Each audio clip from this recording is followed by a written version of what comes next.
Welcome, my little couch potatoes, to the comfiest courtroom on the internet. I'm your host, Llama, and it's time for dramatic testimony, overruled objections, and absolutely unqualified opinions. So grab your snuggiest blanket, some delicious snacks, and get ready to watch court with your internet besties. This is Couch Court with Llama. Good morning, couch potatoes. Good morning. Running a few minutes late, and guess what? Oh, that's not how I do that. There we go. No noise yet. They're just gathering, I think. Oh, wait. No, they're just gathering. Okay. I don't think we've missed anything. It's one of those days. Happy last day of trial, probably. At the very least, we're just getting closing statements today. Jury instructions, closing arguments, and then hopefully a verdict today. That would be great if we could just wrap it up all in one day. What are you going to do? Doe says that's a good picture of Georgia, if that's who she is. Yes, that was a suggestion from Angie, and the lovely Buffy put her in there. Okay. There seems to be some conversation. Boost it there for us, because I don't think their mics are on. I think they're probably just finalizing jury instructions. They asked to remove lessers. Who did? The state or the defense? As they should. Friday, June 13th. Pretty much in the middle of the page. Thank you, Angie.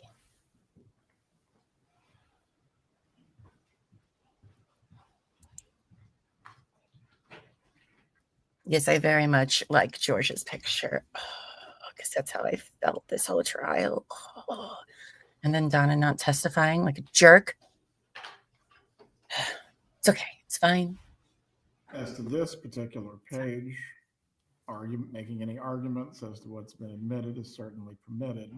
That's very annoying. Other separate pages, which are separate writings, in any way connected to this is completeness. It's all about the birthday party. It's all about the birthday party. Using admission of that page alone creates a misleading impression. Again, the court's ruling remains the same. For the item that has been admitted, you can make all arguments that can be reasonably inferred from this admitted item concerning the birthday party. Beyond that, the writings are not connected. This is not an issue of completeness as the court finds. May we use the calendars as demonstratives during our closing? You certainly may. Thank you, Your Honor. Oh, they've been live for a while. Other issues Apparently. I'm sorry, guys. At this time by either party. Oh, yes. The verdict form, Your Honor? Yes. Mr. Evans and I discussed on count 2 to conform to the indictment. We would ask that the count 2, we, the jury, find as follows as count 2 of the indictment: conspiracy to commit first-degree murder. And additionally, the conforming word in A. Let me bring up the indictment.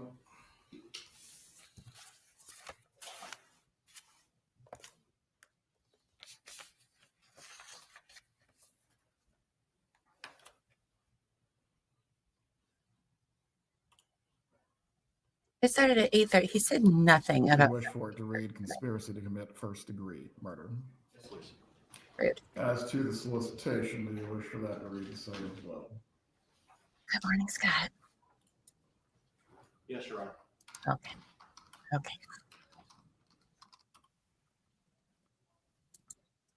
Talk about disorganization. Oh my goodness.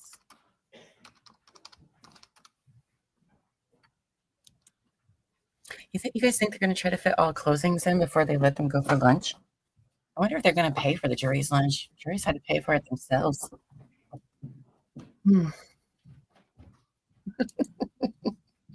Nice. I don't have to wake up at this early for a while. Yay, me.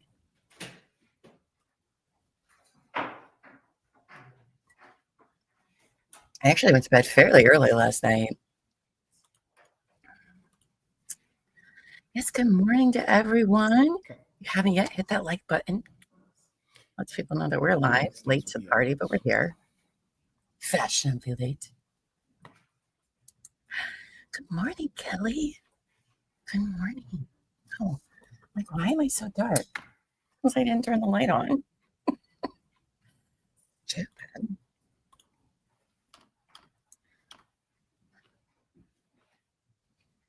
Jury instructions there. I will have to go make coffee because Elbow Feet took it off. Any further issues concerning the jury instructions that need to be addressed?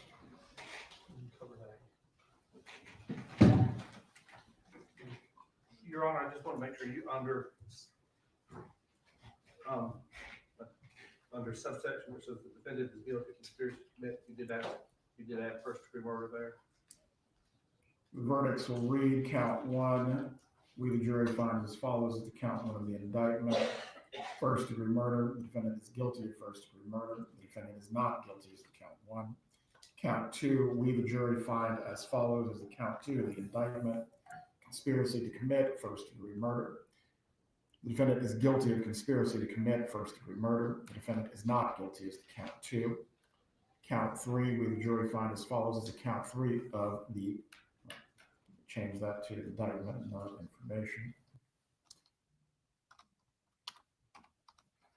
Okay, sorry. I was reading all the Count three updates of that the I missed indictment. from The sleeping. defendant is guilty of solicitation to commit first degree murder.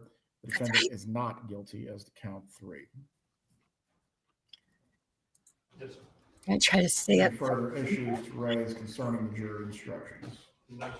What's the time difference there? It's No, 9 Your Honor. a.m. here Any other issues? in to raise? Australia. I'd like to renew. Right here in Australia? Acquittal, Yeah. same arguments as well as all previous motions and objections. Very well. Good morning, beautiful Kelly. As to the renewed motion for judgment of acquittal, the court has the same ruling in taking the evidence introduced throughout the trial in the light most favorable to the state. The state has met its burden to present all three counts to the jury. As to any review on this matter, the issue is preserved. Thank you. And the last issue, Your Honor, we had discussions yesterday concerning a corrections officer at the Llama Detention Center. We were able to get her served. Our investigator was able to, an investigator was able to track her down. Ms. Kessler, my paralegal, spoke with her afterwards. The information that she provided is our position that anything Officer Franklin would have to offer is not admissible. And that is why we did not seek to call her prior to arresting. His dedication's good. Good job. Good for you. Parties can briefly approach. I thought it was like a whole 24 hour. It's 12 hours in a day, right? I don't know. We don't time math around here, Scott. We don't do that. Ooh, look at Georgia in an all red suit. Did you see that? Looking fire today. She is definitely doing closings today dressed like that. She is ready to be the lady in red. Love that for her. It was a bold choice. Let's see if they show her again. He's from the future too. Yes, he is. Savage. Great Scott. Because of his name. Oh, you are so clever, Savage. Blood suit. I like that. She always wears red on closing. I haven't noticed that. But maybe it's her good luck color, you know? Who's that guy? You see that guy, Kelly, that walks by there? Mm-hmm. I didn't see who it was. He walked pretty fast, but just saying. Oh, my goodness, you guys. All right. So don't forget tonight, 8 p.m. Eastern, True Crime and Wine Time, right here. Terry and I are going to be covering part 3, the final part of the Aton Pates case. So you don't want to miss that. It's going to be a longer episode than normal, probably. There's going to be lots of rants. If you've watched part 1 and 2, you are definitely going to watch part 3. Want to watch part 3. So we will be doing that tonight. Now, you might be like, Llama, what are we going to do after closings today and the verdict? Okay. So I kind of have a lot of work I need to do for the show tonight. So after they're done with closing arguments and it officially gets sent to the jury, I'll be signing off, but I will be right here at my computer all day. And the minute we hear that a verdict's in, because listen, they give time always in every court, they give like 30 minutes for everyone to come back in and gather and all that. But the minute we hear the verdict is in, I will be live. Look at her in that suit. Georgia. Oh, Georgia. I will be live with the verdict. So make sure your notifications are turned on. Click all notifications, I think, so you don't miss watching the verdicts with us, because y'all know we're going to be celebrating. So, yeah, not on eviction night. I know. Hopefully, I think we'll still be done by like 10, Angie. Should be anyway. So don't worry. It won't be like 3 hours, hopefully, probably. What are we going to do about Big Brother tonight? I could have somebody stream it while we're live, or you guys can wait till I'm done. It doesn't really matter. I think it'll be reasonable. So, but I see where your priorities lie.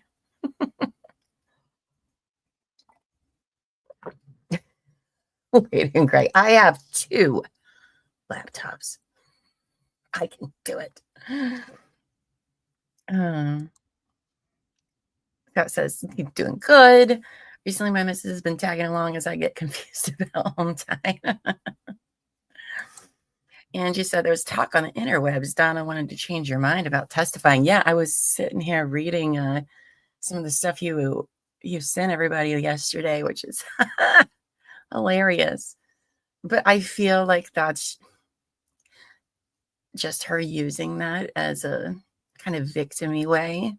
Well, I wanted to testify, but if only I would have been found guilty. If only they would have let me testify. Whatever.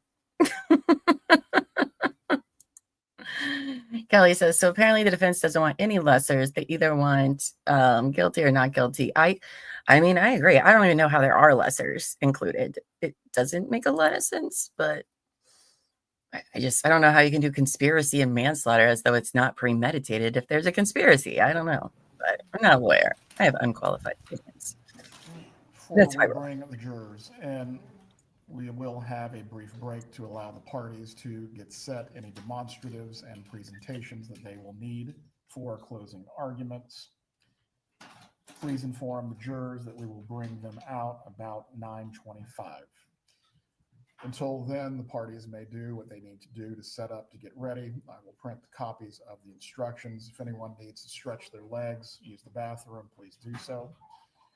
As to all observers for the closing arguments today, and this is very important, once again, you are not to make any gestures. You're not to make any facial movements. You're not to any way indicate to the jurors that you agree or disagree with what is being argued or what is being said. Phones need to be put away and placed on silent or turned off. Does anyone have any questions? Given what was brought up yesterday, that there was either murmuring or some sort of improper influencing or attempt to improperly influence the jury, that is not going to be permitted. You will be removed about the and also subject to contempt. Please raise your hands now if you have any questions. Otherwise, I expect you to conduct yourselves accordingly. We will resume at 9:25. The parties are to prepare for the closings at this point, or all presentations and demonstrations. That's right, Kelly. We're basically lawyers and expert witnesses. Except we don't get paid like they get paid. Jeez. Lady Grace says maybe the lessers aren't conspiracy but straight out charges. I need a lawyer to explain it to me. Yeah, that's true. That's a good point. I guess it could be right if they found manslaughter but not conspiracy. But then again, how could you come to that conclusion? I don't know. It's very complicated to me. I also feel like it's a Florida thing. Facial movements, none of that. So I wonder if that was why the defense, after, she said she wasn't going to testify, when the defense told the judge that, well, the peanut gallery, blah, blah, blah, blah, blah. Was he saying that about the people in the gallery? Because they're sitting right there. Yeah. Okay. So they're not coming back until 9:25, which is 30 minutes probably. So let's see. It'll probably take them so they're officially not doing the lessers, right? That was my understanding. Just charges of first-degree murder, conspiracy to commit murder, solicitation for a conspiracy to commit murder. So it shouldn't take them that long to read jury instructions. Maybe like 10, 15 minutes. And so if you guys didn't know, yesterday, each side is getting 2 hours. But prosecution, they're going first. Okay. They get the first at closing arguments. Maybe. Some we've seen where they just say the 2 hours for the end. And honestly, if I was in this scenario, I'd probably just let the defense go first and then just finish up with my 2 hour closing. But either way, 2 hours total for each side. Prosecution can go first, then defense, and then they have a rebuttal, but that has to count for the 2 hours. Defense will just have 2 straight hours. I don't know what they could possibly talk about for 2 hours, but I'm hoping it's Jackie and she'll find something to talk about for 2 hours because I need a good laugh today. Lady in Gray says, I think the defense is hoping the jury will think she is overcharged, kind of like Casey Anthony, and will acquit. It's a fair point. I don't think she's overcharged at all, but it could be. Maybe since the Casey Anthony trial, they've been like, all right, you know what? We're just always going to include lesser included. We've learned our lesson from that. Maybe. Could be. I don't know. Florida's a weird place. No offense to Floridians, but y'all know you're weird, right? I'm from Ohio. We know we're weird. We own it. It's fine. You guys made up a whole slang word about our state name. So I think they'll probably, I don't know, are they going to let them go to lunch or just power through for the whole rest of the day?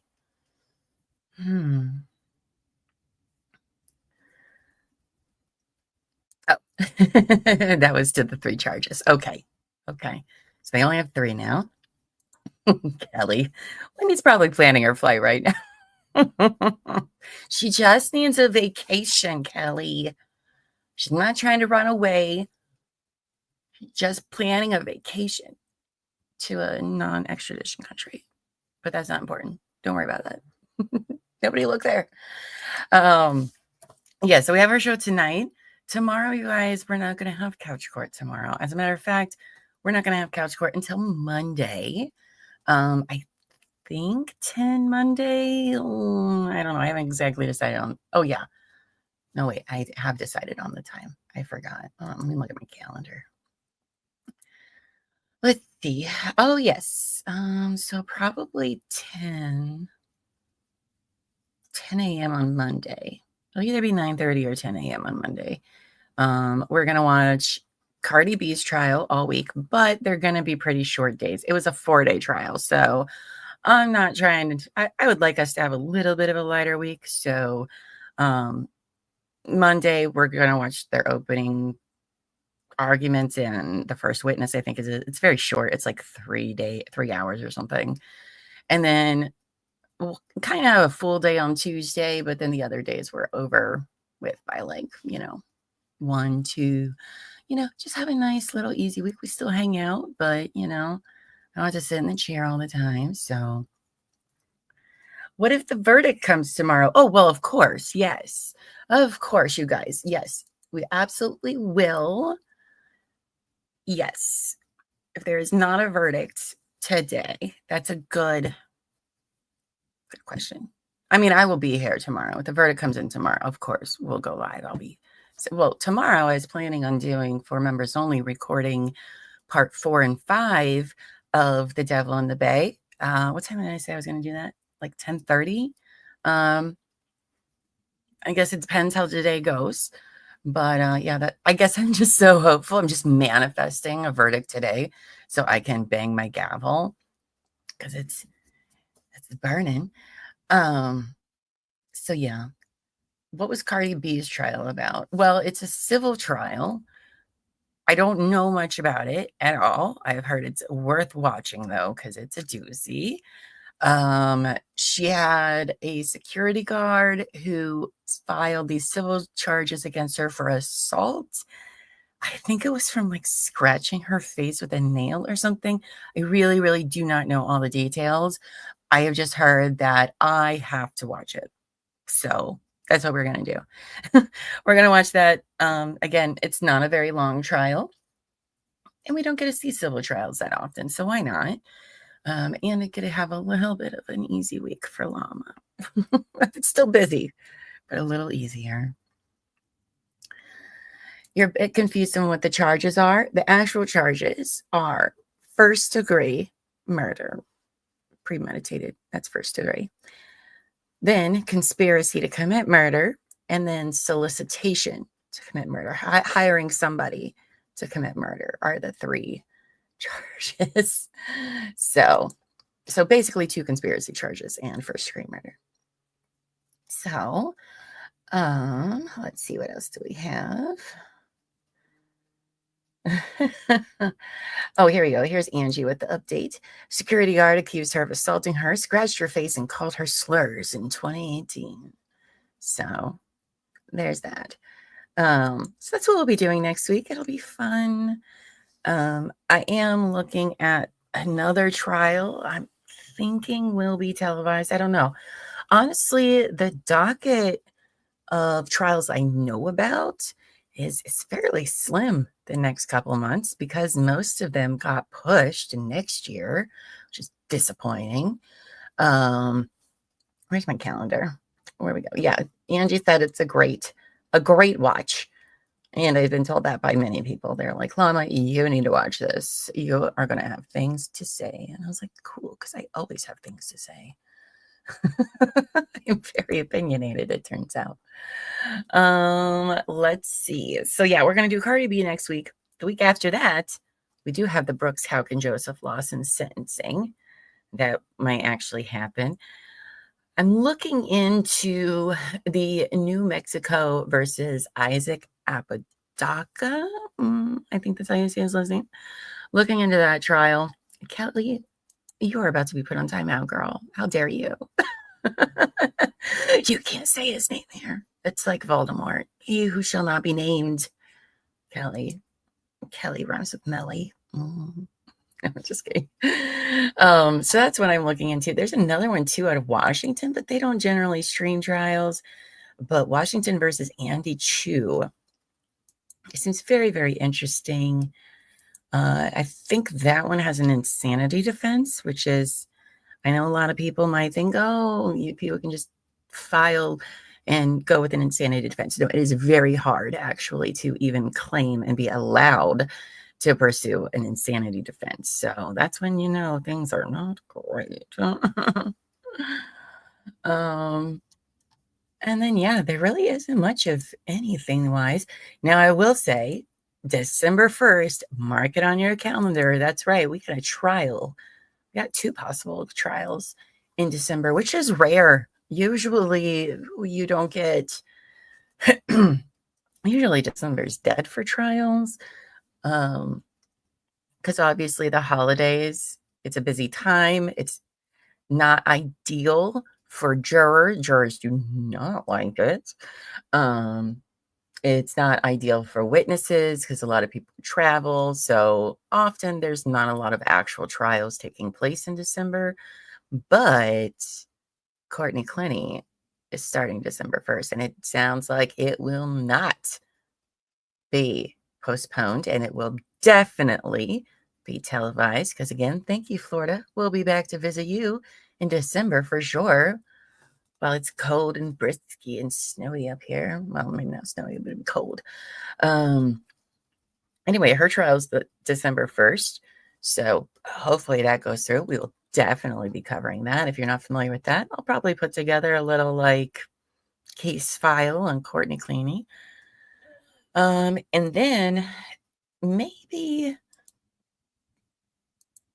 hold on. There's some other stuff happening in December. I just saw last night when I put it on my calendar. Oh, there's Jennifer Glidhell is supposed to go to trial December 8th. That's an interesting one. And Terry Rose is supposed to go December 8th. Also interesting. I feel like there's some important hearings. Oh, there's an Aaron Spencer hearing on the 17th. So I'm pretty good to be like planned out for December and possibly January. But come October, November, I don't really know much of that's going on. I mean, Brian Walsh is happening in October, but is it happening? We don't know. We don't really know. It should be. But then you have Massachusetts State Police making a muck of everything. So we'll definitely be watching that in October if it goes through, but that's not till like October 20th. So I'm not sure. BK ruined the summer and fall Terry watching. Yeah, he did. He did. Not a fan. That was literally going to take all the way up to November. I was ready to go. And no. What about Corey Richens? Corey Richens is not until February. I think February 20th. There's some good ones in February too. Hold on, I can tell you I added all these to my calendar last weekend. In Florida, February 9th, there's Tennessee versus Jackson Hopper. I don't know if you guys remember that guy. I'm pretty sure he's the kid who like killed his girlfriend and then went on like a police chase, and then the police like beat the shit out of him, and that was his face. Anyway, I'm pretty sure that's the guy. He goes to trial on February 9th. Also on February 9th is Dwayne Keefe D. Davis, the alleged shooter of Tupac Shakur. Yeah. So that's February 9th. That will be televised as well, I'm sure, because you can usually see a lot of stuff out of Vegas, but that one's going to be something for sure. Who won't be televised? Corey Richens isn't going to be televised? Boo. Good morning, Zeppelin, aka RTC. Good morning to you. We're waiting for a court to start at like 9:30 in like 20 minutes. So come hang out with us. So they're not televising Corey Richens? Take that person off my calendar.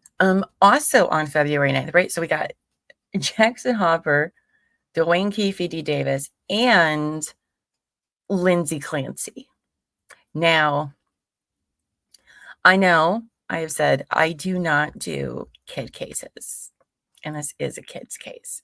And I'm still up in the air of whether or not I would do Lindsay Clancy's, because that one too has the insanity defense. If you don't know who she is, she killed her children and then tried to kill herself by jumping off their balcony.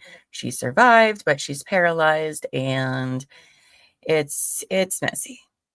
I don't know if I'll cover it or not. I'm interested in it, but I'm not sure. But that's also on February 9th. And then, yeah, Corey is supposed to be like, the 23rd? Yeah, the 23rd. But,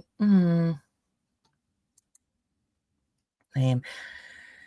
So, Lady Grace says that really makes me mad about Corey. After all, she wrote the book and had her media tour, and now she wants to hide. Yeah, that's stupid. That's stupid. We've seen stuff out of Utah before. Oh, no.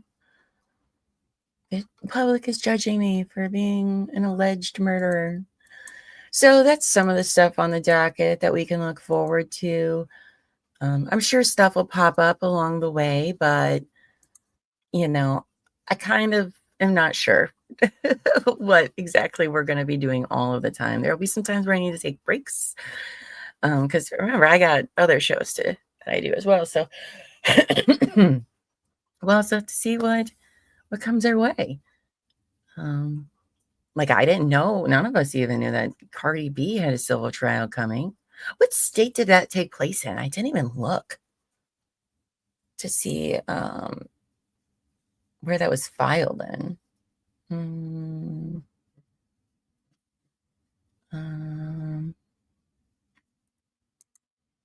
Sorry, I'm looking at other things.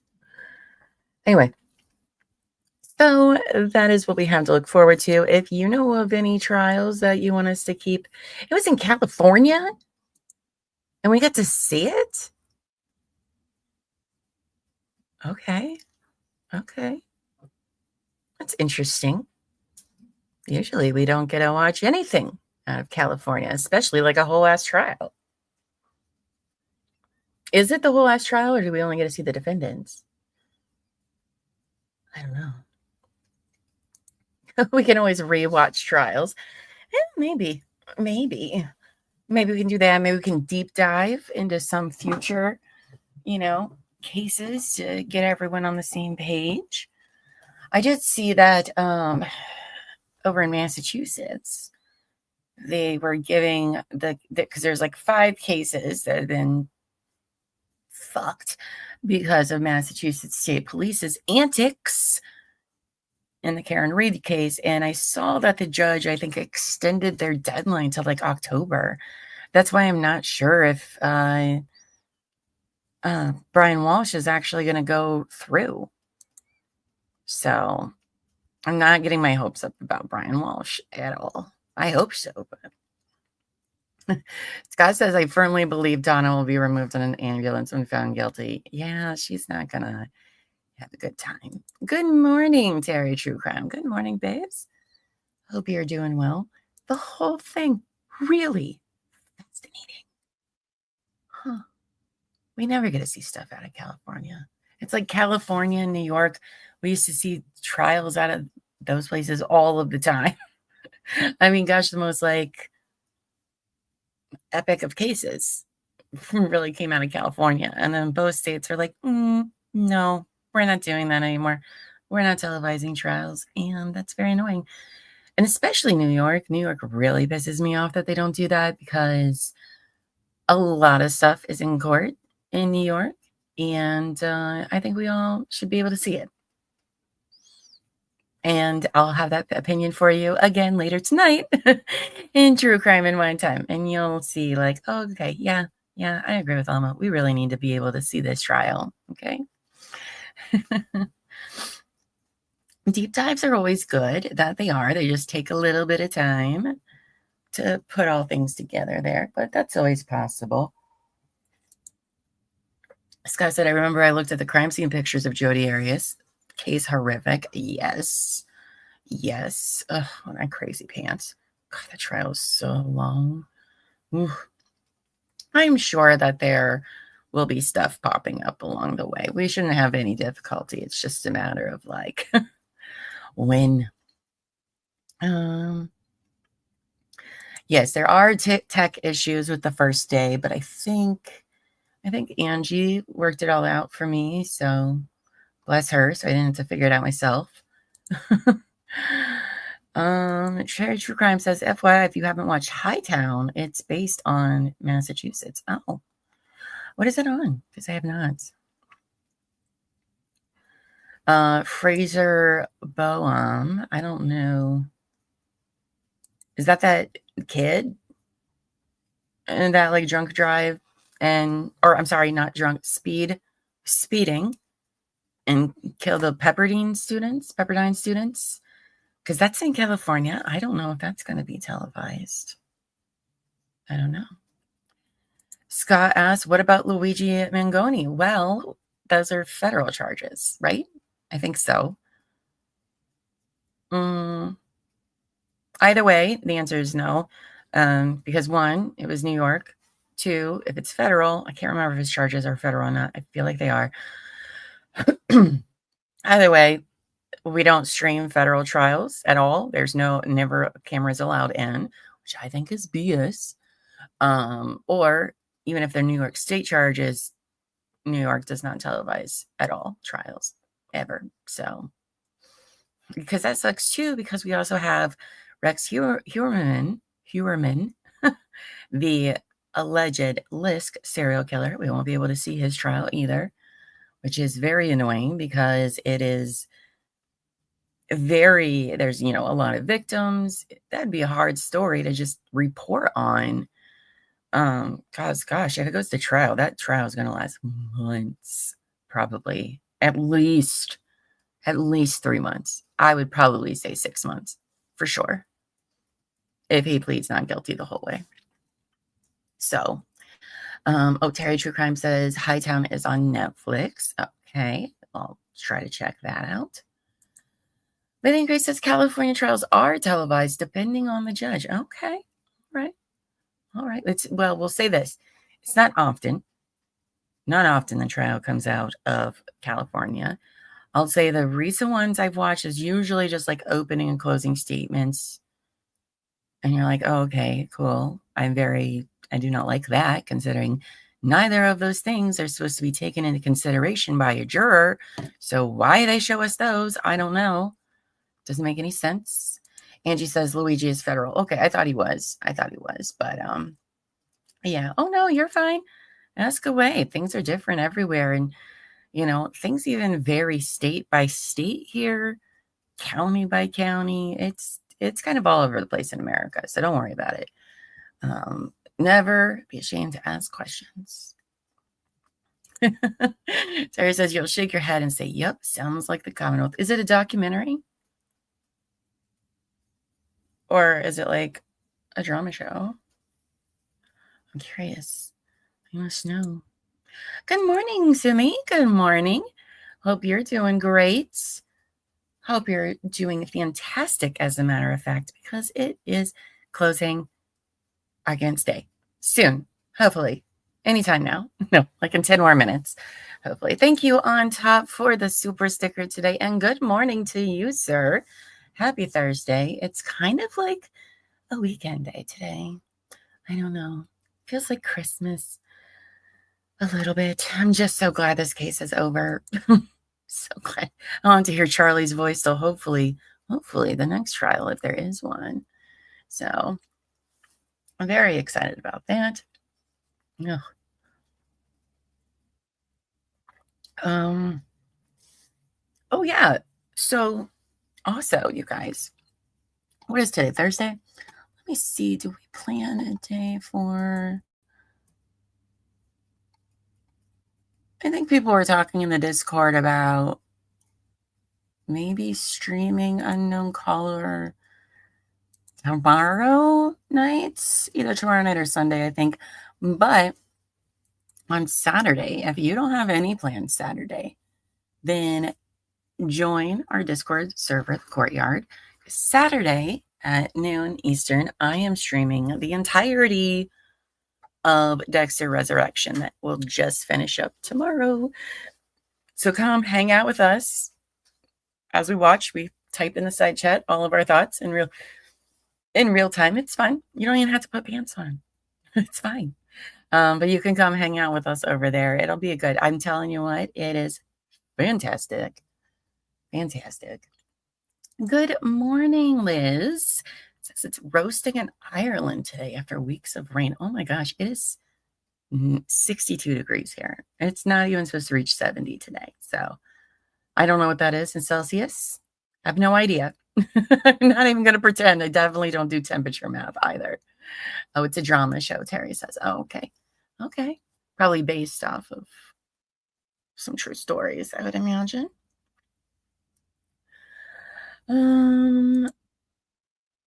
RTC says Courtney Clooney trial, OnlyFans girl who killed her boyfriend. Yes, that is December 1st, and I will be covering that. So mark your calendars.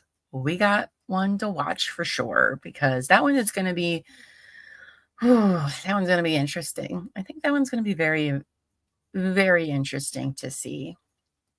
So Kelly says this week has been so slow. Yes, it has.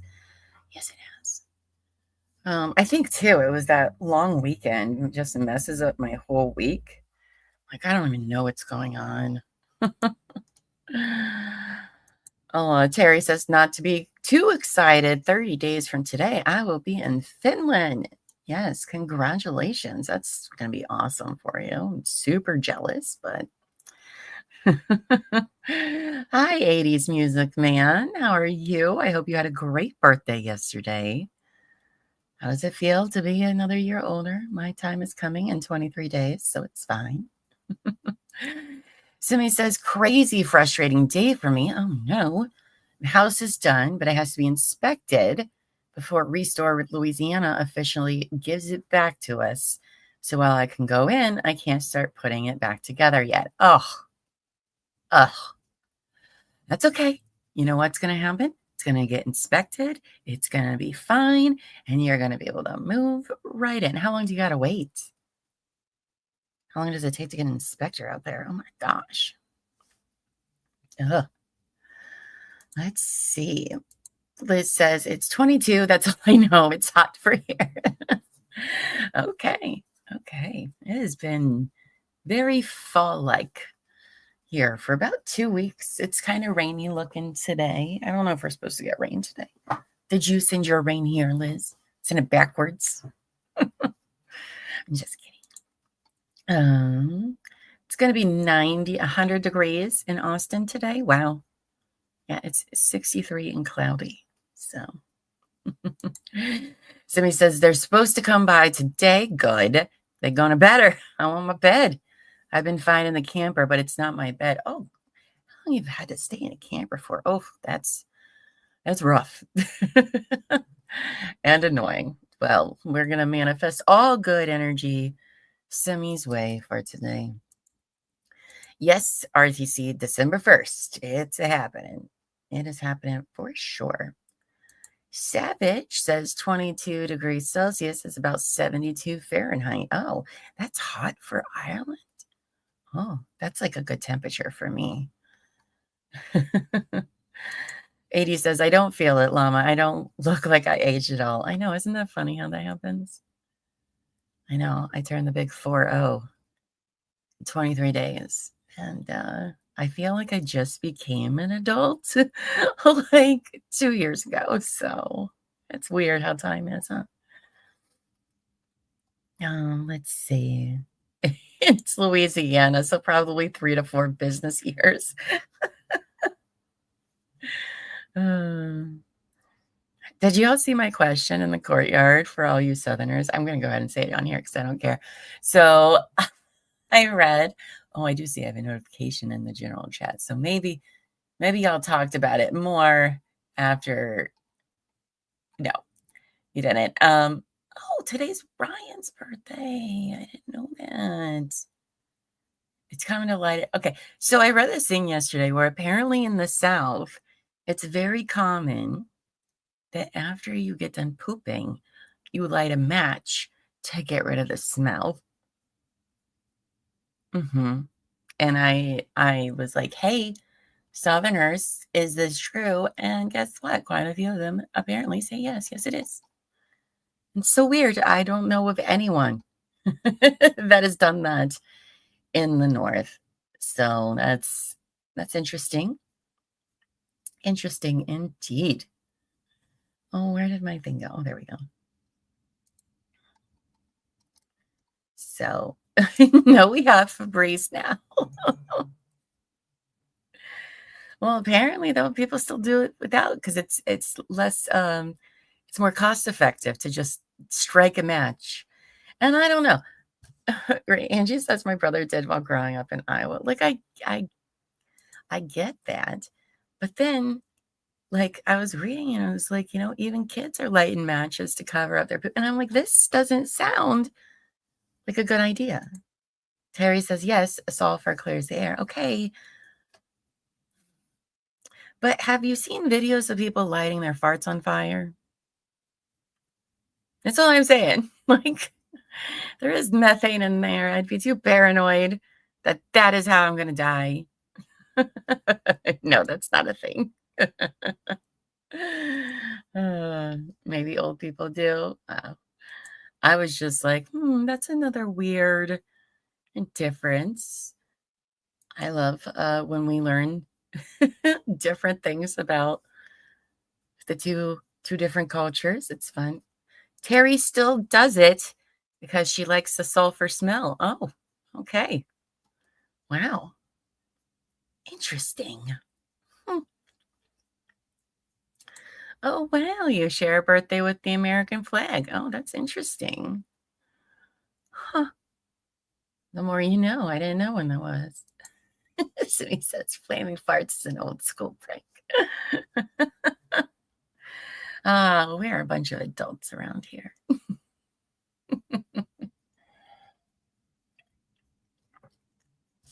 If you have any suggestions of things you think Llama should learn about, please let me know. I could do a whole show. Llama learns. I do love when I was just like on Reddit. I don't remember. Oh, I was on a a post that was like, weird. What are some of the weirdest rules that you grew up with, but didn't realize it wasn't normal until later? And it was one of the posts on there about that. And I thought that was really interesting. Yeah, sulfur. It's gross. Super gross. I don't feel like it's a fair trade-off. No. I don't think I could trust elbow feet lighting matches, is all I'm saying. I don't know. Oh, yeah. I do not enjoy that smell at all. I hate it. If only my dogs would match after their farts. Let me tell you what, Zoe is. She has her days. It's like, girl, oh my gosh. You definitely grew up differently because you grew up in a military base in Europe. Oh, that's interesting. Oof. How was that? I mean, not oof, because it was Europe. Europe sounds fantastic, but I'm sure it was different, especially on bases and stuff. So that's interesting. There says, does anyone burn sage to help cleanse a room? My friend does that. I don't do that. I've heard it's a thing, but only like my really hippie friends in real life are the only people I know that have ever done that. So I don't know. Good morning, Dave. Good morning. Welcome. Hopefully you appearing will mean that the jury will appear and we can start this day. Please and thank you. Puppy, no. I just tell people with bad energy to go away. Exactly. Hi, Dave. Court should be coming back anytime. Let's get this together. The defense is probably like, they probably don't even know how to work a stapler or something. Oh, this defense team, I mean, yikes. People be like, look, well, you think you could do better? Guess what? I didn't go to law school or take the bar or sign up for this career. Okay? I think they could do a lot better. Oh, thank you, 80s. And I look in my mid-20s. Oh, you're so kind. Thank you. Sammy comes in. She says, don't try to... Sam, I love you so much. Don't try to light your toot trick. Younger group of guys did it at a bonfire in high school. It does work, but the flame caught his whole undercarriage on fire. Not great. Oh, Sam, I love you. You're so amazing. I love when you come up with new words for things. Undercarriage.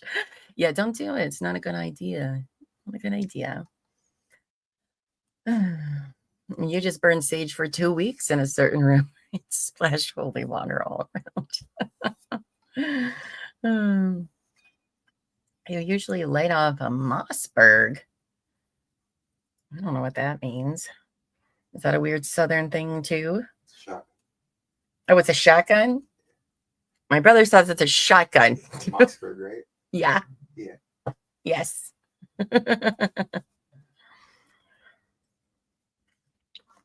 And Savage, yes, that would clear a room, I think. I think that would do it. Dave says, good morning, my token brother. I realized that was the Savage, but I also thought maybe you were saying that to my brother, but I'm just going to tell him you were. Good morning, Sam. That's one way to manscape. 80 says, watch all this true crime makes me happy. I see another birthday. That's true. That's true. Because a lot of people don't get to. Right? That's why they say never complain about getting older, because other people didn't get older. I don't know exactly what the saying is, because I'm not quite awake yet. I am, but see, what's crazy is like I wake up and I come on here and I'm barely awake. I don't even like feel awake until like 11 or 12, right? But if I have a show at like 10 or 11 and I've been up for a few hours, then I feel like fully on. I just need like that like hour of me just enjoying my coffee and my cigarettes and quiet. And then I feel like I got it together. So more like tacos and beans. What? Oh my. Oh, to clear the room, I bet. I bet that's what you're talking about. Angie says, hi, Llama's brother. So, and Dave too. Hi. Terry. Terry. Oh, yes, there you go. Every day is a present. That's why we say be present in the day. That's true. That is true. Thanks for catching up. I know, right? Lady in Gray has an X update from Surviving the Survivor. Hearing roughly 1 hour for state, then 1 hour for defense, then 20-minute rebuttal. So jurors could have case by 1:30 Eastern. Each side has up to 2 hours per judge. Right. I mean, I don't know why they can't. I don't think Georgia needs more than an hour and a half. It's like the opening was pretty solid, pretty covered everything. I guess maybe if you want to use some demonstratives, like some phone calls or something, okay. But I don't know what else. Me too. Me too. You wake up at 4:45 every morning, and I'm tired by noon. Yeah. Yeah, you get to wake up real early for school. I know, little Llama's in school, but Elbow Feed doesn't leave until after little Llama has to catch the bus. So I don't have to wake up early if I don't want to, you guys.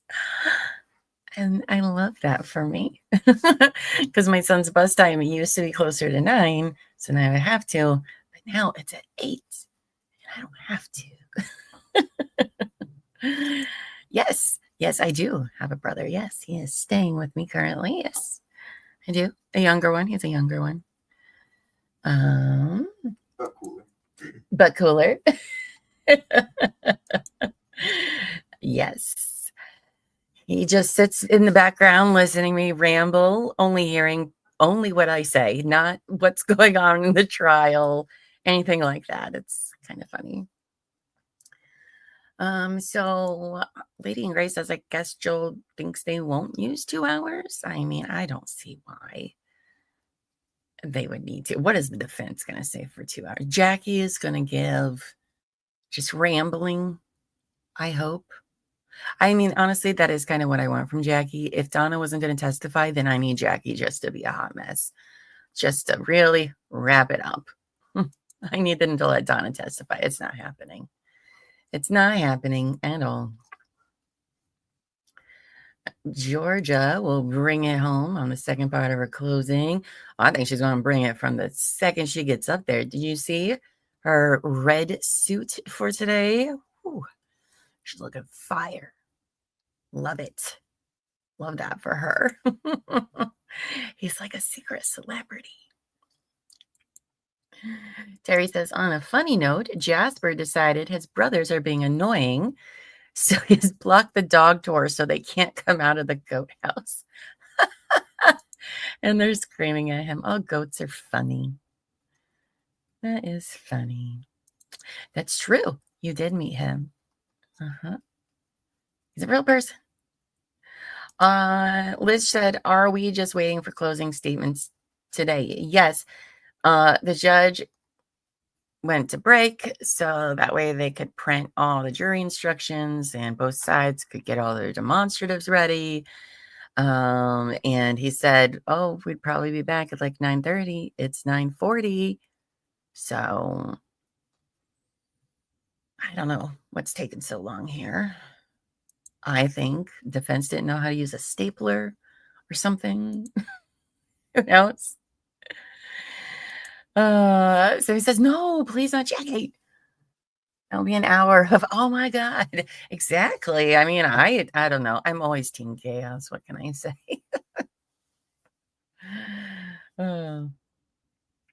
I mean, maybe it'll be the other guy. I haven't even learned their names. I'm like, I don't know.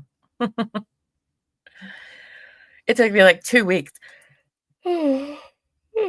Sorry. It took me like 2 weeks to learn all the people's names in the Big Brother house. So hopefully my neighbors don't report the kids screaming. That's funny. The defense is confused. Most likely that's what I'm going with it. He's probably just like, I just need another 5 minutes, Your Honor. Just 5 minutes. Can I get 5 minutes? Or Donna just really needs a break before we do these closing arguments. Can we just postpone them? I mean, yesterday was pretty funny when they kept asking for more time. The judge was not, I don't know how he didn't laugh. I would have laughed through the pain. Because, oh my gosh. So, ooh, that was a little hot coffee. Sam says if they ask for 5 minutes over and over again, I'm going to pull my hair out. Maybe they're, fact checking that the attorneys are human after all. See, we've had a fun time with this trial. Jackie doing closings would remind me of Elaine. Sorry, not sorry. Yes, Elaine from the Johnny Depp. What if anything? Oh, gosh. The dullest attorneys always are like, what if anything? It's annoying. Oh, yes, a Terry True Crime. When are we getting Goat Cam? The judge and Judge Darrow went back for seconds when the universe was passing patience. Oh, gosh, Judge Darrow, bless her. Oh, my gosh. I had never watched a trial that made me more, like, viscerally angry than Daryl Brooks. I've never yelled at my TV more throughout the whole day. Even with Karen Reed, I don't think I yelled at nearly as much as with watching Daryl Brooks, because I watched that one live, because I think it was that year was the Parkland shooting trial. That was a long trial. That was like a 3-month trial. And that was going on. The George Wagner, the 4th trial was going on. And Daryl Brooks's trial was going on. And there was a period for the George Wagner, that's the Pike County Massacre. They had days where there was like people opted out of being recorded. So luckily I was like, oh, I'm going to watch this Daryl Brooks one, because what is happening? And because I think my mom messaged me or something. And this was like before it was really like a month before I realized that people were like watching trial. No, that couldn't be right, because my first trial was Rittenhouse, which I think was a year before that. I don't know. Anyway, I did watch Daryl Brooks live when it was happening, and it was something. It was an experience for sure. Daryl was a complete mess. Anderson, Zachariah Anderson? Wasn't that his name?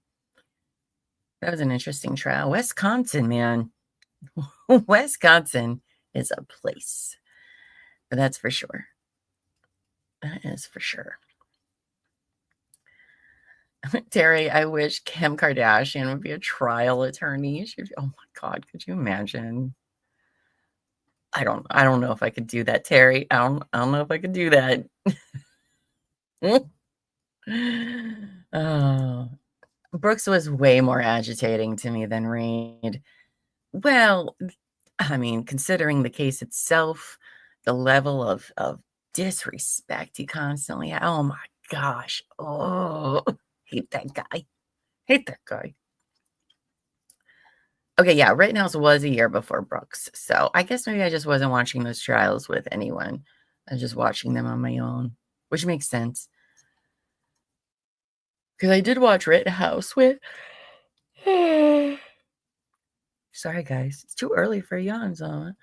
I watched Rittenhouse with Rikita, and that's like when he had all the other lawyers. Like EDB was on there. That was like right before LawTube really kind of blew up. Rittenhouse was a freaking fantastic and wild trial to watch, that's for sure. I wish we could find a trial in Austin that I could go and stream for us, right? Right? Can one bring the drama and snark? I don't know. I feel like she would be so... I don't know. I don't know how she would be. That's a good question. I mean, would I watch it? Yes, absolutely. I would watch it every second of it, but yeah, that was a good one. That was a very good one. Very eye-opening. That's one of those ones that people still talk about, and I'll be like, okay, tell me you didn't watch the trial without telling me you didn't watch the trial. All the time. All the time. But that one is a very fascinating one. All over the place. Where is the judge and the jury? Let's get going. All the pixels. All the pixels. Oh my gosh. The pixel thing. Because that had the same judge as the Zachariah Anderson judge. I forget what his name is. He's something. I think he's retired now, though. Schroeder. I think was his name. Judge Schroeder? Schrodinger? Something like that. Nope, not Schrodinger. That's the cat. Cat guy. I think it was Schroeder.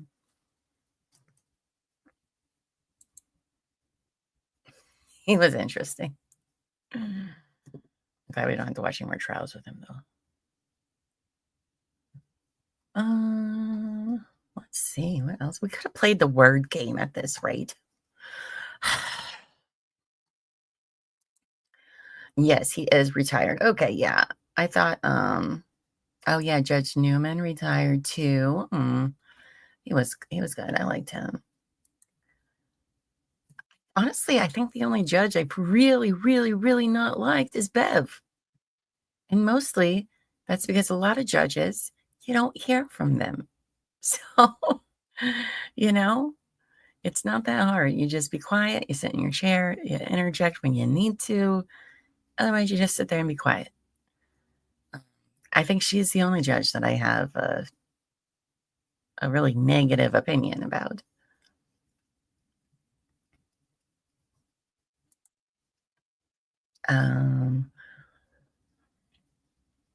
Okay. Maybe Jackie got lost in the hallways or something. Like June. Or maybe they found June. Sweet, sweet June. She was something. Let's look up some news. How about that?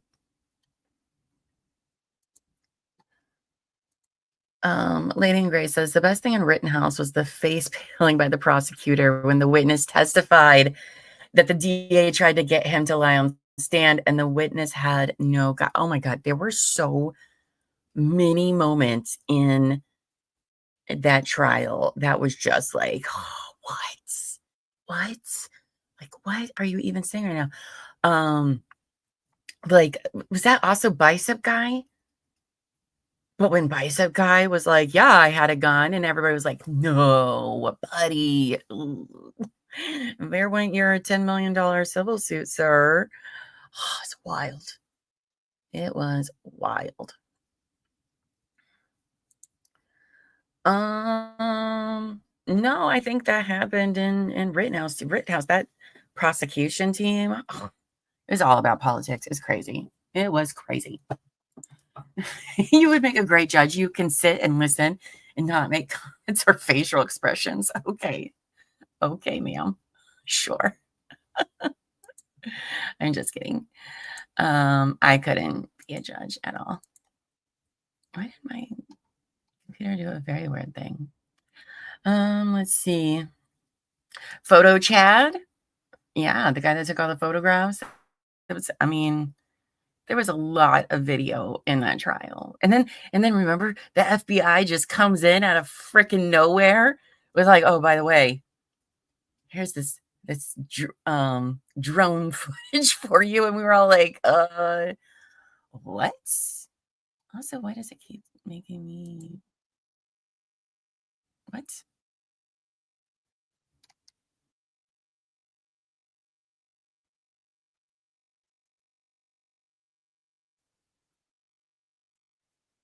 Why is it doing that? What? That's so weird.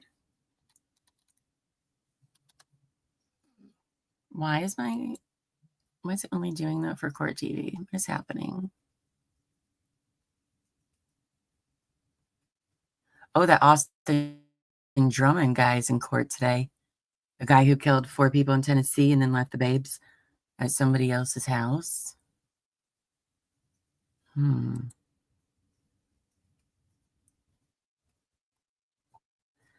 does that even mean?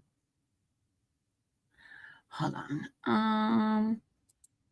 From the wet paint. I didn't watch the wet paint case. I know who you're talking about, but I didn't watch her trial. I hope it's your inspectors. Oh, I mean, yes, that was an Anderson as well. That was. Yeah, he did. What an idiot. What an idiot. It was amazing. It's well worth it. If you need a trial to rewatch, whatever you know, if you don't know, just go watch it. It's fascinating. Oh, so here's a case that's going to be going to trial. Oh, never mind. She's just what?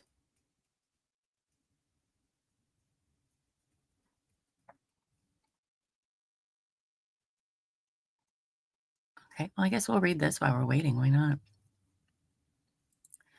So, Vista, California. What? Jeez. A California woman who allegedly asphyxiated a man by placing a plastic bag over his head during what prosecutors describe as a fatal fetish encounter has been bound over for trial. Oh, okay. Interesting. Yes, Gilgo Beach guy is still waiting for trial. We will not see that trial. Okay.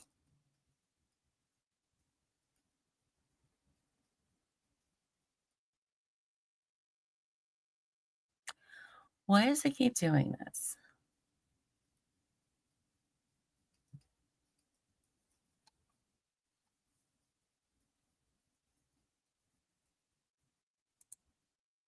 It keeps having this weird, like, Microsoft, like, pop-up thing up here. That there's a virus on it. That can't be right. Good morning, Flash fan. Good morning. Hope you're doing well. Okay, so back to this. Michaela Brochet Rylersdam appeared at Wednesday's hearing partially shackled after the judge denied a defense request to remove all restraints, citing the absence of a jury. Oh, okay. Dr. Deborah Berry, a deputy medical examiner, court's back. Or not. Testified that Michael Dale's cause of death was asphyxiation due to a plastic bag on the mouth. She ruled the manner homicide. Okay, why does This keep happening. Here, I'm just going to show this. Where's my techie people at? I'm on Court TV, their website, right? Just reading news. And all of a sudden, this has never happened before. I get this. What is this? What is this that's happening? Is that real? Or is this like some weird spammy thing? Because it like takes over my news page and then does this. Okay, that's what I thought. But why does it keep doing that from reading? It's only like when I go to Court TV to read their news. I've never seen that before. I did not click anything. I just clicked back. But like, yeah, every time I went to click on news on Court TV, it does that. Here, we'll watch it. Watch it happen in real time. Give it like a minute or two, right? I click on the little story I want to read. I'm not clicking, yo. I'm not clicking. But it'll just pop up out of nowhere. Don't worry, Court's not back yet. See? We'll give it. I don't even know why there's this video there. Don't worry, it'll pop up. We'll keep reading. Ryler's dam is set to be arraigned on September 27th, and her request for bond was denied. So this was just, no, it happened in 2023. She was paid for fetish activities. Oh. The message included requests for Dale asking Ryler's dam to buy boots and glue them on his feet with Gorilla Glue and pour Gorilla Glue in his eyes. What? Money was offered for these activities. Oh, see? What is happening? I don't think so. That's crazy. All right. Well, we're just not going to read the news now. We're just going to go back to the trial. Again, it's not popping up. Literally, I have a bunch of different things open. So I don't know what that's about. And no, I have not, literally, I've done nothing on this computer since our stream yesterday. So I didn't like click anything or download anything. It's not porn. From a friend. Right? That's weird. Did they like overtake Court TV? Is that how that works? I don't know how that works. Ah, the good old Google Play gift cards. Yeah, because that's a normal. Yay! Finally. Oh, did it? Like fell through as she took a plea, or it got postponed?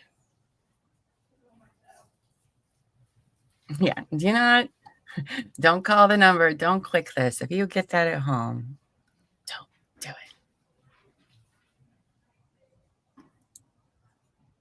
it. Clean my stuff.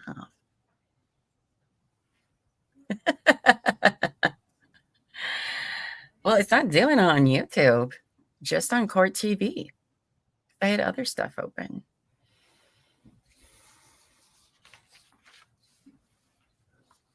Oh, boo.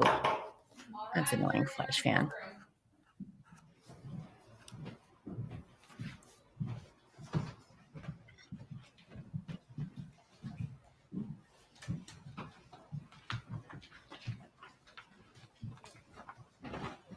Do not call that number. I don't call people. I'm always like, well, I guess it's just my life now. I'm not calling. Hi. Good morning, members of the jury. Good morning. Yes. Before we get started with the instructions on the law and the closing arguments by the attorneys, I will have a stipulation to read to you. When the parties agree that certain facts are true, that is called a stipulation of fact. You must accept stipulated facts as having been proven. However, the significance of these facts, as with all facts, is for you to decide. In this case, the stipulated fact that you must accept as true is that Patricia Byrd was not listed by the current or previous defense counsel as a potential witness in this case. Sorry, Angie sent me some stuff about this court TV. Does each juror have a copy of the jury instructions in their seats? Please raise your hands. For the record, each juror has been provided with a copy of the instructions. I'm going to read these Well, I will definitely instructions take care out of that loud to today. you. So You may follow along by reading as I read them out loud, or you may No worries. listen. The important thing is High that motion. you pay careful attention Just in to the time. instruction on the law. I'm gonna go make coffee and stuff. I'll be back. Members of the jury, I thank you for your attention during this trial. Please pay attention to the instructions I am about to give you. Donna Adelson, the defendant in this case, has been accused of first-degree murder, conspiracy to commit first-degree murder, and solicitation to commit first-degree murder. Donna Adelson is accused of first-degree murder in count 1 of the indictment. If you find Daniel Markel was killed by Donna Adelson, you must then consider the circumstances surrounding the killing and deciding if the killing was first-degree murder. I now instruct you on the circumstances that must be proved before Donna Adelson may be found guilty of first-degree murder. Count 1. To prove the crime of first-degree premeditated murder, the state must prove the following 3 elements beyond a reasonable doubt. Element 1, Daniel Markel is dead. Element 2, the death was caused by the criminal act of Donna Adelson. Element 3, there was a premeditated killing of Daniel Markel. An act includes a series of related actions arising from and performed pursuant to a single design or purpose. Killing with premeditation is killing after consciously deciding to do so. The decision must be present in the mind at the time of the killing. The law does not fix the exact period of time that must pass between the formation of the premeditated intent to kill and the killing. The period of time must be long enough to allow reflection by the defendant. The premeditated intent to kill must be formed before the killing. The question of premeditation is a question of fact to be determined by you from the evidence. It will be sufficient proof of premeditation if the circumstances of the killing and the conduct of the accused convince you beyond a reasonable doubt of the existence of premeditation at the time of the killing. Count 2. To prove the crime of criminal conspiracy, the state must prove the following 2 elements beyond a reasonable doubt. Element 1. The intent of Donna Adelson was that the offense of first-degree murder would be committed. Element 2. In order to carry out the intent, Donna Adelson agreed, conspired, combined, or confederated with Charles Adelson or Catherine McBanois or other persons to cause first-degree murder to be committed either by them or one of them or by some other person. It is not necessary that the agreement, conspiracy, combination, or confederation to commit first-degree murder be expressed in any particular words or that words pass between the conspirators. It is not necessary that the defendant do any act in furtherance of the offense conspired. Count 3. To prove the crime of criminal solicitation, the state must prove the following 2 elements beyond a reasonable doubt. Element 1. Donna Adelson solicited Charles Adelson or Catherine McBanois or other persons to commit first-degree murder. Element 2. During the solicitation, Donna Adelson commanded, encouraged, hired, or requested Charles Adelson or Catherine McBanois or other persons to engage in specific conduct which would constitute the commission of first-degree murder. It is not necessary that the defendant do any act in furtherance of the offense solicited. The crime of first-degree murder has been previously defined in these instructions. To solicit means to ask earnestly or to try to induce another person to engage in specific conduct. If the defendant helped another person or persons commit a crime, the defendant is a principal and must be treated as if she had done all the things the other person or persons did if the state proved beyond a reasonable doubt 1, the defendant intended the crime to occur, and 2, the defendant did some act or said something that was intended to and that did incite, cause, encourage, assist, or advise the other person or persons to actually commit the crime. To be a principal, the defendant does not have to be present when the crime is committed or attempted. For first-degree premeditated murder, the state must prove the defendant intended that the killing of Daniel Markel occur. This instruction only applies to count 1 and 3 and does not apply to count 2. If the defendant paid or promised to pay another person or persons to commit a crime, the defendant is a principal and must be treated as if she had done all of the things the person who was promised or received the money did if the state proved beyond a reasonable doubt, 1, the defendant intended the crime to occur, and 2, she made or promised the payment in exchange for the commission or promise to commit the crime or to help commit the crime, and 3, the crime was committed by the other person. To be a principal, the defendant does not have to be present when the crime is committed. This instruction only applies to count 1 and 3 and does not apply to count 2. The intent with which an act is done is an operation of the mind and therefore is not always capable of direct and positive proof. It may be established by circumstantial evidence like any other fact in a case. The defendant has entered a plea of not guilty. This means you must presume or believe the defendant is innocent. The presumption stays with the defendant as to each material allegation in the indictment through each stage of the trial, unless it has been overcome by the evidence to the exclusion of and beyond a reasonable doubt. To overcome the defendant's presumption of innocence, the state has the burden of proving the crime with which the defendant is charged was committed, and the defendant is the person who committed the crime.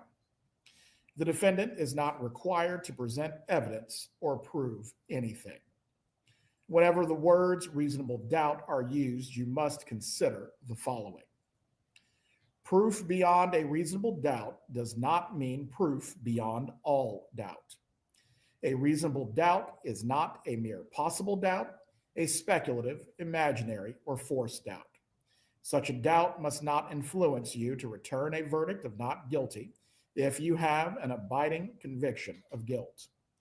On the other hand, if after carefully considering, comparing, and weighing all the evidence, there is not an abiding conviction of guilt, or if having a conviction, it is one which is not stable, but one which wavers and vacillates, then the charge is not proved beyond every reasonable doubt, and you must find the defendant not guilty because the doubt is reasonable. It is to the evidence introduced in this trial and to it alone that you are to look for that proof. A reasonable doubt as to the guilt of the defendant may arise from the evidence, conflict in the evidence, or lack of evidence. If you have a reasonable doubt, you should find the defendant not guilty. If you have no reasonable doubt, you should find the defendant guilty. It is up to you to decide what evidence is reliable. You should use your common sense in deciding which is the best evidence and which evidence should not be relied upon in considering your verdict. You may find some of the evidence not reliable or less reliable than other evidence. You should consider how the witnesses acted as well as what they said. Some things you should consider are: did the witness seem to have an opportunity to see and know the things about which the witness testified? Did the witness seem to have an accurate memory? Was the witness honest and straightforward in answering the attorney's questions? Did the witness have some interest in how the case should be decided? Does the witness's testimony agree with the other testimony and other evidence in the case? Has the witness been offered or received any money, preferred treatment, or other benefit in order to get the witness to testify? Had any pressure or threat been used against the witness that affected the truth of the witness's testimony? Did the witness at some other time make a statement that is inconsistent with the testimony he or she gave in court? Has the witness been convicted of a felony or a misdemeanor involving dishonesty? Was the witness present in the courtroom during the testimony of another witness or other witnesses? Whether the state has met its burden of proof does not depend upon the number of witnesses it has called or upon the number of exhibits it has offered, but instead upon the nature and quality of the evidence presented. The fact that a witness is employed in law enforcement does not mean that his or her testimony deserves more or less consideration than that of any other witness.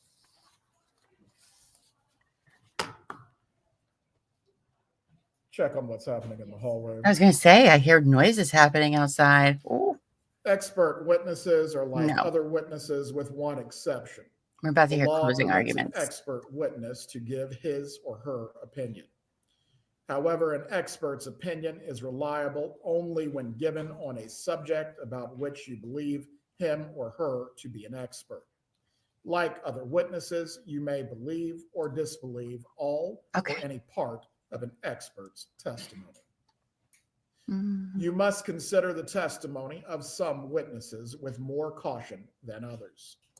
For example, a witness who claims to have helped the defendant commit a crime or hopes to gain more favorable treatment in his or her own case may have a reason to make a false statement Right. in order to strike a good bargain with the state.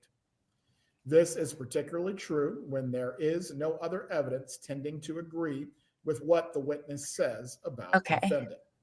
So while a witness of that kind may be entirely truthful when testifying, you should consider her testimony with more caution than the testimony of other witnesses. However, if the testimony of such a witness convinces you beyond a reasonable doubt of the defendant's guilt or the other evidence in the case does so, then you should find the defendant guilty.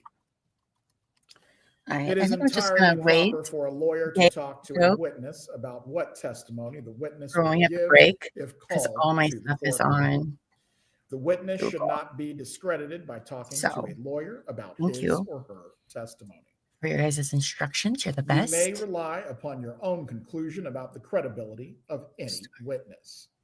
A juror may believe or disbelieve all or any part of the evidence or the testimony of any witness. The Constitution requires the state to prove its accusations against the defendant. It is not necessary for the defendant to disprove anything, nor is the defendant required to prove her innocence. It is up to the state to prove the defendant's guilt by evidence. The defendant exercised a fundamental right by choosing not to be a witness in this case. You must not view this as an admission of guilt or be influenced in any way by her decision. No juror should ever be concerned that the defendant did or did not take the witness stand to give testimony in the case. There are some general rules that apply to your discussion. You must follow these rules in order to return a lawful verdict. Number 1, you must follow the law as it is set out in these instructions. If you fail to follow the law, your verdict will be a miscarriage of justice. No, There is no she reason did for not. failing to follow the law in this case. All of us are depending upon you to make a wise and legal decision in this matter. Number 2, this case must be decided only upon the evidence that you have heard from the testimony of the witnesses and have seen in the form of the exhibits and evidence and these instructions.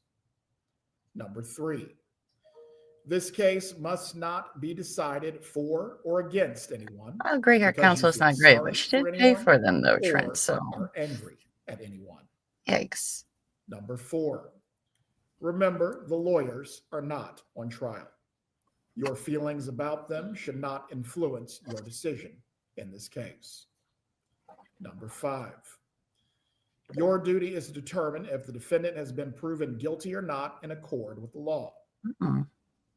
It is the judge's job to determine a proper sentence if the defendant is found guilty. Number 6, whatever verdict you render must be unanimous. That is, each juror must agree to the same verdict. Number 7, your verdict should not be influenced by feelings of prejudice, bias, or sympathy.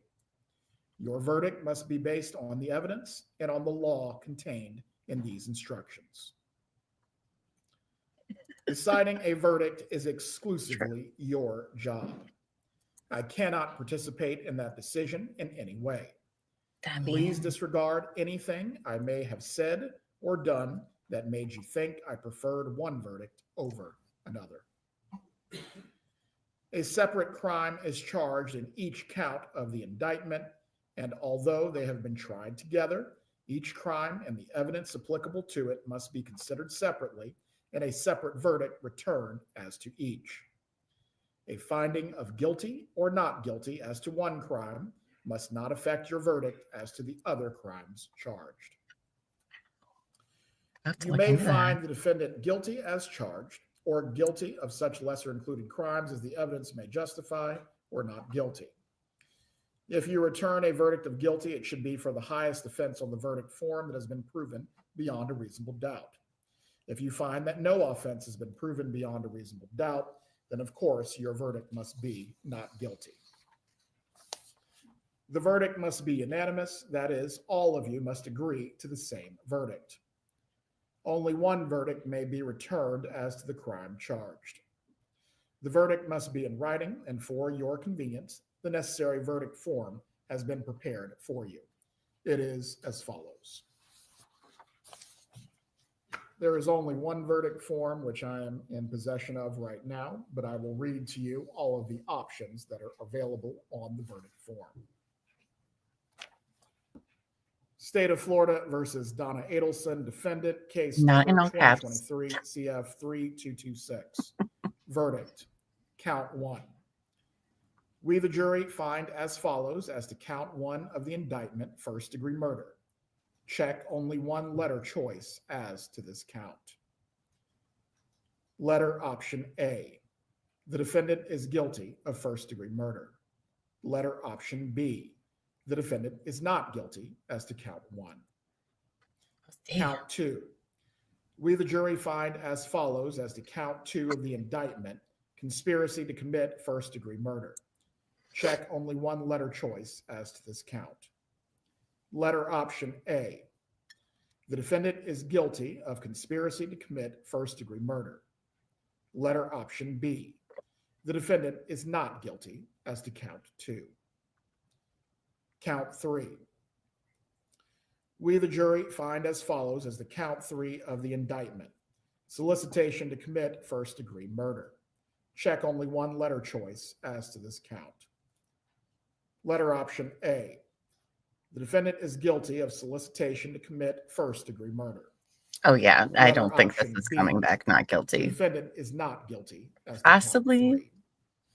I missed And then the verdict form is to be hung jury. signed and dated by Some the chances individual on who that. will serve as the foreperson. Could be.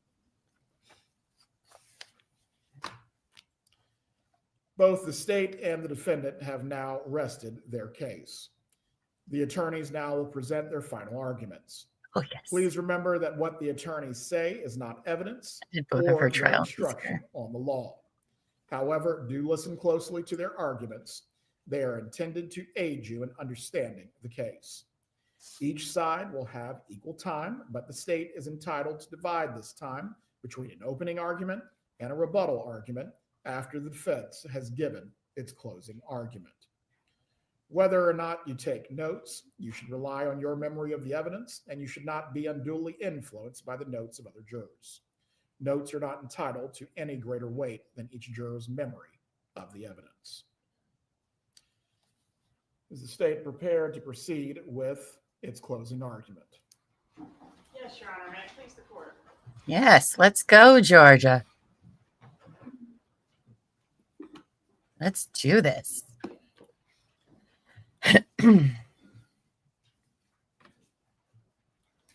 It's all happening.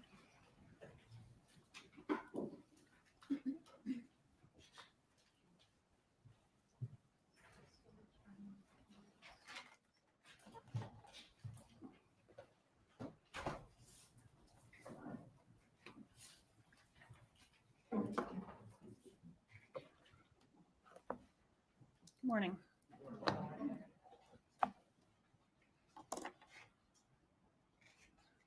Well, this is Dan Markel. He's the victim in this case. A son, a brother, a colleague, a mentor, a professor, a friend. Thank you, Dave. Appreciate it. But most of all, a father, an Abba, a dad, a dedicated and loving father whose downfall was brought about by the fact that his number one priority was maximizing his time with those little boys in the wake of a bitter divorce from their mother. Defense called witnesses to come in here and give you an expert opinion that his divorce and the subsequent litigation was not contentious. Not contentious to whom? It was contentious to Dan Markel. It was contentious to Wendy Adelson. And it was contentious to this defendant. And then after telling you what a great guy Dan Markel was in opening statements, they called witnesses to tell you what a pain in the butt he was. I mean, and he was a pain in the butt to those people, those awful lawyers that can't even admit that divorces are emotionally charged. He was a pain in their butts. He was a pain in Wendy's butt, and he was a pain in Donna's butt. Why? Because this was his life we were talking about. Dan Markel was not a file on some lawyer's desk. He was a real person who cared passionately about every scrap of paper in that divorce file. He wasn't some bumbling idiot. He was a Harvard-educated law professor. And yeah, he was making it as difficult as possible for this defendant to get her non-negotiable, which just also happened to be Dan Markel's non-negotiable, those two little boys. You have learned about this conspiracy and how it has unraveled over the last 11 years since Dan Markel's death. The defendants in this case have all attempted to point fingers at each other. They have argued that the state's theory is right. Right, you got it right. With everybody except for me. I didn't do it. Garcia's defense was that Charlie went directly to Rivera to arrange the hit on Dan Markel. I love that. Catherine Magbanua testified in her trial and said she had no knowledge of this murder. Charlie must have gone around her directly to Garcia. In Charlie's trial, he said Magbanua, Garcia, and Rivera all got together to kill Dan Markel without any direction from any Adelson family member. Each defendant characterized himself or herself as another victim in this case. A victim in this situation, a victim of their co-defendants, setting them up, or the appearance of evidence that seemed to implicate them but wasn't what it appeared to be. But despite their efforts to insulate themselves and to distance themselves from their co-conspirators, they made enough mistakes to get themselves caught and held accountable for their respective roles in this conspiracy. And today is Donna Adelson's turn. Despite their efforts to play victims, Me too. Dan Markel is still the only victim in this case. And the only thing he was guilty of was fighting like hell for those little boys. And he lost. He lost everything. This is what he looked like before.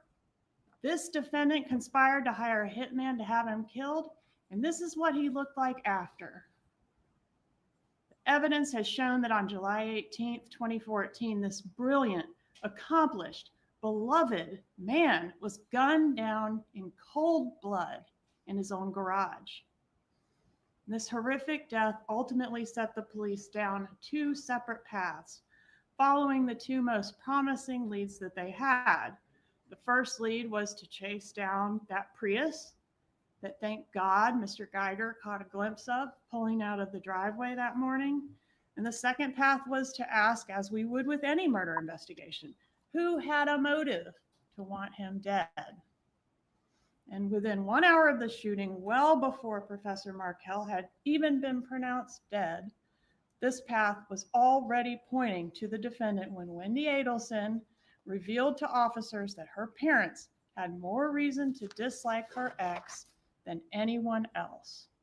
And what offense had Mr. Markel committed against Donna Adelson and her family, refusing to let his children be taken away from him?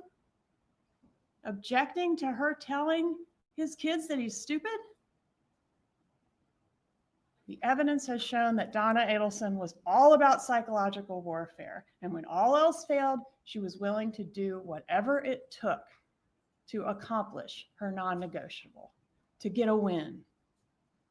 In order for you to render a verdict of guilty, the state must prove to you beyond a reasonable doubt that these crimes were committed and that this defendant is the person who committed the crimes, or in this case, one of the persons who committed the crimes. It is undisputed that these crimes were committed. This was a first-degree murder. No doubt about that. But who did it? The only issue left is identification, or what we call ID. The defense told you in openings, motive doesn't really matter. Don't pay attention to all the motive. Don't pay attention to all the emails. But motive can be compelling proof of who done it. Identification. And thus, critical to your determination of the defendant as one of the persons that committed this crime. Despite some of the testimony that you heard, it is clear that the divorce between Wendy and Dan was contentious. Except the person who cared most about Wendy's divorce and relocation specifically wasn't Wendy. It was her mother. Charlie Adelson solicited Catherine McBanoa to kill Dan Markel, but why? Who solicited Charlie? Because Charlie didn't care about the Adelson family getting a win against Dan Markel.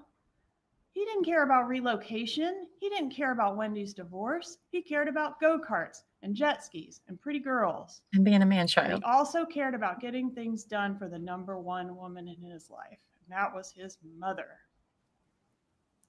She managed Charlie's life for him, and in return, he solved problems for her. That pattern is seen throughout this case. He talks to Wendy on the defendant's behalf to get her to pull the plug on the Tallahassee house, to date Dave and invite him to Mother's Day, to pursue a medical malpractice job, even though that's not even her area of the law, and on and on and on. She micromanaged Wendy's life. Charlie knows how to manage Wendy in a way that Donna can't, or knows how to talk to her in a way that Donna can't. And Wendy needs their help, right? Because according to them, she doesn't even have enough of a brain in her head to run her own life without their help. Donna decides what's best for everyone, and if she runs into any problems making that happen, Charlie is her go-to guy to get it done. He is the problem solver. And what was the biggest problem that Donna Adelson had in 2014? Dan Markel. Wendy filed her petition for divorce on September 10th of 2012, and the defendant was right in the middle of it. In the fall of 2012, the defendant told her son, Rob Adelson, that she had been in Tallahassee for several months. Very generous. Renting a new place for Wendy. She used her own maiden name to do that, to disguise the identity of who was renting it. arranging for movers, moving money around, and getting things set up for Wendy to leave Dan. Then Wendy calls Dan Markel and delivers the news that she's leaving him. How does she do it? She tells him she and the boys are moving out of the marital home, and the defendant gleefully, that was Rob's word, reported to Rob, her son, that she and Wendy strategically planned to deliver that news to Mr. Markel so that he would get this bomb dropped on him right as he's about to take the stage to deliver this lecture. According to Mr. Markel in one of his filings, quote, while the husband was away on a short business trip, the wife left the husband in the marital home, taking with her the children's furniture, clothing, toys, and whatever assets, both marital and non-marital, she desired. The evidence has shown that from the start, this defendant was very involved in managing Wendy's divorce. In October of 2012, defendant writes an email entitled, Things to Discuss at Your Mediation to Make Sure You Have in Writing for a Settlement, in which she refers to Wendy as a hostage and a prisoner in Tallahassee. That's what she believed. The email also includes the suggestion that Wendy pursue a restraining order against Dan Markel, that Wendy should go for 100% full custody of those two kids. It's crazy. And relocation, and the threat of this conversion to Christianity. Quote, if he leaves you in Tallahassee, the children will not be attending Hebrew day school. That's not a threat, just a warning. A warning that her friend, Ms. Cunningham, on the stand dismissed. Oh, that was just a foolish thing to say, right? But the characterization of these threats as, just something that was a one-off heat of passion thing has been completely destroyed by the evidence in this case because she repeats it. She plans it with a lot of specificity. Wendy even admitted that her mom was serious about planning a baptism for these kids to change their religion as a ruse to try to strong-arm Dan Markel into giving up those kids. This is an example of the defendant operating with the emotional subterfuge as described by her daughter, Wendy Adelson. Also remember how her son, Rob, described her. Happy your hair She has rigid flashing. and fixed ideas of what she wants. And as long as you comply, things are fine. But when you don't comply, things are not fine. Wendy even admitted that if Dan had relented and moved to South Florida, or at least allowed her to move there, they might have co-parented happily ever after. But Dan did not comply, so things were definitely not fine. The defendant ends this email with, quote, we will help you in any way possible for you to come here. In October, this defendant drafted language for Wendy's petition to relocate, including allegations that Wendy had been upset about having to live in Tallahassee since 2005, and a mention of putting the boys in a Christian school and on a non-kosher diet. Again, that's not a threat, just a reality.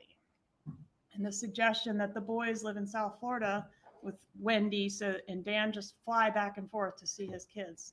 He can just come see them every other weekend by airplane. Doesn't that sound like an amicable, equal time sharing that the lawyers for the defense described was going on here? Wendy's lawyer says she had no knowledge of Wendy's mom being involved in her divorce, but the evidence shows she absolutely was. Wendy sends the proposed petition for relocation from her lawyer to the defendant with a note that says, here it is, let's edit. And the defendant responds the next day with detailed feedback, including an argument that Dan Markel is incapable of taking care of his own children and that Wendy should seek 100% custody. Arguments which Wendy forwarded to her lawyer as her own. And upon receiving the lawyer's answer, she sends the lawyer's answer back to the defendant. That's in evidence. Defendant's thoughts about Wendy's earning potential and her work environment in Tallahassee. Arguments about she'd be better off with this other job that's higher paying in Miami. We'll talk about The defendant says she's been living in Tallahassee, that she, the defendant, has been living in Tallahassee since the petition was filed to help Wendy with the boys. as long as they're respectful. In January of 2013, the defendant advises Wendy Good morning, lady. on her amended petition to relocate. And this is where the argument is raised about the job as a major bargaining chip in the divorce. The defendant writes here that Dan needs to know that there's no way in hell Wendy is going to stay at FSU. On January 14th, Wendy files an amended petition with request to relocate, which you can read and see. The petition contains many of the defendant's arguments. She couches this relocation in terms of not only important, but like a matter of life and death. Look at these quotes. It will create a major negative change in our lives. It will ruin your entire life. The rest of all our lives, mine, Dad's, and even That's Charlie's, crazy. will be affected by how well she can perform and act before July 31st to try to get this relocation thing turned around. Donna has even started pre-screening men for Wendy to date in the Miami area. In February, Dan files his response to Wendy's motion to relocate, alleging Wendy took his stuff when she left. The sole reason for relocation is to be close to her mother and family in South Florida, and that contrary to what Wendy put in her pleading, he was not seeking to leave FSU. He wasn't trying to move. Wendy failed to comply with their Skype agreement, that Wendy exhibited deceitful behavior, made false statements, showed a lack of integrity, and had unclean hands. Those are some pretty nasty words. Maybe not the worst thing that the defense experts ever seen, but pretty nasty. Dan Markel requests sole decision-making authority for these kids regarding education, medical, and religious matters. The defense lawyer witnesses said, oh, that was never going to work. Maybe that's true. But these were concerns that Dan Markel took seriously. Get out of here, Flash fan. There's Get out. tons of discussions in evidence in these binders before you, I'm just in kidding. the pleadings and in the emails about Dan Markel's desire to raise these boys in accordance with his faith and his concerns that his wishes were going to go right out the window as soon as the boys went over to be with Wendy or her mother. And defendant took this matter seriously too. She made it crystal clear in these emails that she had no respect for these boys' fathers' wishes for them regarding religious practices. In this email, defendant says she's sitting at Wendy's kitchen table working on Wendy's response to the filing we just talked about that Dan Markel made. So much for her having no involvement in her daughter's divorce. She says in this email to a friend, all Wendy wants out of this is to relocate to South Florida where she has us and Charlie. Danny is making it very difficult. On March 5th, 2013, defendant sends a long email in response to every I love that paragraph picture of Wendy. of Dan It's so Markel's bad. arguments against relocation, including that Dan's religious practices are fanatical and dangerous to the boys, and that Dan Markel is psychologically unfit to have custody of his children. It's not sounding very amicable, is it? In opening statements, the defendant's attorney acknowledged that Dan Markel was an intelligent, accomplished professor and a dedicated father, and the state could not agree more. But the evidence has shown that her client didn't agree with that. Donna Adelson repeatedly paints Dan Markel as a self-important idiot who's not fit to care for his own children. On March 6, 2013, Dan Markel sends Wendy an email threatening to take her to court over her failure to cooperate with the Skype thing. That comes up repeatedly. Here he says, you've made zero efforts to facilitate that when you or your mother could have easily done so. I don't want conflict or tension. I desperately want peace and joy. Please let that happen, but do not mistake my politeness or desire for cooperation as a lack of firmness. I will not tolerate failures on your part to keep our agreements. They did have a Skype agreement, and she was violating it, and he was furious about it. This email was forwarded by Wendy to this defendant, so she knows about all this stuff. Dan Markel sent Wendy an email in December, which was pretty personal, and in which he is kind of a mea culpa. He apologizes for things that went wrong in the marriage and takes some accountability for what he views as his mistakes in the marriage. And Wendy forwards this email to her mother. I keep thinking Then it's Friday. Donna responds to this personal email Oh, Lord.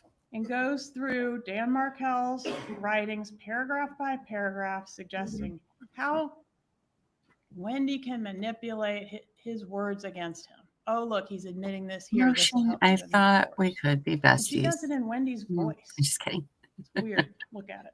That just means more chocolate for me. So although sometimes Wendy seems to be complaining about her mom overstepping, you know, she's trampling my autonomy, it's like she's also inviting her mother into her business and wants her help, It's but true. also don't trample my autonomy.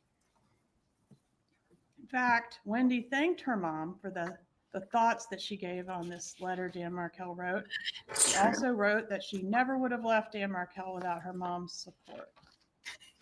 In May of 2013, the defendant refers to one of Dan Markel's responses as a, quote, 23-page The rant. next trial we're going to And cover she is doubles the down on spits. relocation as the most important and non-negotiable part of Wendy's divorce. I mean, how many times does she have to tell y'all it's important, but somehow the defense is still, it wasn't important, or it was over.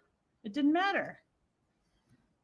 She notes here that Dan Markel threatened Wendy with federal kidnapping charges. He threatened her daughter with federal kidnapping charges for taking those kids without telling him where she was going when she left. The defendant signs off, "I'm too angry to write anymore." And the evidence has shown that this nice, normal, sweet little grandma certainly was angry. Dark Lord.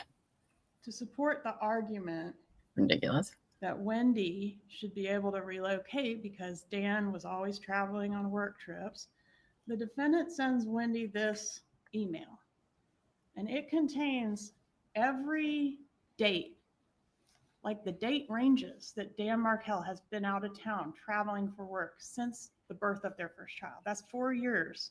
She is able to go back and send to Wendy, he was out of town this date to this date, this date to this date. It's a little shocking that she recorded that information, but we know she is a very detailed person. She keeps these extremely detailed day planners. But Dan Markel's travel schedule is of particular interest. In fact, in light of the fact that the hitmen knew that Dan Markel had to be killed on July 18th because he was going out of town the next day. The question is, how'd they get that information? Who had that information? Then the next day, Dan Markel files a memo of law asking for the attorney's fees and saying that, quote, if costs are not awarded, then the wife and her affluent parents who are bankrolling the wife's litigation so they can enjoy closer access to the grandchildren will persist in vexatious and groundless litigation. Dan Markel knew that Wendy's parents and their considerable resources were a big part of why this divorce litigation was dragging on. For Jackie Petty. They thought he was filing frivolous stuff to drag out the divorce and the proceedings, and he thought the same thing about them. But I know everything about it. On June 21st, the court issued the order denying relocation. We can talk later. When Wendy was on the stand, the defense made a big deal out of, oh, you didn't tell mom it was final, did you? You stipulated to it, didn't you? Which we later learned was because the judge had already ruled at sidebar that it wasn't going to happen. But basically, you know, you kept your poor mom in the dark and she thought this was still something that was viable and you didn't tell her it wasn't. But on redirect, it was proven that that was not true. Defendant did know that the order was final and she expressed this in an email to her friends. Poor mom wasn't kept in the dark on anything in this family. In fact, the defendant recognized perfectly well that this order meant she wasn't going to get relocation through the courts. She wasn't going to get what she wanted through the legal system, but that wasn't the only way to skin a cat, was it? She wasn't deterred by a loss in court. Instead, she started looking into other options to get a win for the Adelson family. There was testimony offered that everyone knew that there was a slim chance of Wendy winning relocation. Maybe everyone knew that on the lawyer's side, but the defendant didn't know that. She was not happy about this loss in court. $600 an hour? Unfortunately, after paying a lawyer $600 an hour for 10 months case preparation, the judge listened to Wendy for 1 hour and made up her mind. Outrageous. So at the moment, we will not be allowed to relocate. I have strong Note the unpopular phrase, opinions. At the moment. Jibbers had not beaten the Adelson family yet. Defendant concludes this email anyway. If I sound angry, it's because I am. We're all very upset and cannot believe the outcome. She couldn't believe relocation was denied. When Wendy expresses defeat over the court's order, the defendant isn't having it. She encourages Wendy to never, never, never give up, to take control, to not let Jibbers think he's won anything by having you remain in Tallahassee, and to show this fucker what will make him absolutely miserable. How amicable. Then defendant solicits Wendy to put on the performance of her life because Jibbers hadn't beaten the Adelson family yet. And this is where defendant reveals her plan of action, including having her Jewish grandsons baptized and offering $1 million to Dan Markel to facilitate this relocation. Control is a theme that's featured prominently throughout this email and throughout this case. There is evidence that the defendant controlled Wendy, she controlled Harvey, and she controlled Charlie, but she could not control Dan Markel.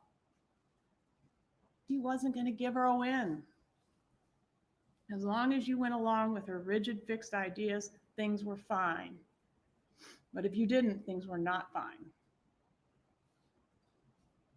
Defendant continues to react to relocation being denied and Wendy's inclination to give up on the matter, including, everyone has a price. Now is the time to start. You said this divorce is not about winning and losing, and it's not a competition. Oh, You've already lost relocation. see, I've had that opinion before trial. Well, it is about winning and losing. We're trying to get a win. You deserve it. You deserve so much more than a life without family, teaching in Tallahassee. Life is tough. If you don't stand up and take a chance, you don't stand a chance. Please, Wendy, do your part and stand up to him. Make an effort to do this so that our group You guys had the offer will highway stand a better shooter chance of being duo. accepted. Don't let this temporary move to Tallahassee ruin your entire life. Fight for yourself, Wendy. We'll be there to help you. Just don't tell us that what you need to do is move forward with a sense of peace.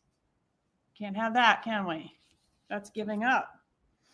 Giving up on relocation was not an option for Donna Adelson. Neither was losing. Throughout the trial, the defense tried to distance themselves from these emails. One of the ways they did that was by trying to put them off on Harvey. They pointed out, hey, this is a joint email account. One of these is signed Mom and Dad. PC Sniper wasn't There's a really few that are signed Mom and controversial. Dad, but it's clear that the defendant is the author of these emails and that she's the one driving the bus on this relocation effort. And during the presentation, we highlight all the dad and I language, all the indications in there that Donna is the author as opposed to You'll Harvey never being convince the me. author. According to her own daughter, Wendy, she's the dominant force in that household. And according to her son, Rob, she is a controlling person as opposed to the more passive, go with the flow type of personality that the dad, Harvey, has. In opening, the defense attorney told you that this defendant was a normal person, and you don't have to decide she's not a normal person. You're the judge of the facts, right? Was a crime committed? Is this the person that committed the crime? But in this email, she suggests that dressing her Jewish grandchildren up in Hitler youth uniforms would be acceptable. That would accomplish her goals. The ends justify the means for her, people. That is illustrated here, and it sums up this entire case. The defendant wanted this done because that was the only way left to get a win. If he had submitted, if he'd let her take those kids, he'd be Jackie alive. looks so bored. I think the guy's doing closing. He's If he'd moved to South Paying Florida attention. himself, he'd be alive. But he would Selmer. not submit. She could not get that win. He was a huge problem, and she made it Charlie's problem. To Charlie, who liked the idea of being a tough guy, who had connections to people on the wrong side of the tracks, the price of Dan Markel's life was worth the reward of pleasing his mother and easing her diarrhea and getting her to finally shut up about Wendy's divorce. In the mind of this defendant, all their lives I like depended it. on the success of this relocation effort. She tells you as much herself in these emails. Listen to her. And as such, any and all means were justified. Because not everything one has to do in life is comfortable or easy. Sometimes it's ridiculously hard. This is what passes for normal in this family.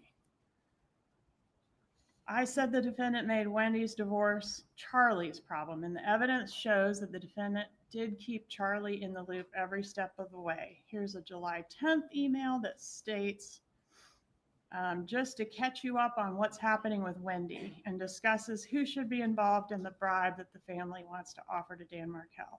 On July 19th, the defendant requests and Wendy sends her copies of the motions, responses, orders, and transcripts from her divorce so far. That same day, Dan Markel makes a settlement offer that this defendant encourages Wendy to reject, saying the answer is no to all of this. Please, Wendy, we've been with you from day one. Do not accept or sign anything without the two of us reviewing and discussing all of this with It's crazy. you. Screwing him financially is what will aggravate him. But ultimately, a settlement is reached. You all have heard about this date, July 31st, 2013. But contrary to what the defense has told you, the fighting did continue. On October 12th of 2013, 3 months after the divorce was final, the defendant forwards an email to Charlie Adelson, which Dan Markel had sent Wendy. And the defendant adds the note, "This is what this fucker is sending your sister on a regular basis. He is absolutely crazy. Impossible." Does it sound like everything was over? This was the amicable divorce over? Not contentious at all, right? This is fall of 2013, the same time frame in which Wendy starts dating Jeff Lacoste and Charlie starts dating Catherine Magbanowa. On October 13th, 2013, the defendant texts Charlie Adelson, quote, "Horrible evening for your sister." The pattern of this defendant getting worked up about Wendy's divorce and then forwarding it on to Charlie is seen over and over again. Which brings us to Halloween 2013. Several important events in the case occur on Halloween 2013. One, Wendy officially takes Dan Markel back to court, filing her motion to enforce the marital settlement agreement. So she's alleging he violated it, and she's asking to hold him in contempt of court, alleging that he's not paid the agreed upon fees that he was supposed to pay by a certain deadline. Wendy backs out of the contract that she had signed to buy a house in Tallahassee on Halloween 2013. Charlie later brags to the defendant that he talked Wendy out of buying the house, and the defendant calls him a miracle worker for having convinced Wendy not to buy the house in Tallahassee. Also, Charlie meets up with Catherine Magbanowa on Lincoln Road on Halloween 2013, the same day Wendy pulled the plug on the house, and broaches the subject with her for the first time of, "Hey, do you know anybody that I could hire to harm someone?" And she did. Charlie sends this picture of himself and Catherine Magbanowa together to Wendy that night, October 31st, 2013. First night, he solicited Catherine Magbanowa to be a part of a murder, or a part of what would become a murder. Mid-November, Jeff Lacoste meets the defendant for the first time. Remember Jeff? He was Wendy's boyfriend that testified. He said he would meet her 6 to 7 other times in addition to that first time during the course of his relationship with Wendy. Sometimes just in passing, picking Wendy up for a date. Other times more substantially. But we can totally talk about that later for sure. Circus. And that becomes maybe important later. Meanwhile, the fighting continues into December. In December of 2013 by now. On December 16th, Dan Markel emails Wendy and the parenting coordinator that was assigned to help them try to navigate these issues about the defendant, Donna Adelson, disparaging him to his kids. In this email, he introduces what he calls a major issue. The headline on this concern is not buried, guys. Like he says, I'm introducing a major issue. He very plainly gives a preview of the grandma motion, which will ultimately be filed in March of the next year. And here he says that on November 8th, one of the boys announced at a Markel family dinner that grandma, referring to this defendant, says you're stupid. Grandma says you're stupid. Then the following Monday, on November 11th, when Dan Markel was buckling the boys in at the park, they both tell him that grandma says you're stupid. When asked why, they say because you're trying to take her sunshines away from her. When asked who are her sunshines, the boys answer they are her sunshines. Then again on November 30th, while playing with the older child, that child repeated the statements to Dan Markel, grandma says you're stupid.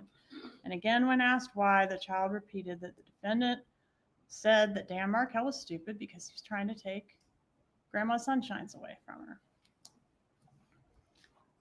I love the nickname Sunshines, but now I can never use it. As he would like to avoid a hearing in which his kids are going to be primary witnesses against their grandmother. He assures her that he will, though, if necessary, seek judicial relief that prevents contact between the children and their grandmother. This lawyer that testified said, oh, that wasn't going to work. Well, he didn't think so. Oh, well, that's no big deal. I've seen much worse than that in my career. Well, yeah, Dan Markel hadn't seen much worse than that. Dan Markel had a big problem with grandma saying he was stupid, and he wanted to take it up and address it with the judge if necessary.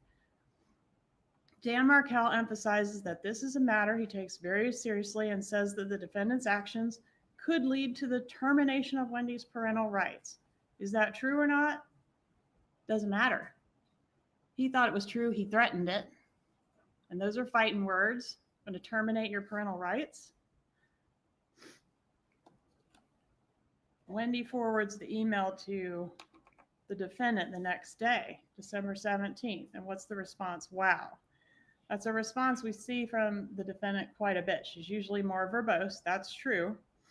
But why is the defense working so hard to say that their client didn't see this email and didn't know about these allegations?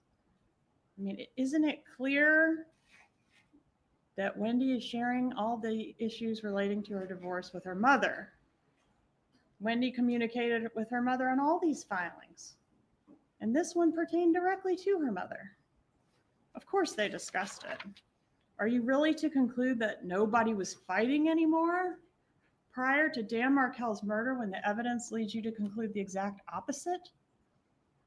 This was a pressure cooker, and it was being turned up hotter and hotter with each passing day. Not only is this a situation that's escalating between the actual parties to the litigation, but now the defendant has moved from working behind the scenes, helping Wendy with the divorce, to actually being the subject of the pleadings that are before the court. There was supposed to be a hearing on that issue. One thing Dan Markel wrote in this email is, quote, I fear that the children's best interests are not being pursued so much as what grandma wants. If he only knew how legitimate that fear really was. Those weren't just some ugly, foul words thrown around in the heat of the moment, folks. They continued well past the finalization of the divorce. Here on January 10th, 2014, so now we're into the year where Dan Markel is killed. 6 months after the divorce is final, defendant says of Dan Markel, wow, is he on drugs? Is he also going to pay $70K plus the legal fees and interest that bastard owes you? So the bad blood is going strong here 6 months before the murder. And the divorce wasn't really final anyway, in the sense that we're continuing to have pleadings get filed back and forth. In February of 2014, Dan Markel emails Wendy threatening to file motions, exposing her for what he said was hiding assets, $200,000 worth of assets from the court, and giving false testimony under oath. And also to accuse her attorney of misconduct. Her lawyer witnesses say none of that's a big deal, then none of that was going to be successful, but he thought it was going to be successful. To him, it's a lot of money. To him, it's a big deal. The next day, on February 15th, 2014, we see a text from the defendant to Charlie. Wendy's totally stressed out. Yesterday was a rough one. She will probably have to go through another depot. Outrageous. Rob Adelson testified that his mother told him they were, quote, depoting Wendy to death. But then their expert witness got up there and said Wendy was never deposed. I guess they didn't provide her with that information or any of these emails or text messages post July 31st, because this thing was not over on July 31st. In this text, defendant accuses Dan Markel of stalking Wendy, and Charlie agrees. The defendant tells Charlie to keep the conversation with Wendy light and don't bring up the divorce drama, which kind of implies there was divorce drama going on. There's a sense in this email and elsewhere in the evidence that defendant and Charlie have to tiptoe around Wendy, like she's this damsel in distress that needs the two of them to step in and help her handle her business. On February 17th, 2024, defendant again reports to Charlie how Wendy's hearing went and talks about how there are plans to seek to have Dan Markel forced to submit to psychological testing. Here, defendant is 7 months after the divorce and just 5 months before the murder, responding to Dan Markel's filing a request to produce. And she says, it's time to give it to him. Let's aggravate him the way he's trying to aggravate you. And what can your attorney do to be proactive to give him some grief? Can't you meet with her and work out a plan of attack? Something has to be done with this asshole. This is 5 months before the murder. Here, defendant texts Charlie about Wendy yet again. If you speak to Wendy today, tread lightly. Don't ask questions about the depot, her lawyer, etc. Tough time, and she's really stressed out. The asshole showed up at soccer yesterday, and she goes into a story about, he showed up at soccer and they got into it. And then she ends with such a fucker. Super amicable. Then we have this text on March 4th, switching gears. This is about the birthday gift. Defendant texts Charlie that she's going to call him from the bathroom in Gainesville where she can have some privacy. Please pick up because I will have very limited alone time today. Erase this text after you read it. Then the defendant says, we'll speak privately about Dad's birthday gift.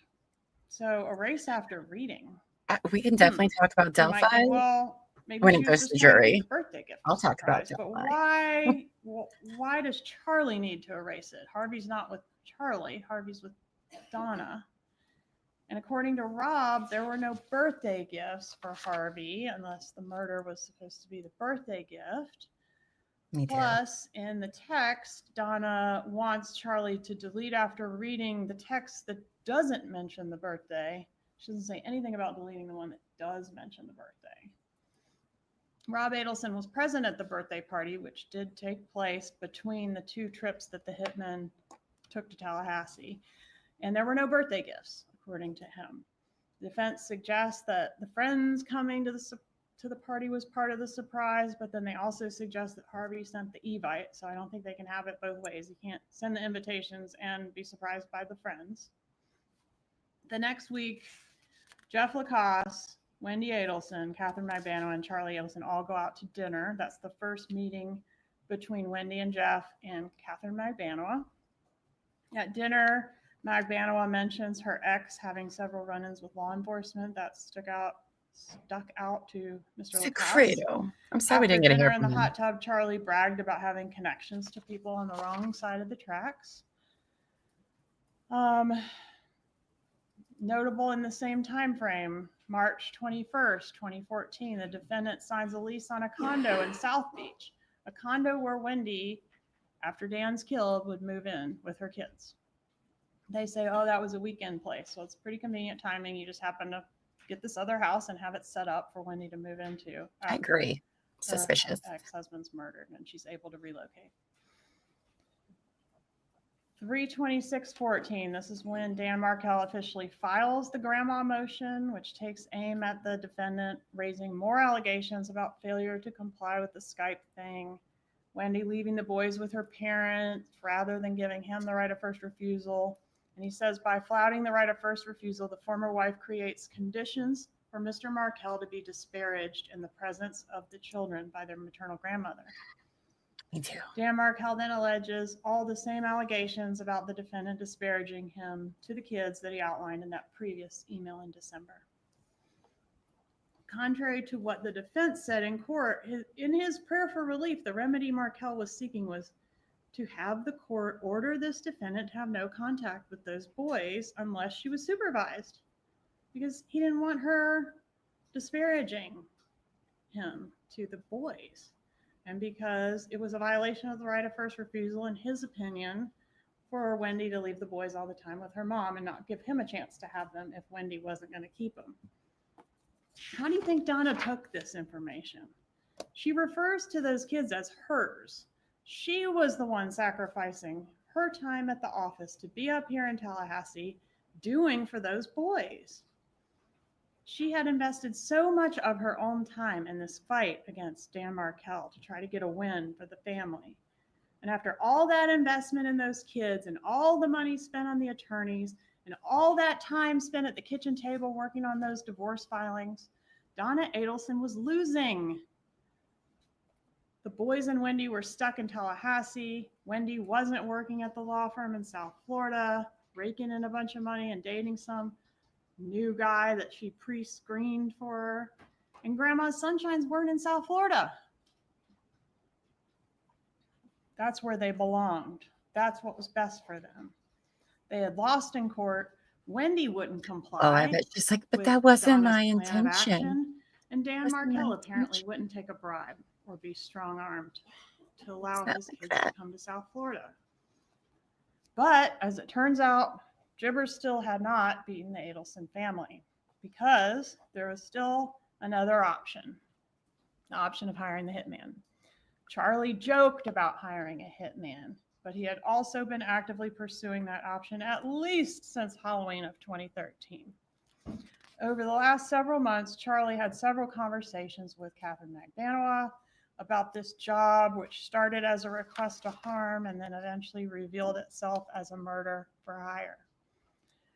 Recall that McDanoa said that often when she and Charlie would discuss the murder and the Exactly pressing who I to was get it channeling. done, he would emphasize to her that the toll that Wendy's situation was taking on his parents emotionally and physically, as they were stressed to the point of being physically ill. So he would often tell her that's the motive. That's why we need to get this done. It's like stressing out my mom. On May 16th, 2014, 2 months before the murder, Wendy was added as a resident to that condo in South Florida. On May 30th, 2014, Donna sends Charlie the text, quote, "Horrible morning with Danny. Tough conversation with her." This text was sent less than 2 months before the murder. The drama is continuing. Everyone's still fighting. It's contentious. Prior to the June trip, Charlie had prepared an envelope containing the murder instructions. He told Catherine McDanoa that he used gloves when handling the paperwork inside, that he printed it not on any printer that can be connected to him, and that she was not to touch the contents of what was inside. She was to deliver the envelope to Sigfredo Garcia. She followed these instructions. In early June, she came back to Charlie asking for travel expenses for the hitman. She got a couple $100 to give them to rent a car to come up here. They came, well, let's back up just a little bit. They rented the car June 2nd, 2014. McDanoa drops Garcia off at the rental car place, and then McDanoa calls Charlie on the way home from the rental car place. And you saw the evidence of this in Sergeant Corbett's presentation. Charlie immediately calls Donna on the landline after hanging up with McDanoa. How do we know that he talked to his mother and not his dad, since it was the landline? Well, because a few minutes after that call, he talks to Dad on his cell. So probably didn't talk to Dad on the landline, and then a few minutes later talked to him on the cell. You're an adult. You can do what you want. Garcia and Rivera traveled to Tallahassee. This is June 4th, 2014. Rivera notes that Garcia is in possession of a piece of paper. Paper has a photo on it and some information. This information allowed them to locate and follow Dan Markel's vehicle, a black Honda Accord with the tag number 534YBM. Information that the defendant had written in her 2014 planner. Wendy and Jeff Lacoste have their coffee date, at which she cancels their planned trip to California on July 11th through the 17th. She offers no real explanation for why she's canceling, except to say that she's real worried about being able to pick up the boys on the 18th. The 18th, of course, ends up being the day that Dan Markel is killed. Later that night, Jeff Lacoste goes to Wendy's and she's a nervous wreck. She won't tell him what's wrong, but her stomach's upset, and he goes and gets her Pepto-Bismol. The killers are in town when that happens. The hitmen spend a day and a half following Dan Markel around Tallahassee. Here they are near the park there by his residence. That lady has been About color his coordinated residence. every And day. although trial. Rivera had already purchased the murder weapon, a revolver that I don't he know, got she has on been the kind of streets obsessed for with the her. express purpose of killing Dan Markel, they lost him, or he was with the kids, or for whatever reason they did not get the job completed on the June trip.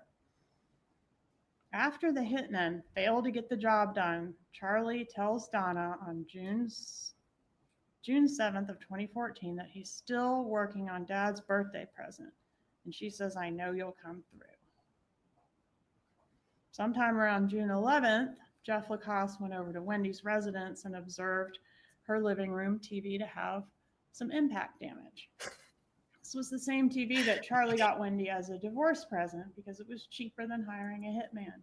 Well, The location and Sometimes. damage to the set did not appear consistent with something the kids could have caused, at least to Jeff. you never know.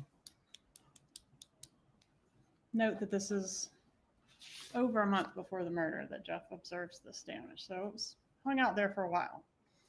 June 13th, the defendant has a note in her calendar to consider canceling Harvey's birthday party if that's what he wants to do.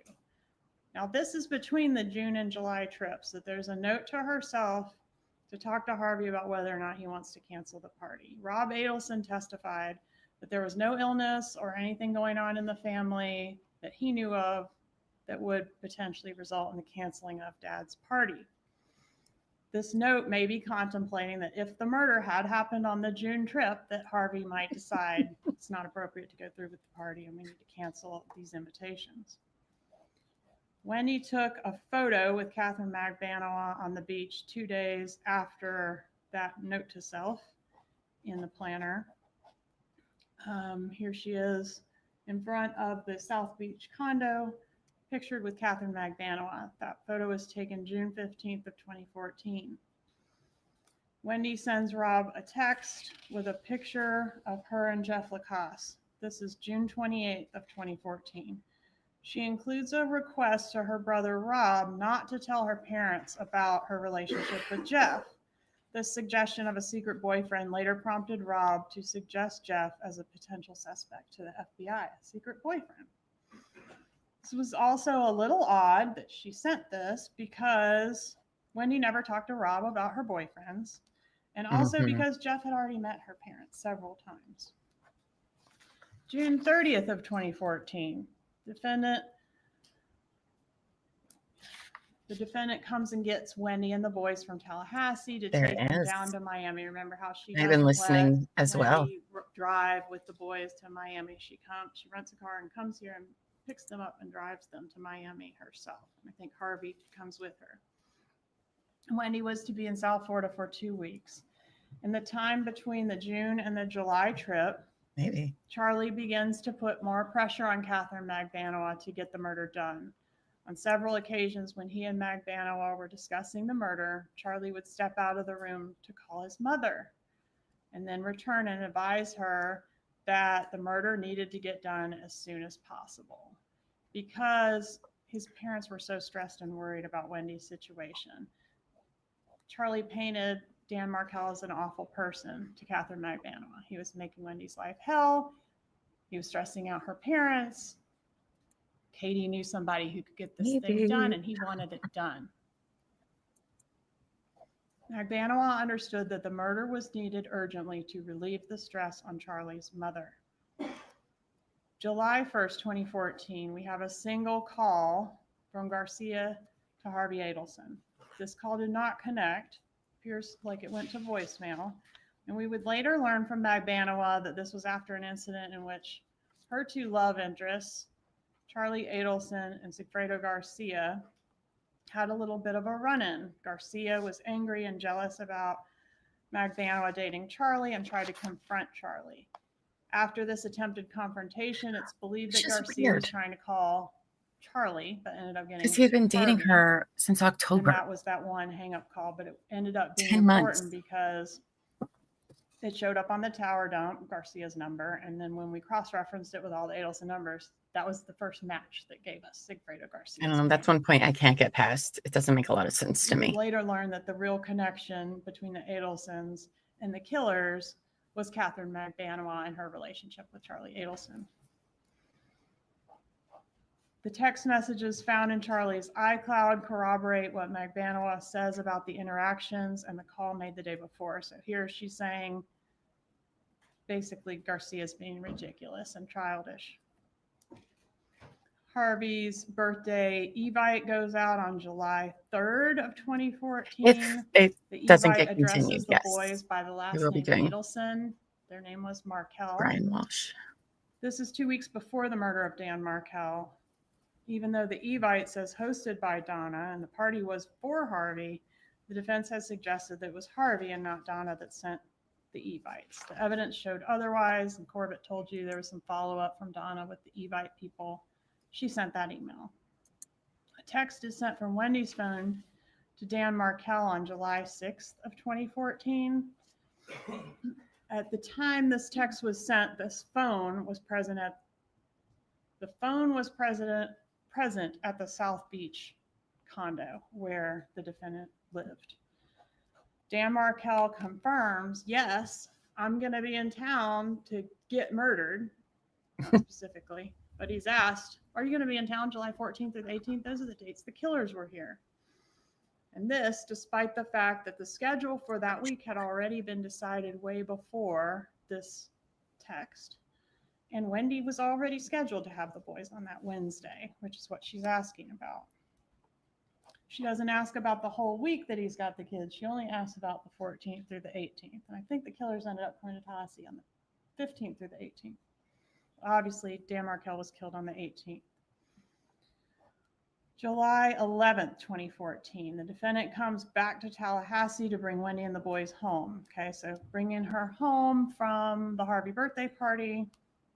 That same day, both Harvey Adelson and the defendant separately, 8 minutes apart, email Wendy Adelson about her TV repair appointment that's going to happen on the day of the murder. July 13th, Hold up that money. Wendy and Lacasse meet at Wendy's house, and she's an emotional wreck again for no apparent reason. Lacasse impeached her regarding some statements that she made during a discussion of their relationship that evening in the context of, you know, you got to get past this moving to Miami thing. I mean, what, you're not going to be able to move to Miami. And she says, you know, yeah, it's not an issue unless something happens to Dan. And she says, can I tell you something in confidence? And she makes the chilling statement at that time that her brother, besides joking about hiring a hitman because it was buying a TV because it was cheaper than hiring a hitman, he also, in fact, had looked into hiring a hitman to kill Dan Markel. This conversation occurred just 5 days before the murder. July 15th, the Prius is rented. July 16th, Rivera and Garcia traveled to Tallahassee. July 17th, Rivera and Garcia followed Dan Markel around Tallahassee. July 18th, murder day. You guys okay? Anybody need a break? Okay. July 18th, 8:11 a.m., the defendant texts Wendy about the TV repair appointment. I think she's at around like an hour, maybe an hour 15. I don't remember TV exactly when repair she started. appointment 10:20 was planned for between 8 a.m. and noon that day. And she says they are on their way over now to help you with the TV sets in your living room. in case she didn't know which TV set it was. This is the TV that Charlie bought as a divorce present because it's cheaper than hiring a hitman. I am, Could yes. it be a coincidence that this TV is also the Like, alibi personally, for I Wendy am. I haven't yet on the show, the but yes. murder? While he's being murdered by a hitman.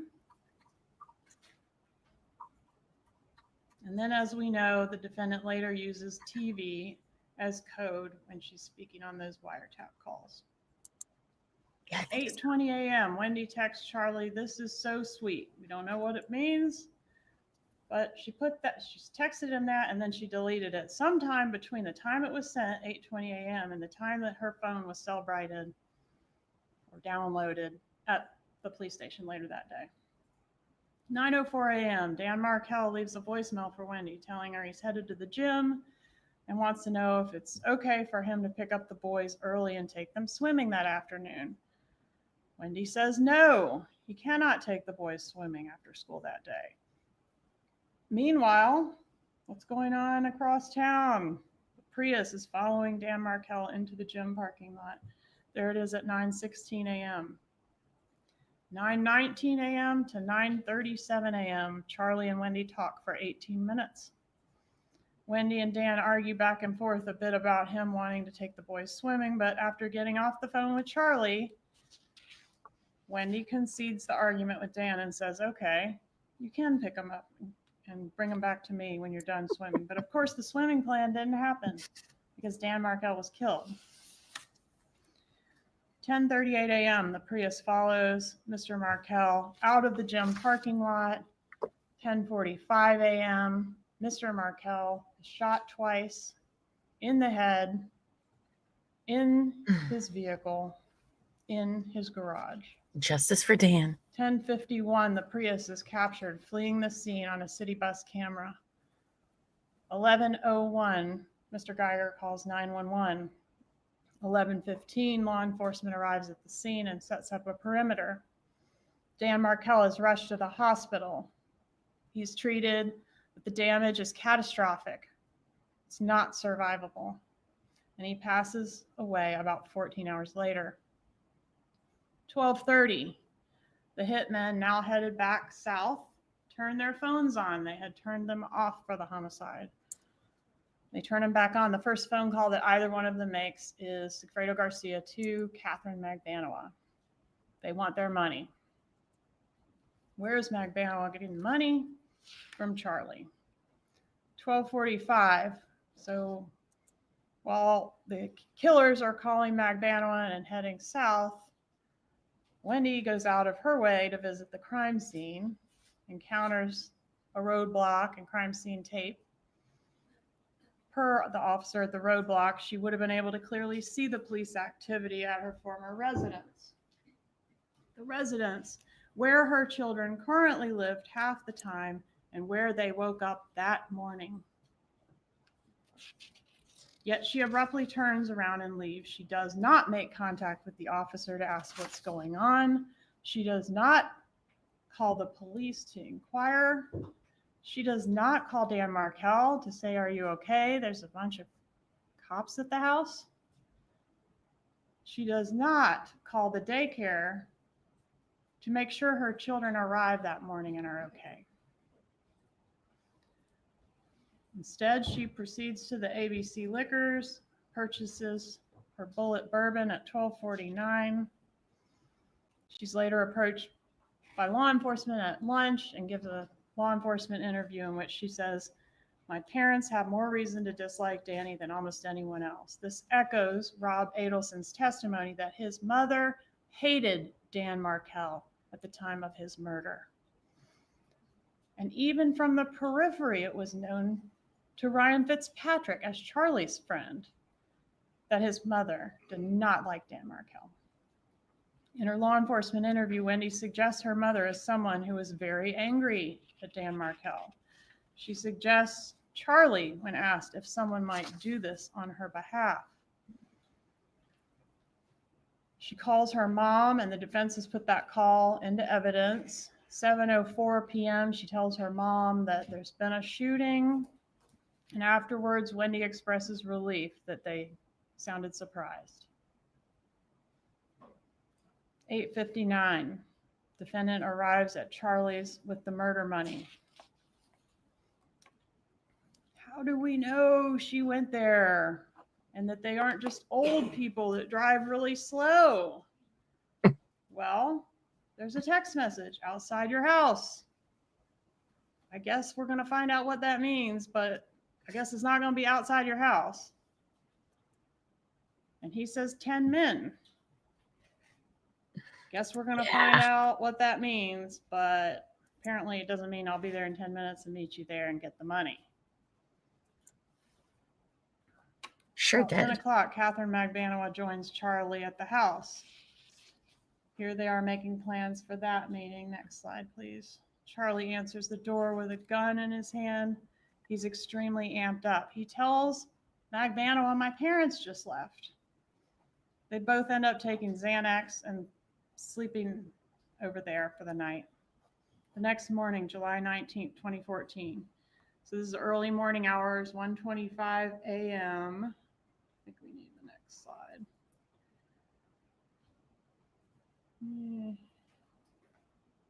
Yeah, 1:25 a.m. Donna and Harvey arrive at their Orlando hotel. In the morning, Charlie puts the money in Catherine Magbanua's trunk. She's seen at 9:33 a.m. approximately, heading south toward Rivera's house, where she's going to meet up ultimately with Rivera and Garcia and give them the money. Garcia takes the money out of the trunk where Charlie Adelson put it and divides it up between the three of them.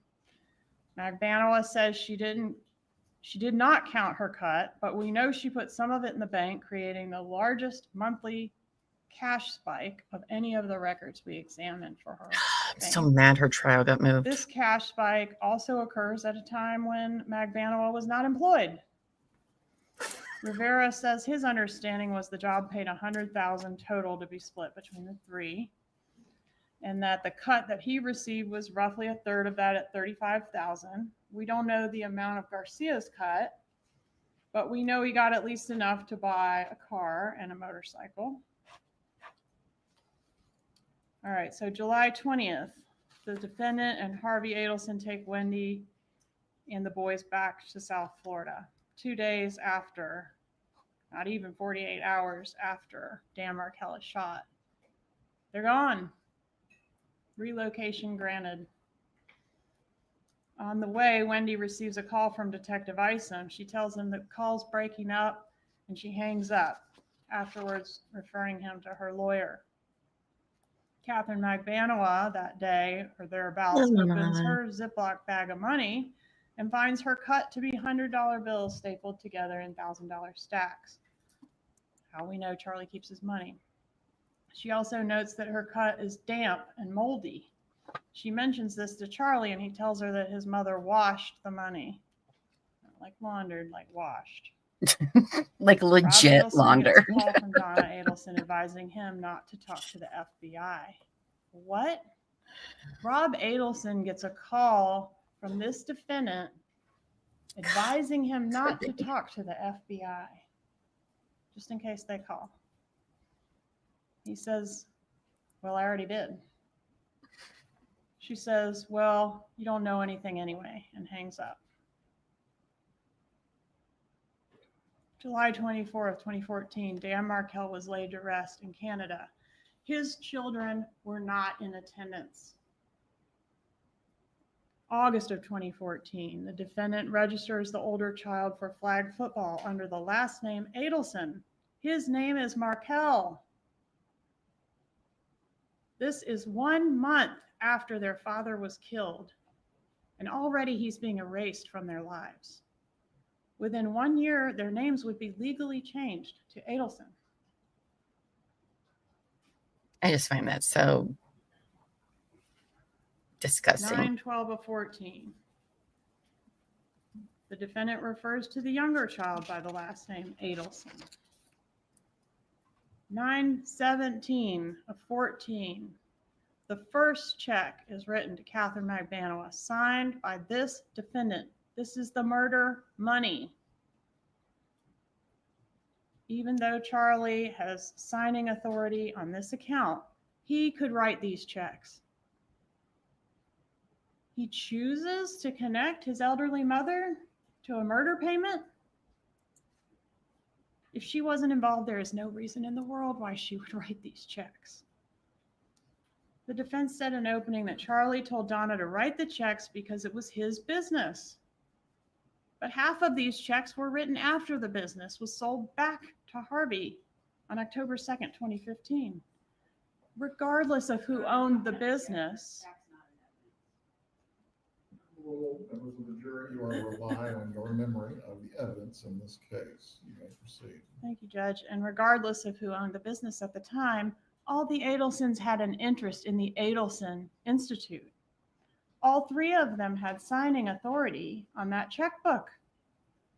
But the defendant is the one that wrote that check. September 17, 2014, and the 43 checks that followed. Is that consistent with what we've heard? That she would just write the checks and not ask any questions? Oh, goodness. We've heard that she is assertive. She's controlling. She's a details person. She ran think that it's a generation business thing, and those too. people's lives. She ran a tight ship. Bye, Flash fan. We've Thanks for seen her stopping weekly by. planners where she plans out every detail of her own life, making meticulous notes. She kept detailed information about Dan Markel and lots of other things.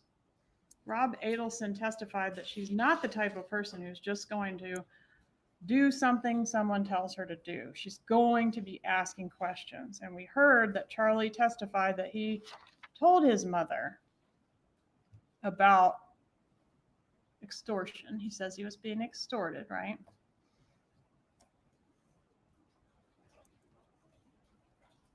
All right, let's fast forward to October of 2015. Charlie's had a couple girlfriends since the murder and is now dating June Mchinda. Remember her? Ah, June, June. one of Charlie's girlfriends that testified. She said they were enjoying a fairy tale relationship in October of 15. During her relationship with Charlie, June observes that Charlie packages his money in an unusual way. $100 bills stapled into $1,000 stacks. June also observes the defendant to be in control of the family and super involved with the grandchildren. However, she found it odd that nobody in the family seemed curious about who killed Dan Markel, nor did they seem upset about the murder. Rob Adelson also noted a complete lack of curiosity on the part of his mother about this murder in the family. When he asked what the defendant thought happened to Danny, she said, quote, "I don't know and I don't care. It doesn't concern me." Why? As someone who liked details and who always stayed on top of everything, her total lack of interest in who killed her former son-in-law, her grandchildren's father, is totally out of character. From July of 14 to April of 16, Donna Adelson got everything she wanted. Wendy and the kids were in South Florida where she could drop them off and pick them up, manage their schoolwork, their tennis, their piano lessons, and have her sunshines with her every day. All the while, she's steady paying for the murder of their father. Everyone is living their best life, thinking they've gotten away with murder until the bump. Everything changed on April 19th, 2016, when the bump occurred. The undercover approaches Donna and hands her a piece of paper. The most human reaction in the world is to look at the paper. Uh-oh.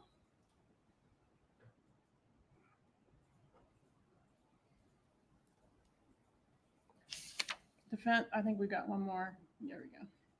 The defense told you in opening that this defendant is a normal person just like you and me. There is nothing normal about the way she conducts herself in the minutes, hours, and days after the undercover approaches her with that paper. The bump and the wire were designed to expose the co-conspirators and their roles in this conspiracy, and it did. Here, we're just 10 minutes later, There's only one thing a normal person would do if approached on the street by a stranger who appears to be threatening harm to them in some way. A normal, or maybe I should say an innocent person would, 1, look at the paper. She didn't do that. 2, get to safety.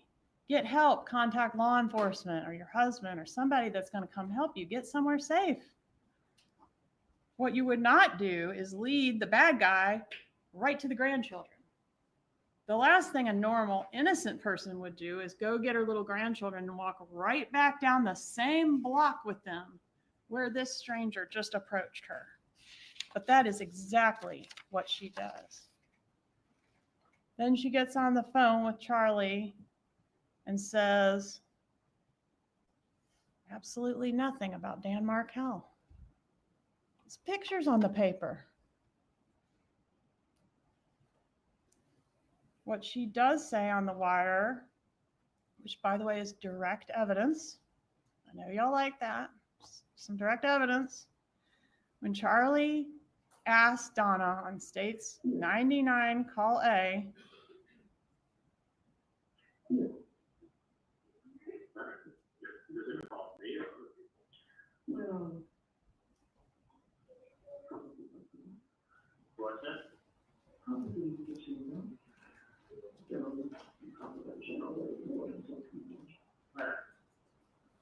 does it involve me or other people? Well, probably both of us. You That can is direct probably. evidence. If anyone in that jury room wants to acquit her, make them tell you. Yeah, you can just how put that it in the is not general convicted. chat, Flashbang. In call That's B, fine. Charlie calls back because he can't stand it. And he asks his mother, will you send me a picture of the bump flyer? Now, let me do this. Do you want to take a picture of the letter and send me the salt again?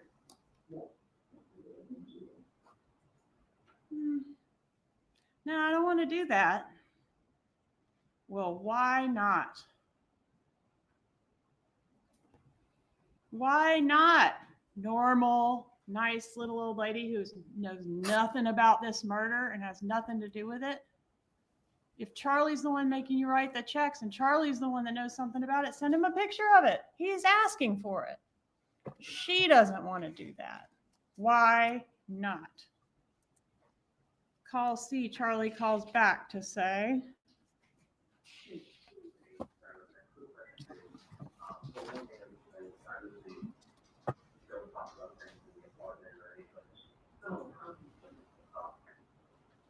don't talk about things in the apartment.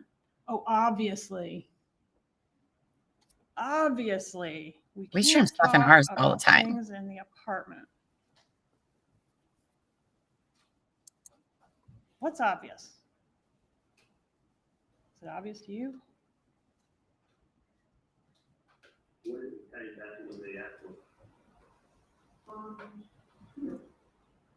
The TV is probably covered by fire. This TV was probably about 5. She's the original code talker. This TV, and look what he says. Well, they asked you for $5,000. He decodes it. He's not the one talking in code. He's decoding it and saying what she's. Dumb Charlie. He's picking up what she's putting down. There's no TV mentioned by the undercover operative that approached Donna Adelson on the street. A couple big takeaways for you, please. Innocent people do not talk in code. Cool. Second big takeaway, TV is code for the murder throughout this case. You got Charlie's joke, Wendy's chilling statement to Jeff Lacoste, the alibi of the TV, and now here we've got this TV again. A TV that's the alibi for Wendy. It sat broken for over a month so that a repairman could come out to be her alibi on the morning of the murder. An appointment that her parents set up for her, which was pointless because the TV was smashed and of course could not be repaired. Then she claimed she had an 18-minute phone call with Charlie about the fact that a smashed TV can't be fixed before she got in her car and went to the crime scene, where she did not get out of her car or make any phone calls or make any inquiries about what was going on at the house where her kids lived.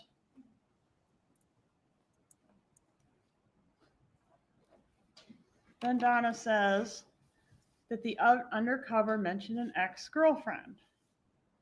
Yeah.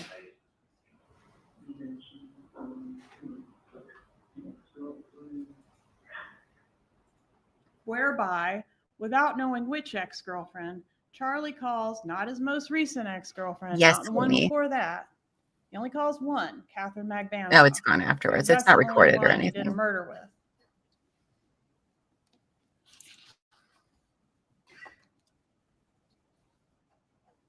Because he probably did have a general idea what his mother was talking about. When Charlie it brings does. up going to the police, Yes, it does. his mother says, that's not a good idea. Why not? No. Then instead of notifying the police, Charlie and the defendant leave the safety of her very secure building and meet at a marina just 300 yards from where she was approached by the undercover. They were observed speaking very intensely to each other in low tones. I don't know After much that about meeting, Kick, Charlie but goes I'm to going to look Dolce Vita. into it. This is the restaurant where he meets up with Catherine Magbanua, and we are able to capture some of that conversation that was I might have had to get it there. from In you that shorty recording, we hear people. Charlie make statements that are not only incriminating, but that also are totally inconsistent with the defense that he would later offer at trial. Pause on the wiretap here for a moment just to go to what his defense was and what we've learned about that defense. I told you earlier that he said that Magbanua, Garcia, and Rivera acted alone. They just came to Tallahassee and killed Dan Markel, kind of in the hopes that they would get paid. There are several pieces of evidence that Charlie had to explain, and he designed a defense that he thought would do that. First, he had to explain that he's got this close connection between his girlfriend and the hitman. So the obvious defense there is, she heard me griping about Markel and she thought she was doing me a favor, so she did it on her own. Well, the problem with that is normally you're not going to have your extortionist spend the night with you. You're not going to have the woman that has murdered your former brother-in-law spend the night with you. You're not going to inquire about her plans to go to the pool the next morning if she's, just murdered your ex-brother-in-law. So to explain these messages, he testified that he did not believe she was a part of it. She wasn't one of the extortionists. I was extorted by the killers. I had nothing to do with it. No one in my family had anything to do with it. But I thought that Magbanua was just a victim of the hitmen too. She was a go-between for them. She was protecting him from them. All the money he and his mom were paying her, cash and checks, were going to the hitmen, not for the benefit of Catherine Magbanua. Even the checks that were being deposited into her bank account, he said he believed she was taking out and giving the money to the killers. It was just funneling through her account so she could get insurance for her kids. Well, I will definitely be Charlie checking that out this testified weekend. that he had previously mentioned to Magbanua the $1 million offer that his family was going to give Dan Markel, and from that she deduced, he's got a bunch of money. So she ran her mouth to her associates, and her associates took it upon themselves somehow to figure out who Dan Markel is and where he was and kill him on their own. Per Charlie, it was Katie alone that came to him on the night of the murder and demanded money on behalf of the hitmen, with the threat that if he didn't pay, they would kill him or other members of his family. Since he didn't have that much money, Magbanua then negotiated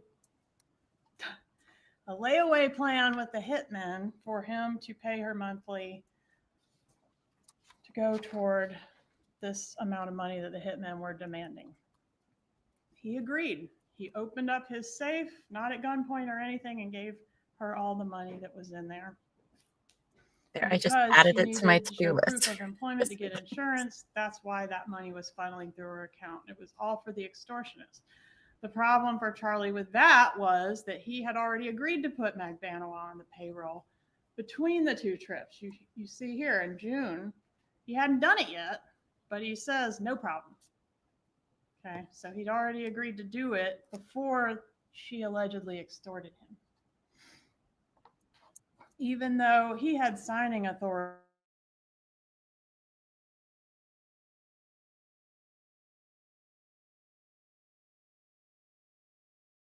theory that we're saying that the defendant adopted I don't know what that when was she about. heard Charlie's testimony and texted everyone she knew Yes. that what he just said on the witness stand was the truth.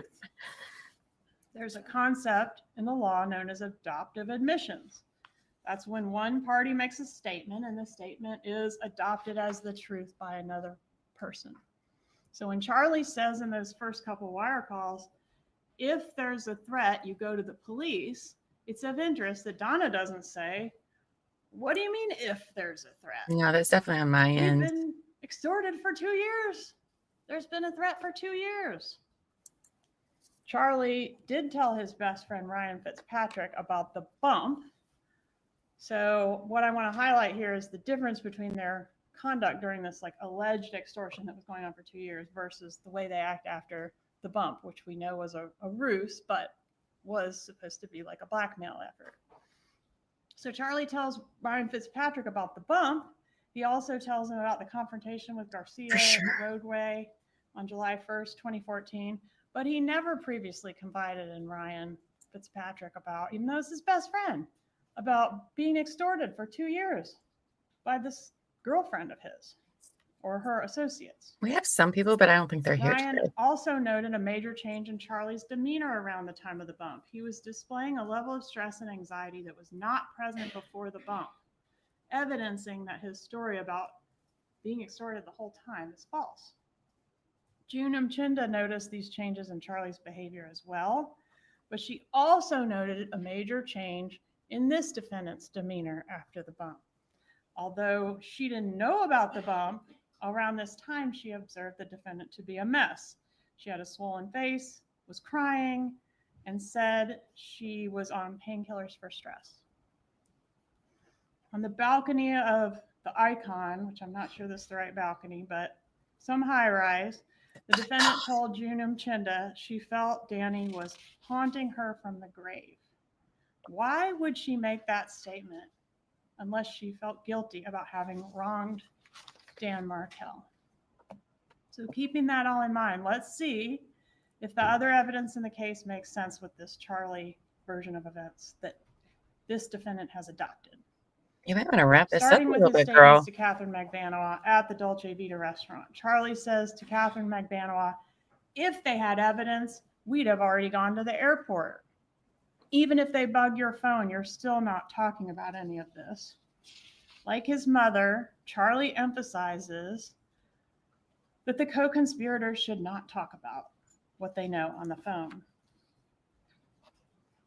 The cops would only bug your phone to get information about the murder, right? I mean, why are we not talking on the phone if we had nothing to do with it? Why are we not talking on the phone if we're being extorted and we're the victims here? Why are we not reporting it to the police if we're being extorted and we're the victims here? If the cops are listening, we're not reporting it to the cops because we're afraid they'll come kill us if we do that. Right. Well, talk about it on the phone. But they are If rich. they're listening, so. they'll hear and they'll know you're being extorted, but they don't do that because it's bull. Discussion about how he's going to start arming himself. So Charlie says at Dolce Vita, I'm going to start, I don't remember his words exactly, but he's going to start carrying a gun and he's prepared to shoot. And he goes through a scenario where, he might have to kill somebody in his driveway. Some and the cops will gangbangers. not ask any questions because he's a dentist. If he's been an extortion victim for 2 years, why is he just now starting to carry a gun? And then he says, if somebody comes up to me asking for money in my house, he's going to shoot them. This is the same guy that's been too paralyzed by fear over the last 2 years to report his victimization to the police or to anyone. This is a guy of considerable resources that could, I don't know, get Fair points, some Georgia. muscle or some help or some something. not just roll over and open his safe and give all his money to some girl that's not even armed. This is a tough guy that would never tolerate somebody coming up to him at his house and asking for money. But he's talking to the woman who supposedly did that exact thing, came into his house and asked him for money. He doesn't mention, well, I gave you the money, but I'm not giving this guy any money. You know, it's like they don't mention this extortion. So you see the problem. But We'll see this what defendant doesn't see the problem. She says that that's the truth. The truth is out. Thank goodness. The truth is out after we remained silent for so long. Defense does not have to prove anything, but through cross-examination and the witnesses they called, they chose to kind of suggest, you know, maybe Charlie was involved, maybe Wendy was involved. But there's no connection to our client. But Charlie's story was that he and his mom were involved in the sense that they were extorted by Catherine McVanoa, so they knew who did the killing. They just didn't speak up because they were scared, because they were being extorted.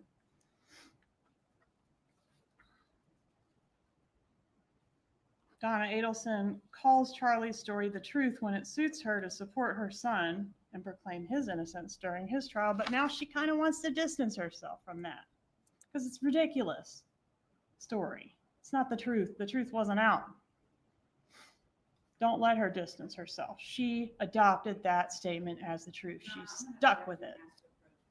Please approach. Oh, okay. No, it comes out Friday on Paramount Plus. It comes out. So, like, if you're only watching Dexter, like, on TV. Oh, jury's being asked to leave in the middle of a closing argument. That's interesting. It airs on TV on Sundays, but Fridays it comes out on Paramount. So, no, it's a whole series. It's 10 episodes, I think. So, interesting. Your Honor can be seated. Ms. Fulford, you may argue what you're seeking to raise. Thank you, Judge. The comments being made in the closing argument of the state, and I don't like to interrupt closing, so I apologize for that. But there have been several comments that have been made that are burden shifting and commenting on my client's right to remain silent. She's stood before this jury and said that the defense has some other version. She said this in a text, but now they're saying something different. We don't have an obligation to answer any of this. She's insinuating to the jury that we're going to come up there and provide her version of events. She chose not to testify. Ms. Kappelman, any argument concerning this? Ms. Adelson has made adoptive admissions and has suggested other alternative theories that have been developed through cross-examination. I'm entitled to comment on those theories. Concerning this, Ms. Fulford, as I've heard the closing argument and the evidence, my recall of it and my notes as well as to what occurred during the trial, there were adoptive admissions as it relates to statements that occurred during Charlie Adelson's trial. While she has not testified, the prosecutor has not made any direct comment on her not testifying in this trial. Also, as well, it is clear she has no burden to prove anything. The state is entitled to argue reasonable inferences from the evidence in the record.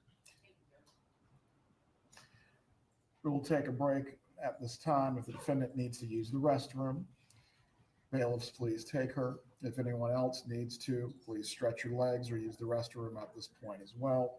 Time. Ms. Kappelman, on my clock, you have 35 minutes remaining. Oh, wow. Okay. It's flexible. Yeah, if you guys didn't know it, yeah, Lainey is a lead singer in a tribute band for Journey. I listen to some of your YouTube stuff. It's very cool.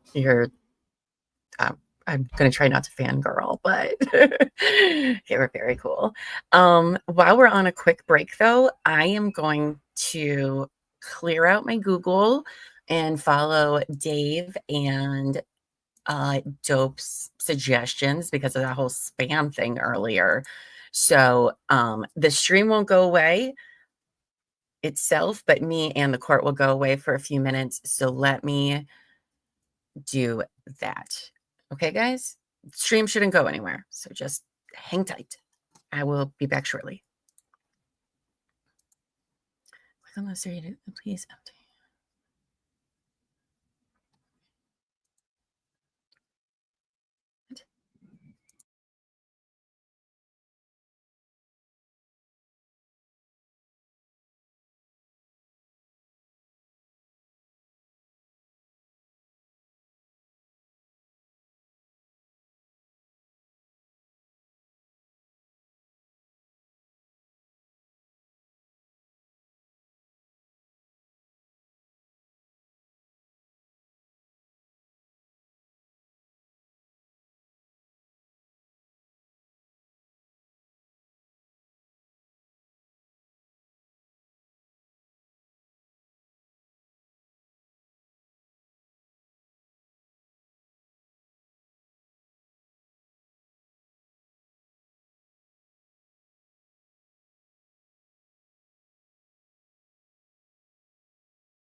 Okay, I'm back, friends. Sorry, I hope I didn't scare anybody. I think I did it, so hopefully that works. Let me pull the court back up so we have that. Don't worry, they're not back yet. All right, we got that. All right, hopefully that was all taken care of. Thank you for sending me that stuff, Dave and Dope. Appreciate you, my tech guys. That's right, I have tech guys. Anyway, so yeah, that was that. Let's see. Oh yeah, we were talking about Lainey being a badass singer because she is. So yeah, go find oh man, why did I just forget the name? The Journeys? Oh shoot. I'm so sorry. I just like completely blanked on your band's name. I'm so sorry. Frontiers. Yes. Make sure you go check out their YouTube channel. It turns out Arlene is pretty amazing. I gave you a jump scare. I tend to do that, I guess, on people, which is very funny. Yeah, I'm also going to check out to Kick as well. I don't really venture into other platforms, so I will definitely look into that for the future for sure. Yeah, she did. And she's playing in Boston this weekend. So if you happen to be in Boston, go get tickets for a show or see her, or I'm not sure exactly what she's doing, but go find her and cheer on for us. So let me see what this is about.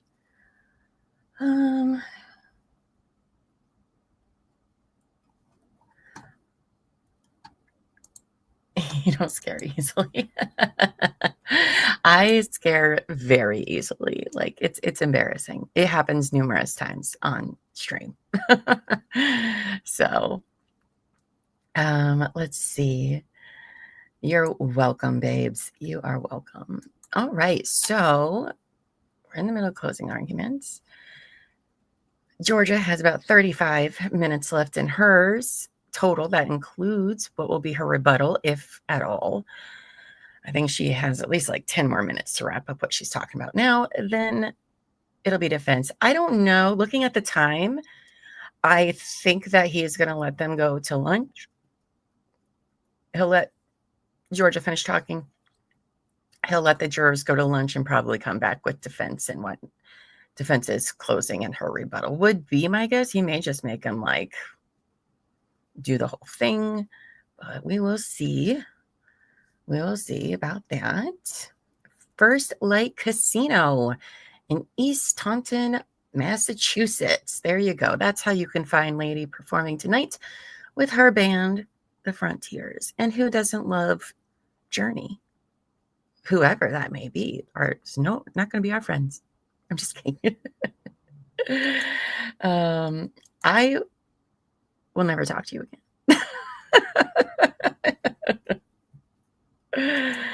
Will I be live around 2:30ish today? Probably, maybe. I would think so. If they go to lunch, then yeah. I mean, I'm not going to stay live all day waiting for the verdict, but since you all want to talk about Delphi, I will heavily stick around to talk about Delphi because I can talk about it ad nauseum. Just ask all my friends. They've been hearing it for years. So we can talk about that for a little bit. I'm sure I'll still be around by 2:30, but I will have a bit of a break, but I will be on standby if a verdict comes in. I'm hoping, feeling it will happen today, but maybe not. Maybe not. Tomorrow, we won't have an actual Couch Court show. I will be recording 2 episodes for Devil in the Bay with our members. But again, if verdict comes in, then we'll pop on and do a live right away as soon as we get the news. So again, make sure you all have your notifications turned on. That would be great. Oh, Miss Shreddy has a premiere. Well, thanks, babe. Yeah, I'm pretty sure we'll probably still be here around 2:30. Especially, again, if they do that lunch break. So I appreciate that. Thank you. She said she'd put a snake in my bed because I have a very big, very big fear of snakes. So it's not great. Oh goodness. Let's see what else is there. Oh well, even I don't know if Flash fan if you're still here, but yes, I have many unpopular opinions usually about. No, I don't even want. I am about to put you on a timeout. I don't care. What was I saying? Oh, if you're like, ooh, that justice doesn't sound great, definitely watch our show tonight for True Crime and Wine Time at 8 p.m. Eastern, where we are covering part 3 of the Aton Pates case, which will focus on the trial of Pedro Hernandez, who I'll just go out and say, spoiler, don't think he did it at all. I do think he's factually innocent. But it's going to be a whole thing. It's going to be a whole thing. So you'll definitely want to watch that. That's the conclusion of that story. So yeah, somebody ban my mom right now in the chat. Hide her, send her away. But yeah, that's tonight at 8 p.m. Eastern. It'll be me and Terry, so don't want to miss that. Are you already drinking, Dave?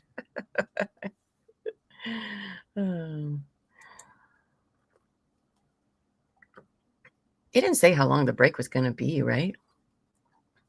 I don't think so.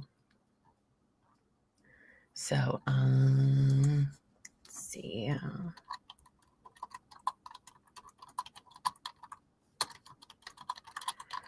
Told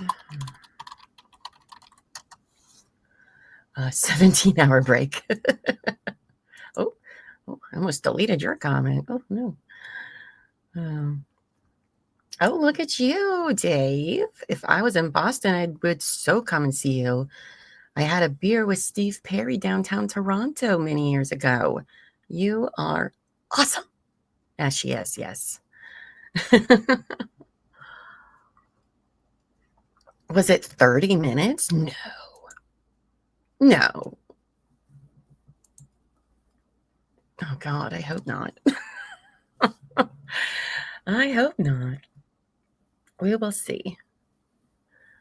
Well, I mean, if they go to lunch, we can just talk about Delphi during lunch. I don't need to stick around afterwards. We'll have plenty of time to talk about it. Oh, these spam numbers, I swear. Right? That's true. That would be fun. Let's see. What is this text message I have about? Oh. Well, never mind. Anywho, so that is what we have going on today. I think Georgia's doing a really good job putting it all together. I appreciated her Spider-Man meme. I do hope, though, that she's kind of wrapping it up here. I think she's made some very, very good points. Like, it's like she's thinking of questions the jury may have back in the juror room. Like, well, oh yeah, what about that? And she just kind of is like, it's interesting. You might think that, but here, I'm going to give you these points to reconsider when you go back there about Donna's involvement in this. So I think she's doing a really good job with that as well, anticipating the jury's thoughts. All right. Well, have fun streaming. I did join your Discord. I haven't said hi yet because there was like a timer thing. I did verify myself, though. So thanks for letting us join your Discord, Flash fan. And I hope you have a great rest of the day. There's Amos. Good morning, Amos. Hope you're doing well. It's turning into a real party. We are on a short break in the middle of, well, hopefully near the end of prosecution's closing statement, their first half anyway. And then we'll see if we'll be doing lunch. I think the judge is going to do lunch. So I don't think it's going to be like an hour and 15-minute lunch, hopefully. But we'll see. We will see. Oh, my little microphone arm's always in my way. I miss you all. We miss you too. We miss you too. So I don't think Jackie is going to be doing closing today, which is disappointing. I think it'll be Zellman or whatever his last name is, which should be interesting. I think for Donna's case, it should be him over Jackie. So maybe they'll do one thing right. But I will say, I think, here's the thing, is there are a lot of things stacked against Donna, okay? In some ways, her defense's hands are tied. I've seen plenty of other trials where it's like the defense knows that their client is screwed and they're kind of desperate sometimes of what they'll throw out. But like, even though Donna, in my opinion, is screwed regarding the charges against her and the evidence, they're still a mess. And she paid a lot of money for these attorneys. And I do not think that she got her money's worth out of that. So, yeah. He's the one objected. So, yeah, no, Jackie did. Or at least Jackie talked about it. Which one actually objected, I don't know, but Jackie is the one that gave her opinion. I absolutely would. Call it terrorism. You guys are mean. Let's see.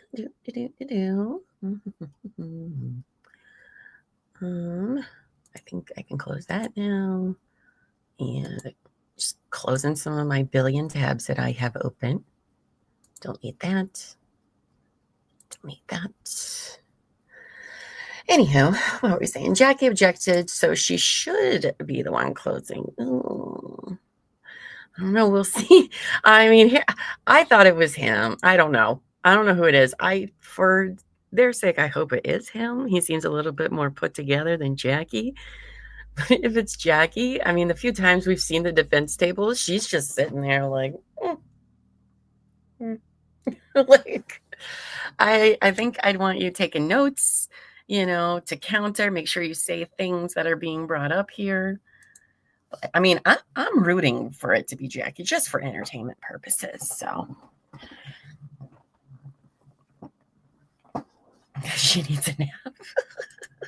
Yeah. So we'll see. Yeah, you two are like two peas in a pod in that chat there, aren't you? Loving that. Loving it.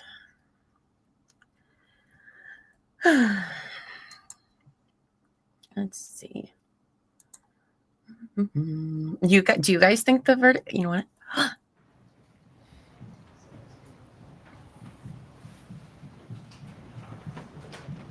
Stream so we can run a poll for verdict.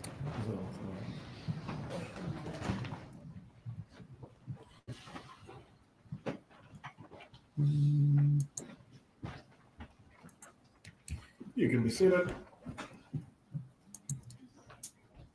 The objection is overruled. Ms. Kappelman, you may continue with your argument.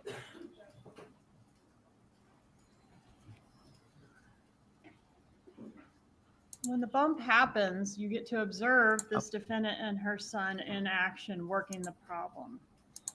Neither of them would ever just lay down and let themselves get victimized by anyone. The bump is an actual recorded example of how these two act when they're threatened by an extortionist, blackmailer, and it's the complete opposite of how they say they've been acting before in the previous extortion. Several other things to note about this.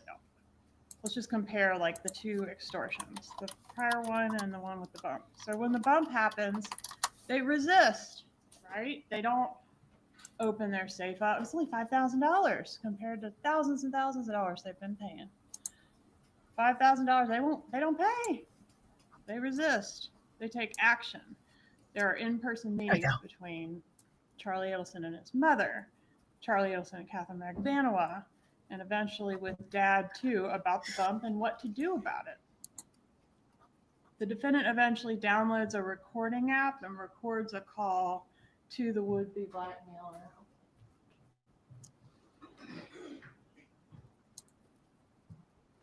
So she records this call, an action that wasn't taken in the 2 years that they were being extorted previously.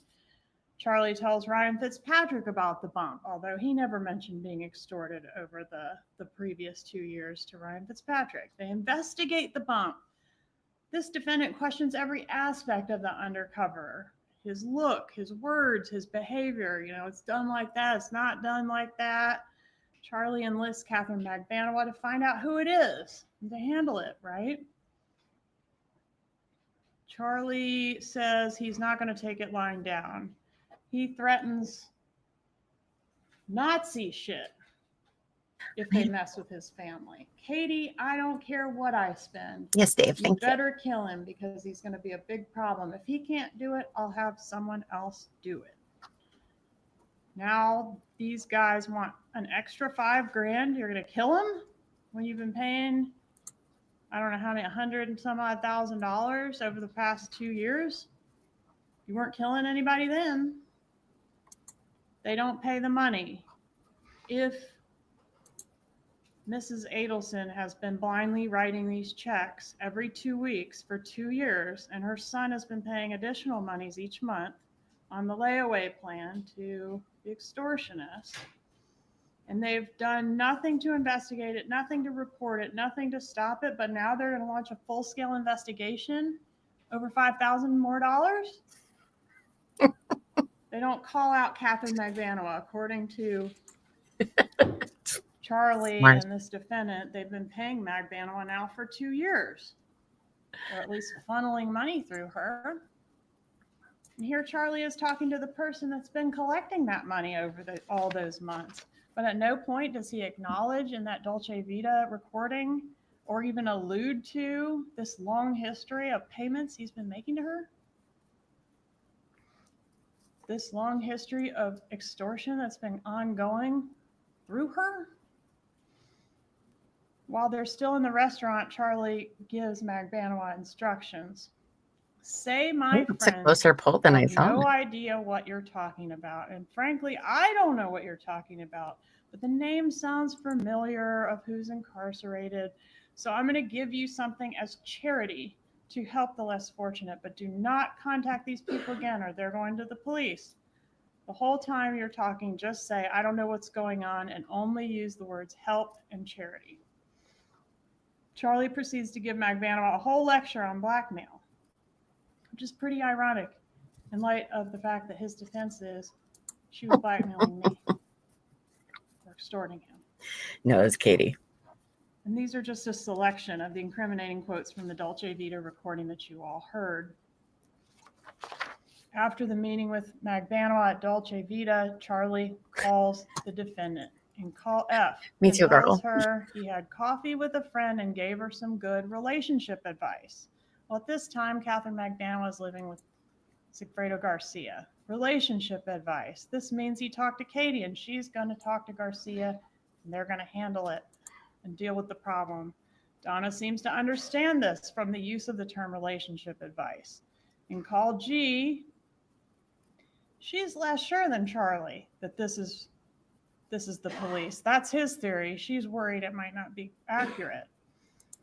She says she has a different theory. He assures her repeatedly it's being handled. There's nothing to worry about. Don't freak out. Magbanua does not want to make that phone call, though, and neither does Garcia. And you hear him pretty emphatic on that wire that he's not making that phone call. But everybody starts lying to each other about having called it because everybody wants to reassure the co-conspirator up the chain that it's all good. I'm handling it. It's not going to come back on us. They do stay late. Charlie expresses concern that if they pay the money, they'll create a monster that will demand more and more and more money. And the defendant replies to that exactly. So these calls go up and down the train cars, back and forth and back and forth and back and forth. Donna to Charlie to Katie to Garcia and back over and over again. In call R, Charlie is telling Magbanua that he has a very nice gift for Garcia's birthday.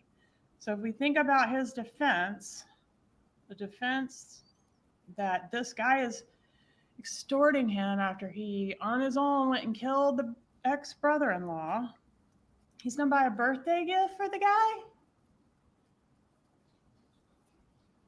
The man that he knows killed Dan Markel? Watch this woman's face. And Donna says this is the truth. The truth is out. Once Charlie and the defendant finally decide for sure that the bump is an undercover as opposed to a real gang member, bad guy, you have never seen two people so happy to be under investigation for first-degree murder in your whole entire life. They convince themselves that they're untouchable. It's just the FBI fishing. They don't have anything on us. If they had anything on us, we'd already be at the airport. The FBI. They're thrilled about it. Even on the call that the defendant staged and recorded to the undercover where she's proclaiming her innocence, it's pretty interesting the words that she chooses. For example, she says, "I'm out of the loop." How odd is that statement? It implies she knows there's a loop and she's not in it. The evidence has shown that the co-conspirators in this case were all on a need-to-know basis for their own protection. That's why Catherine Magbanua wasn't shown the murder instructions. That's why no Adelson had any contact with the hitmen. And that's why the defendant didn't attend the murder meetings with Charlie Adelson and his mother. They were insulating each other. She was out of the loop on the stuff that the undercover was talking about. You know, my brother in Broward, Luis Rivera, she didn't know anything about Luis Rivera. She was out of the loop on that. But she was in the loop on Catherine Magbanua. She knew an ex-girlfriend met Catherine Magbanua. She knew that Catherine Magbanua needed to give relationship advice to deal with the problem with her baby daddy. She was in the loop on paying for this murder, and she was in the loop with Charlie to get a win for the Adelson family. In May of 2016, after the bump, the defendant stops writing checks. Stops. The bad guy comes up to you and wants more money. So what do? Stop writing the checks you've been writing for 2 years under the some threat? She's still not going to the police, but apparently she's not scared anymore. She's going to stand up to him and stop writing the checks. Okay. Why? Isn't it because she's gotten spooked because she's figured out this is law enforcement and they're getting close? In May and June of 2016, Garcia and Rivera are arrested. The news of this makes it all the way to Rob Adelson's operating room. When Rob next speaks to his mother, he says, "Hey, they got the guys. They arrested the guy that shot Danny." Getting no response, he brings up the matter again, like, "Did you hear they got the guys that killed Danny?" And she responds, "I've got to go," and she hangs up. That is the last time that Rob Adelson has talked to his mother. Because he knew, and she knew he knew. Yeah, she is. A couple other problems for the defense that I want to point out as far as this whole Charlie story goes. These are kind of mind benders, so bear with me. In 2016, after the arrest of Garcia and Rivera, but before the arrest of Magbanua, there's a text indicating, this is Charlie to Donna. Charlie says, basically that his lawyer was meeting with Garcia's lawyer. If Garcia acted alone and then extorted Charlie, why is Charlie's lawyer meeting with Garcia's lawyer? This is your extortionist. In fact, regardless of whatever the defense is, why are the two of them meeting? Unless they have common interests. And while Charlie's lawyer is at this meeting, he runs into Magbanua. McBanoa hasn't been arrested yet. She's up there seeing Garcia's lawyer. Well, why is she doing that? According to Charlie's story that this defendant adopted, McBanoa is not in on it. She's a victim too of Garcia, her baby daddy, who's a bad dude. Why is she up at his lawyer's office?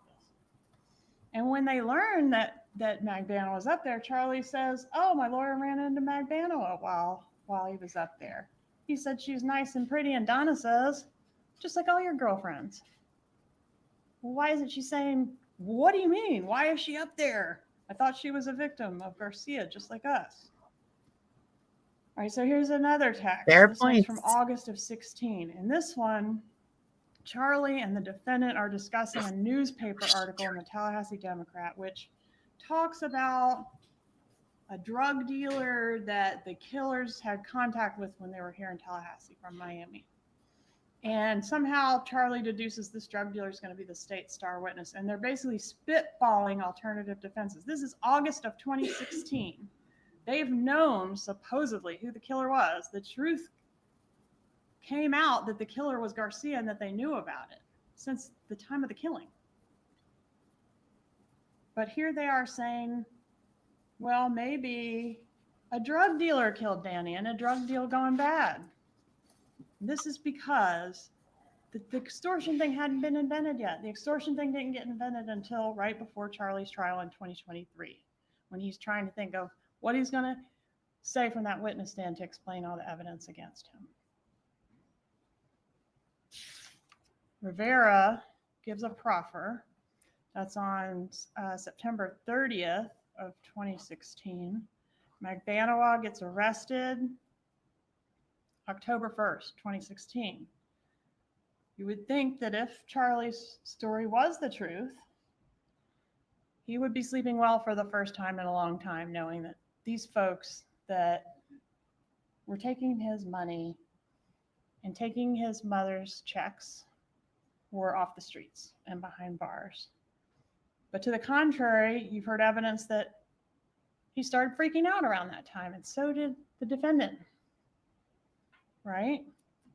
His behavior became erratic. He became angry, paranoid, stressed. Per June, he got a second phone. He started sleeping with a bag of clothes by the bed. He started communicating with her via WhatsApp. In April of 2022, Charlie gets arrested. In that Dolce Vita restaurant recording, he repeatedly refers to the bump as a blackmail attempt. He uses the word blackmail on the Dolce Vita recording. But in trial, he switches that up to extortion, claiming that he and his mom have been extorted by the hitman. That was going on since 2014. But interestingly, in October 16th of 2023, so just 7 days before Charlie's trial started, this defendant, Donna Adelson, Googled the difference between blackmail and extortion. And the difference is that blackmail is the threat to expose some dirt on somebody. I know something about you, and if you don't pay up, I'm going to expose the dirt. Whereas extortion is the threat to harm somebody. You don't pay up, I'm going to harm you. Obviously, when they developed this defense in preparation for Charlie's trial, they realized the term blackmail was not a good word for them because it indicates they were somehow involved. You got to have some dirt. Okay, it needs to be extortion, threat of harm. We're totally innocent. They did this on their own. They came to us. They extorted us. The defendant doubles down on this. So yeah, she said the truth is out, the truth is out. What does that really mean? Well, she doubles down on it when she writes that script for the witness, Drina Bernhardt, who she solicited to come in here and perjure herself to you all. What does she write in the script? Extort, underlined. The script is Charlie's story. She's again adopting it by writing it out for her witness that she's trying to recruit to come in and deliver it to y'all, which of course backfires. And according to the defense investigator who interviewed Bird, her first story involved the word extort. It's pretty unusual. Regardless of what you think of Drina and Bird, it's clear what the defendant was trying to do with them. I mean, When Drina Bernhardt had that script, and it read exactly like Charlie's whole story, with the exception of the part where he told his mom, it was in the defendant's handwriting. That was very compelling evidence that this defendant was trying to buy herself some witnesses.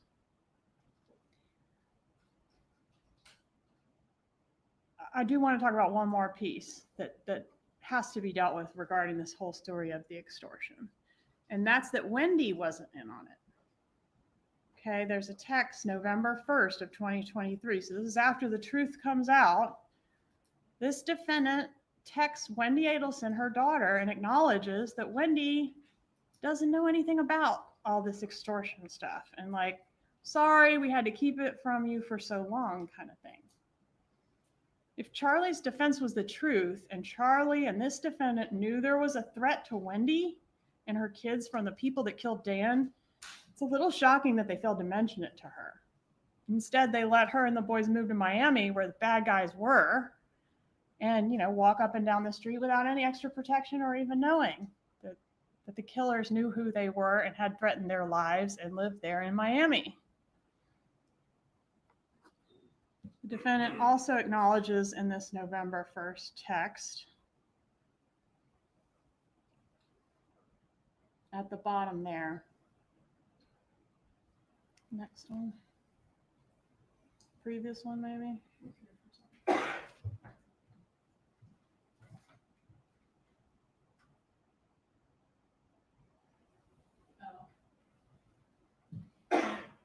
Okay, on that text, which is in evidence, it says, get the quote, "You know I'm next." This is the defendant to Wendy Adelson. "You know I'm next, but that won't happen. I'll take care of that." An important insight into her state of mind when you're considering this evidence about her flight to Vietnam. All right, 11/6/23, Charlie's jury is deliberating. The defendant gets angry about Wendy sending prayer hands. I guess, you know, your brother's on trial for his life and you're sending prayer hands, an emoji. She says, protected his sister for years. Protected her from what?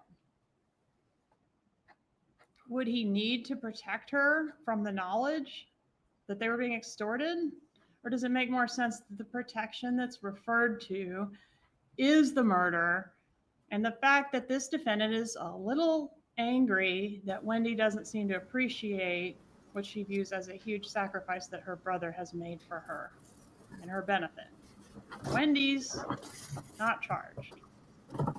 This was all for her. 11/6/2023, Charlie is convicted.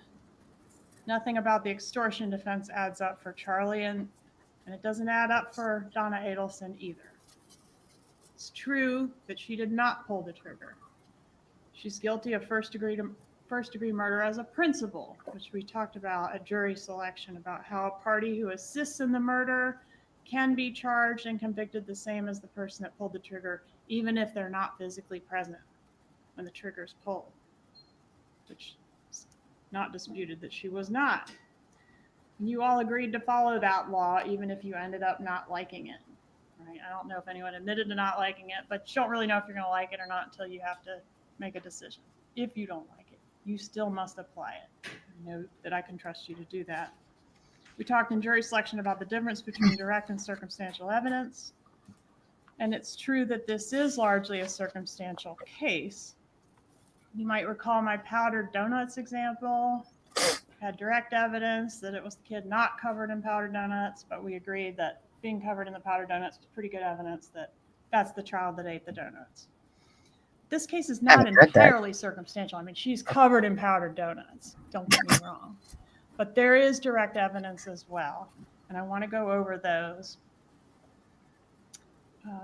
To Rob, when told that he'd already spoken to the police, she says, "Well, you don't know anything anyway." That's direct evidence. You can consider that as direct evidence. To Charlie, after being handed an article about Dan Markel's murder, it involves both of us. It involves the two of us. Number 3, 44 checks to the killer, signed by Donna Adelson. Catherine Magbanua admits she was in a plot to kill Dan Markel. And she got 44 checks, and they were all signed by this woman. Next, that license plate number. She had the car, make, model, and license plate in her 2014 planner. Her statements to Bird, she admitted she did what she was accused of. The script written by this defendant in this defendant's handwriting for Drina Bernhardt to come in here and deliver to y'all about stuff that wasn't true. It's a good one, Lainey. We're adults. She also speaks in code. Innocent people do not speak in code, ladies and gentlemen. And consider the things she didn't do. She didn't want to talk on the phone. She didn't want to talk in the apartment. She did not want to send a picture of the bump flyer to Charlie. She didn't say the name of Dan Markel. Anywhere on that wire, she did not say his name. Dan, Danny, Gibbers, that asshole, nothing. Why not? And she didn't go to the police. Nice, normal, Jewish grandmother approached on the street about a murder and an extortion attempt. She didn't go to the police? Why not?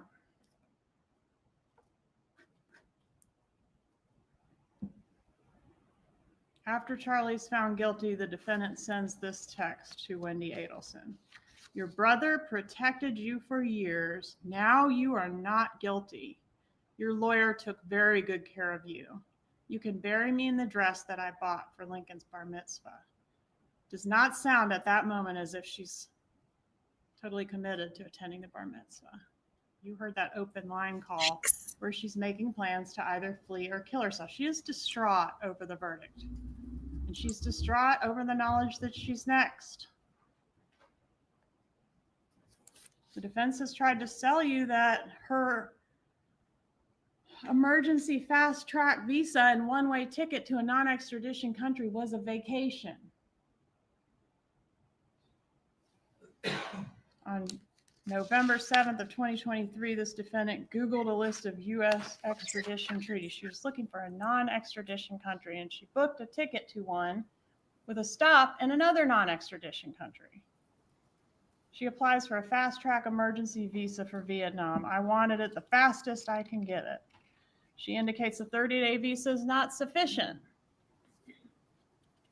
She requests for the longest visa, which is 90 days, which is past the bar mitzvah date.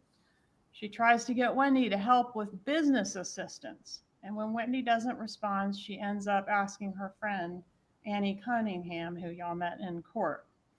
She says, I can't say exactly why, but we need you guys to come here, both of you. Wendy's not responding to us, and we have an issue that we cannot discuss over the phone. Why can't you discuss it over the phone? You're just going on vacation.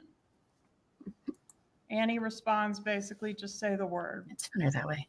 When they leave for the airport, Harvey leaves this note dated 11/12/23 for Wendy regarding what is needed to sell some property, a gun.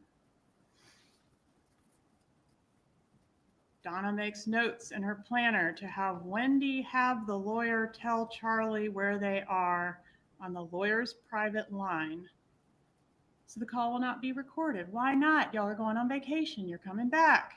You're not fleeing. There's also a note in her planner to cancel disability insurance. That doesn't seem like something one does when they're going on vacation. There's a note, tell Wendy due October expenses, child support through mid-November 2025. They're presumably for Charlie's son planning to pay child support 2 years in advance. So this is made in 23. All right, November 13th, 2023, the defendant is arrested trying to board a one-way flight to a non-extradition country. mean, y'all decide if it's a vacation. This is a conspiracy. I mean, this took a lot of thought and effort. It's not a typical murder case. The defendant and her son set this up in a way that was designed to protect them. The main benefit of the structure of this conspiracy is that each party can insulate or distance themselves from each other. The primary risk of a conspiracy is that you're doing it with other people, right? You can get caught. Somebody can squeal. Somebody could give you up. And that's why the conspiracy is not shaped like this. Rather, they're not all huddled up together. They're going to be more like train cars. This is the way we see the communication flow. I wish they would have put their faces actually on train Best way cars. to insulate yourself from your co-conspirators I'd is enjoy to that. organize the conspiracy like a train car. Yes, Dave. All good. I'm Each pretty car sure. only communicating with the one in front and the one behind. That way, if someone gets caught or Oh, I guess cooperates they with should law have pulled court enforcement, TV. I'm just they won't have sure. enough information on you to give you up. And it's also very important to position yourself within the conspiracy such that those that have the most information on you are those most loyal to you. And that is exactly what Donna Adelson did. To be guilty of conspiracy, it's not necessary for the defendant to say any particular word or do any particular act. But in this case, she did do that.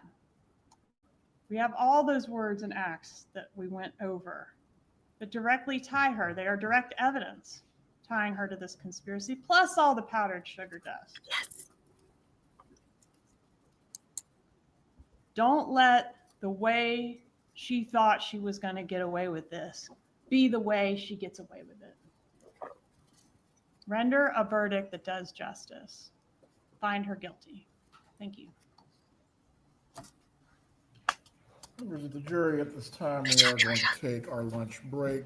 The bailiff will take you into the jury room. Lunch will be provided for you. Oh, look at that. I will be right back. I'm Once going to go again, pee I'm going to before. remind you, do not discuss this case with each other until we have come to its conclusion. You may discuss any other matters, but do not discuss the case. Do not seek out any outside information. The bailiff will take you to the jury room. The lunch will be delivered shortly.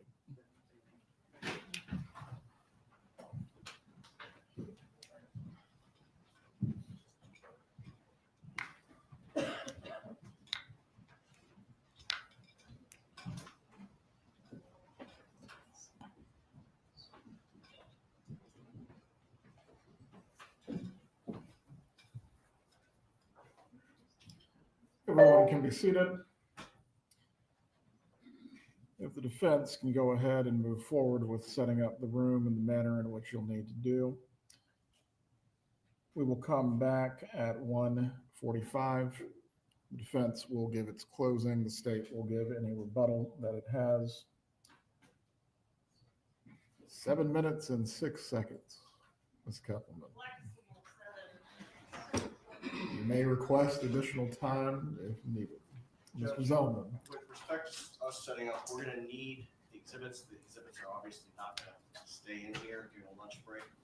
So once the clerk gets back from her lunch break, and we'll obviously come back a little bit early, but Was he asking for 5 more minutes? Return then by 1:20 so that way you can get set up.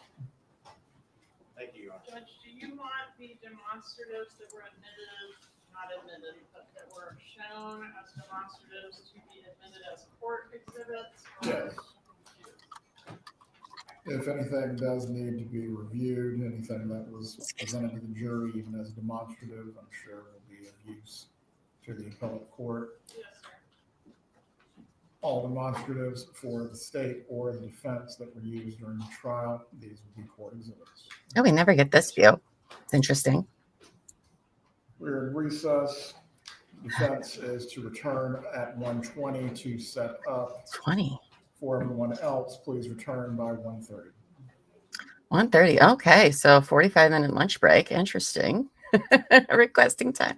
This is just so hard on her, guys. She just needs a break. It's fine. All right, so they're going to come back at 1:30. Do you guys want to play a word game or this will be a while before we play word game again, because we won't need to do that during Cardi B's trial. Or we can talk about Delphi. Or we can talk about Delphi after the jury goes to deliberate. I'll leave it up to you guys in chat. Oh, that reminds me. I forgot I saw that poll up. What did you guys end up saying? 53% of you think a jury is coming back today. 47% says no.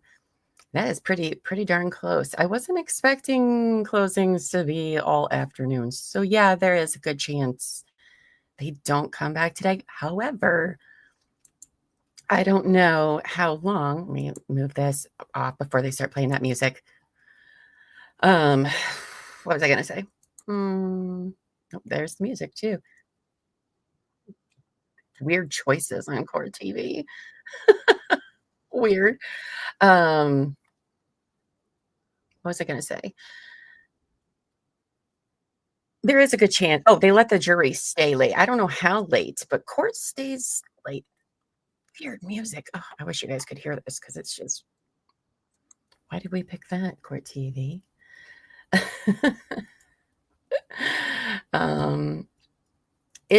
Amos asks, is there something new in Delphi? No, there's not. I just had people asking about it that weren't actually very familiar with Richard Allen's trial, and I said, my opinions, Amos. I was like, oh, I can talk about Delphi for a very long time. I can't play a Lainey tune. I can't. YouTube does not like music of like any kind. Even if Lainey gave me like permission, I'm sorry, I can't. Otherwise, I would love to. So RTC asks, why did the prosecution go first? Prosecution usually does go first. I don't know why they do things different. In Kentucky and Massachusetts, those were both times where the defense went first for some reason. I had always seen the prosecution go first, then defense, then prosecution get rebuttal. So that's usually how it goes. So that is why. Yes, damn YouTube. I know, right? How can you not know about the whole debacle? Well, I mean, it's pretty wild. It's pretty wild. Okay. Let's see. All right. Well, why don't we play word game for now, and then I can save my rant for when this goes over to jury, or we can do both at the same time. Oh, it's probably going to make me sign in again. Hold on.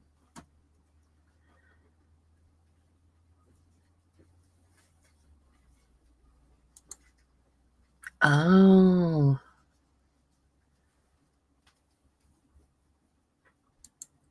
Oh. Okay. Did I watch the documentary on Hulu? No, I haven't. I've seen that. Isn't there like 2 documentaries that have come out? Maybe it's just one and I just am missing it. But no, because I was like, I don't want to listen to this bullshit, because that's what it is. Sorry. People can have their different opinions, but they didn't prove nothing when it came to Richard Allen whatsoever. It's looking like I do not, Terry. But yeah, let's play word game for now. We'll go on our rants later. They have all sides on it. You know how long it took me to recover after the verdict came. It was a lot. It was a lot. I'm so mad about it still to this day. All right. But since we're not going to need to play words on stream next week, we'll go ahead and play that now for you guys. How about that? All right, you guys ready? And Terry said this was banned from the word game. Probably. All right, you guys ready for all of the words? It's not even really any helpful, but that's okay. All right, let's do it, friends. Sorry if you can hear the trash getting picked up. Oh, hold on. I gotta get rid of that. YouTube's not like, I don't like that. There we go. Okay, sorry, kids. There we go. Sitting out while editing. That's a good motion. Did Jasper ban me? Not yet, but I hear it's coming.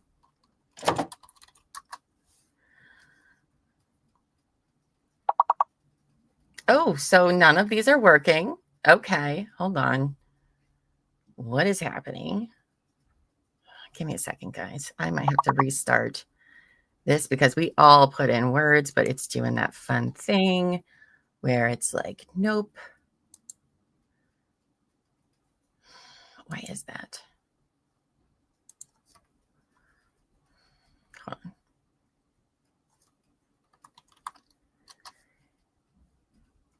It did it the one day too.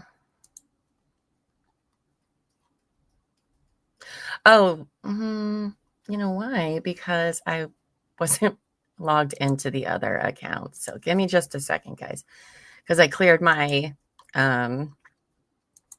browser history. That's why I logged in under my account instead of the show account.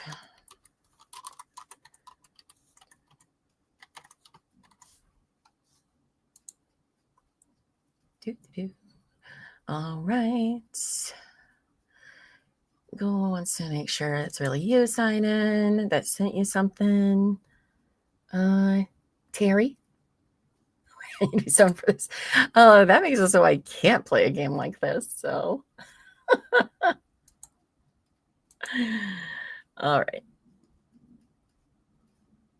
Let's see if you got a verification code, Terry Bear. It didn't give me a number. It just said it's 2-step. So, or we can resend it. I don't know.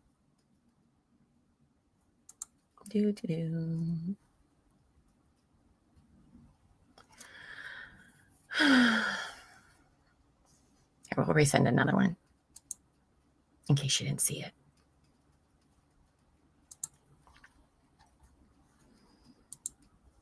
Because I think.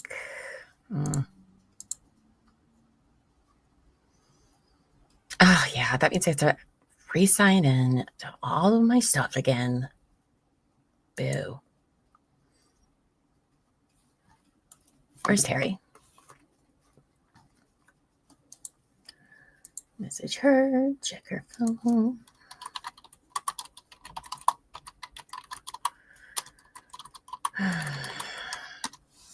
So anyway, while we're waiting for that, yeah, so Richard Allen, let's talk about that for a little bit, because why not? I got plenty of things to say about him. So one, I think that he is factually innocent. For one, not everybody thinks he's factually innocent. I do.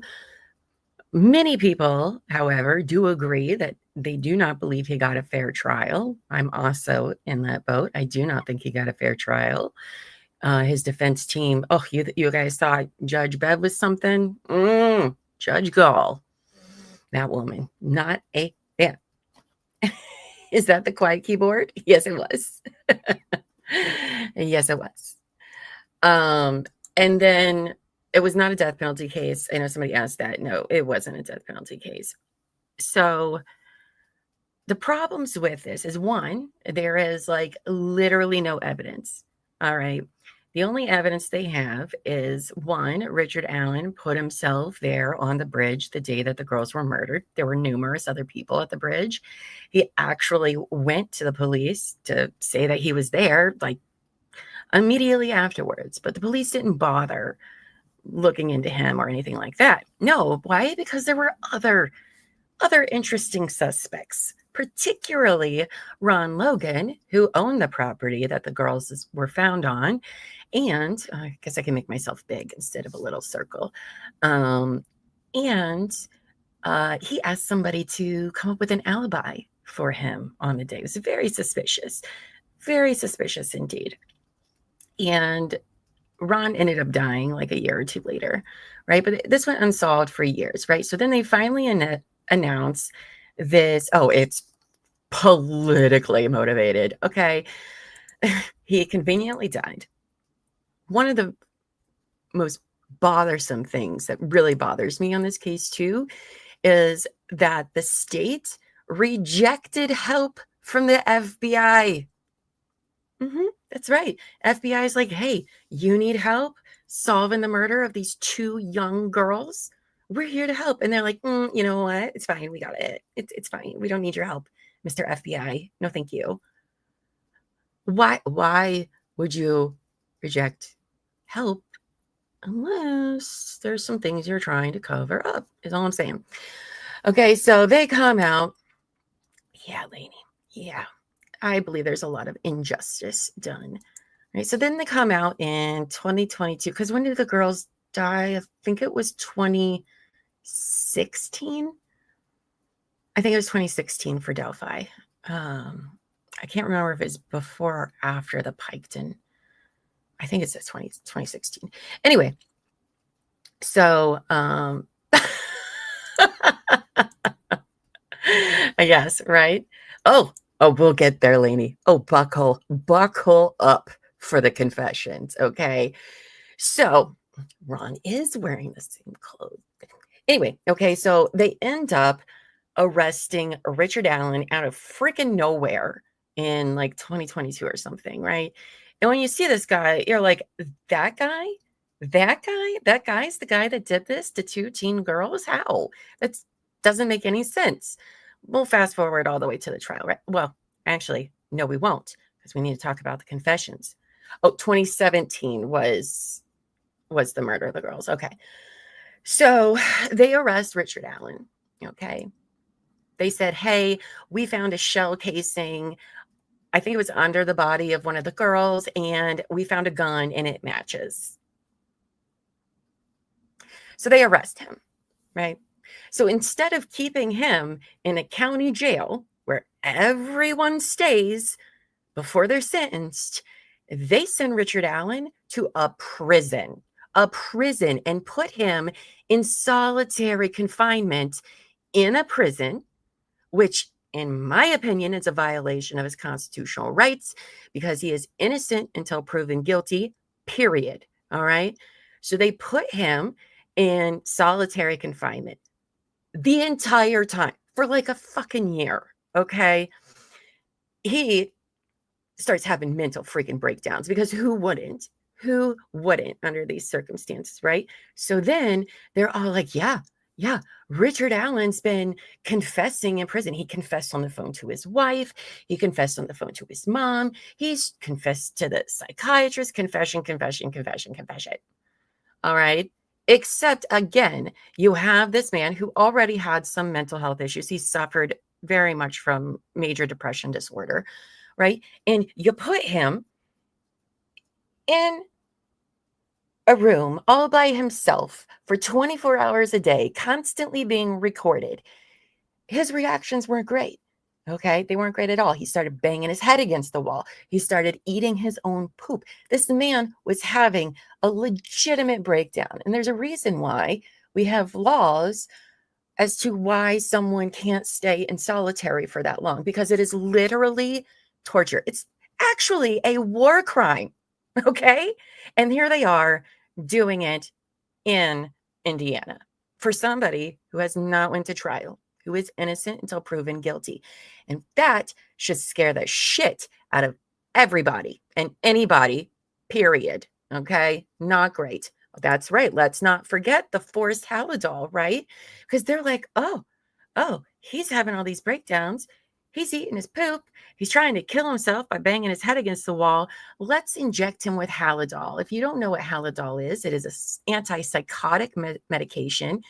It is used for the most intensive medicines for somebody who is very unwell, usually given to people that are in a schizophrenic crisis mode. They inject it. It comes up in true crime quite often. All right. Yes, mental issues. He told them when he gets questioned by them, it's awful, right? So that's where these confessions come from. They started around.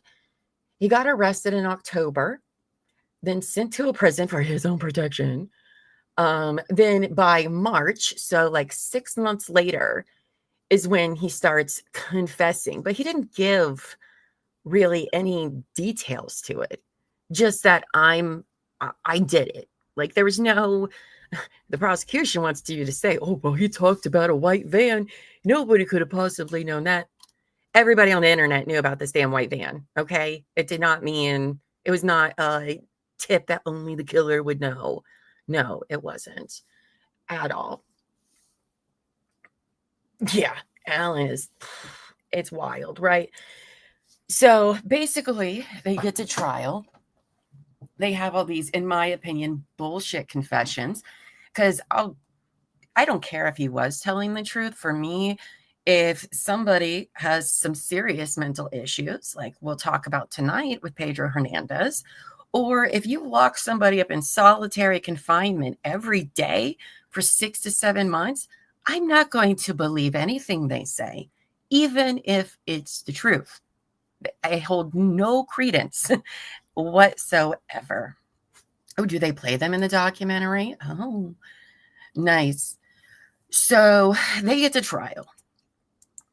And, well, no, let's back up, right? So he gets his 2 lawyers, Baldwin and, oh gosh, not Rosie, Rozzy. There we go. It's like, it's not Rosie. It's kind of, it's spelled weird. Anyway, Kelly B. Kelly B, I'm back. What's going on? Just Llama ranting about the Richard Allen trial in case, the Delphi case. So he has these 2 lawyers. He's been assigned them, and they're freaking fantastic attorneys, right? So before the trial, defense files the Franks memorandum, okay, where in this 130 some page document, if you haven't read it, go read it. All right. A lot of people made fun of them and their document, but listen, okay, they're not going to, again, risk their law career for some bullshit. Okay. They're not. So if you go and read this Frank's motion, this is where the defense wants to have a third party culprit defense, right? That somebody else did that and Richard did not do this. And they had some pretty valid reasons, in my opinion, as to why. Why, Llama? Why is that? So their theory, and I understand it sounds outlandish, all right, but we cover true crime and people do weird shit all the time. Remember Lori Vallow, as I tell you this, right? So they come up with this third party defense. Several people, there are multiple people that could be suspects in this case. One of them, I don't know if I should say their names or not. Whatever. Brad Weber, okay, is one of these suspects. Brad Weber's son was dating Abby. All right. One of the girls that was there. All right. And then there's a guy named Elvis. There's like 3 or 4 guys, right? But the defense's theory is that it was them because Elvis freaking confessed. His sister reported him and was like, yo, I think he has something to do with this, because he confessed to her about it. And I can't remember if it was him or the other guy that the police come to question him, right? And then one of the guys says to them, well, if I spit on somebody, would my DNA still be there? Weird shit. All right. And this is all backed up by discovery documentation that these things all happened. They also lay out why it had to be more than one person, which is a theory I've always had. It doesn't, yes, some one person could probably corral the girls with using a gun. But there's many other things that he had to do in a short period of time that don't make sense for a very small man. All right. Because he's not a big guy, Richard Allen. Not at all. Right. So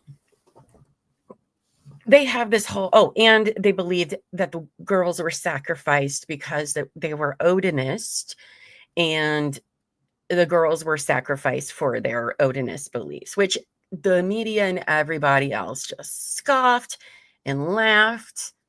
Not so fast. One, we are in true crime. Okay. People do crazy fucking shit about their religion all of the time.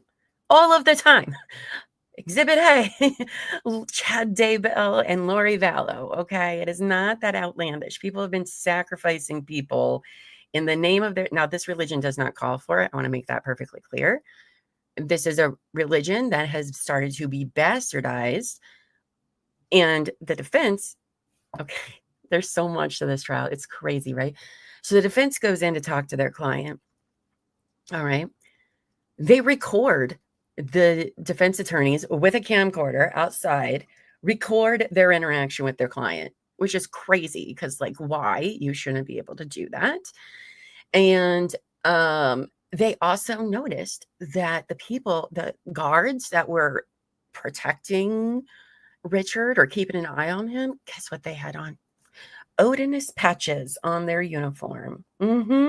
Yeah, it sounds crazy, but we've seen crazier. We have definitely seen crazier. And then after this came out, guess what? Those patches were conveniently gone. And the defense had proof of this, by the way. What the fuck is the Odinist? That's based on Norse mythology and religion.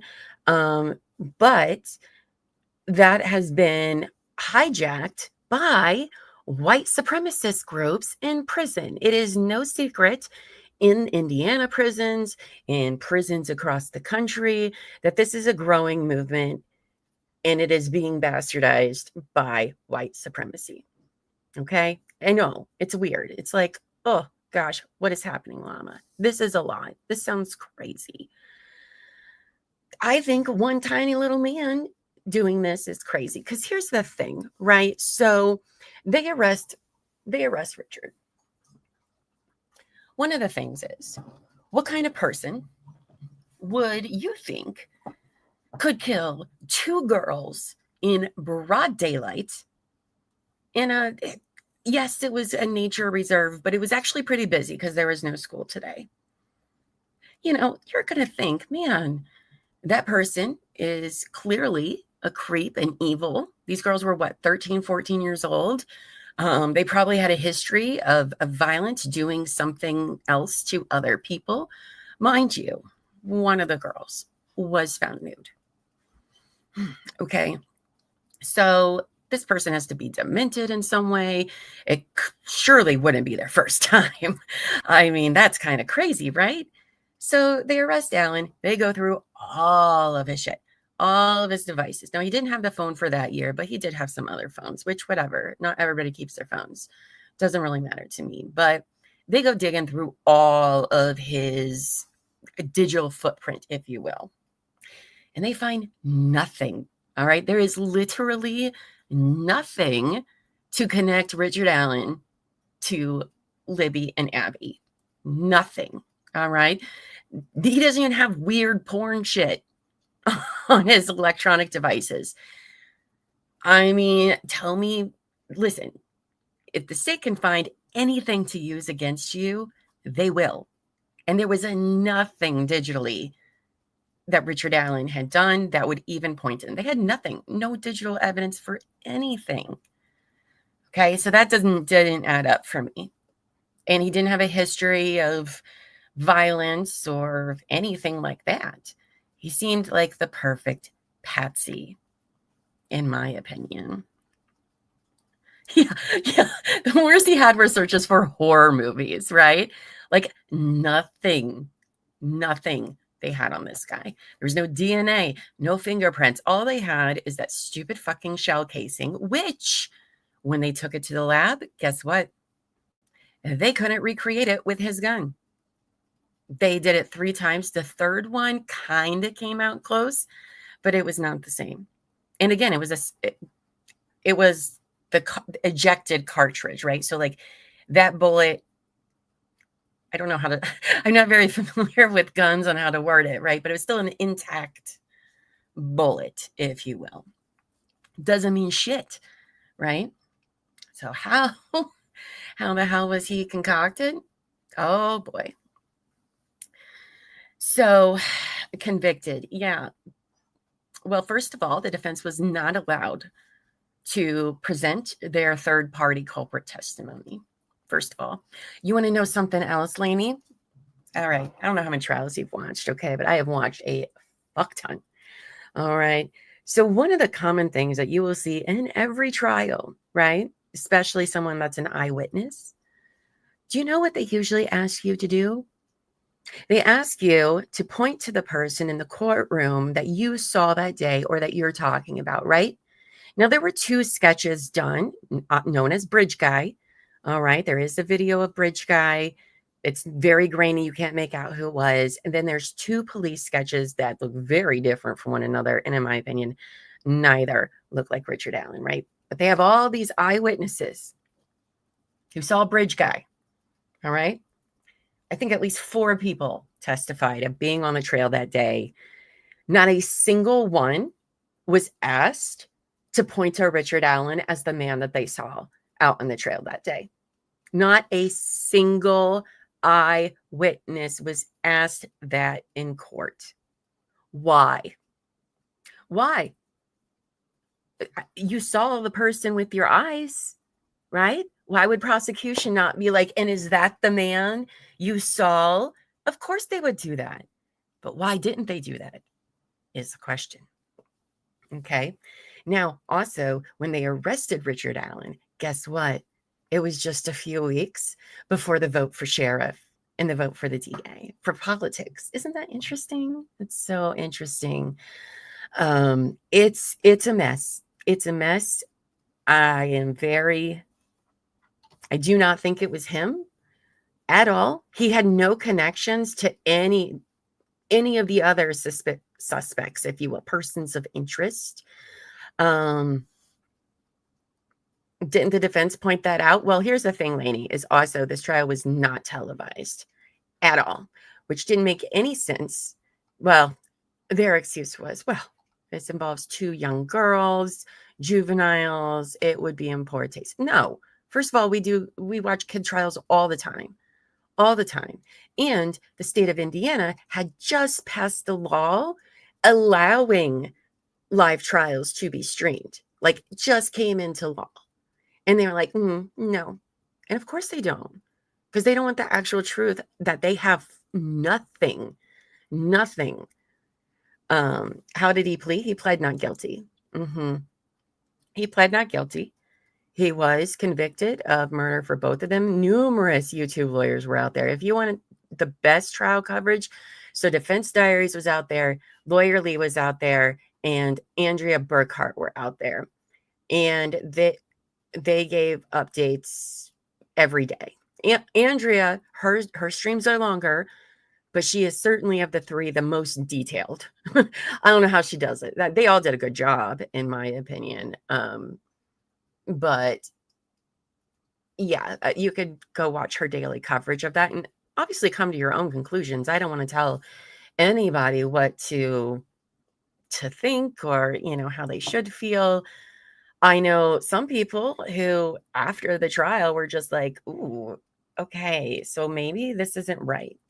Now they're not saying that he's factually innocent. I am, but I think, again, factually innocent, did not have a fair trial. So they continued to hold the trial in Delphi, Indiana. They got a jury from Fort Wayne, Indiana, which is on the other side of Indiana. So they select the jury there. Then they bust them to court, and they were sequestered the whole time. And so they weren't locals there because he wouldn't have gotten a fair trial. It's a very small community, so they really didn't have a choice. Yes, that's right. Defense Diaries. Bob became very close with the family of Richard. Actually, that he was invited to sit with the family because he's good friends with Richard's wife. But Andrea is very, very detailed. I think they all did great, but she really just does have the coverage of that. Lainey says, yeah, I heard about it a lot, but there wasn't any coverage, so I never really knew what was going on. Now I see why there wasn't coverage, like of the trial itself. Yes. I mean, they literally have nothing for that. They're like, well, he put himself there and he confessed. Like, okay, but not under normal conditions. They played his 2 police interviews, which to me raised no red flags of any sort of involvement. You know, again, you're telling me that this guy who was, what was he, late 40s, early 50s? I can't remember how old Richard Allen is, but 40s, 50s, I think late 40s. I think he was like 46 or something like that. That all of a sudden he decides to go take a walk in a trail on a nice, surprisingly nice winter day. And he brings a gun and he decides, you know what? I am going to kill somebody today. All right. And then who he chooses is not one, but two teenage girls, two that he does not know. There is no connection to him ever knowing these girls. He didn't even know they were going to be there. And then he's going to commit this murder in broad fucking daylight.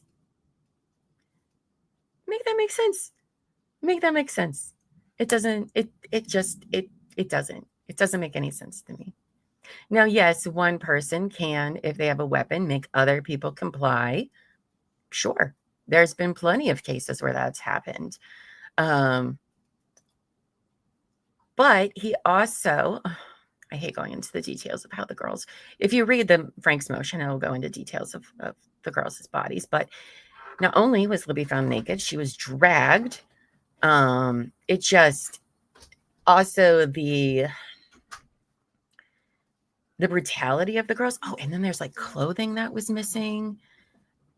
Abby, because unfortunately they had their throats cut. That's how they died. And Abby, it took her sadly a while.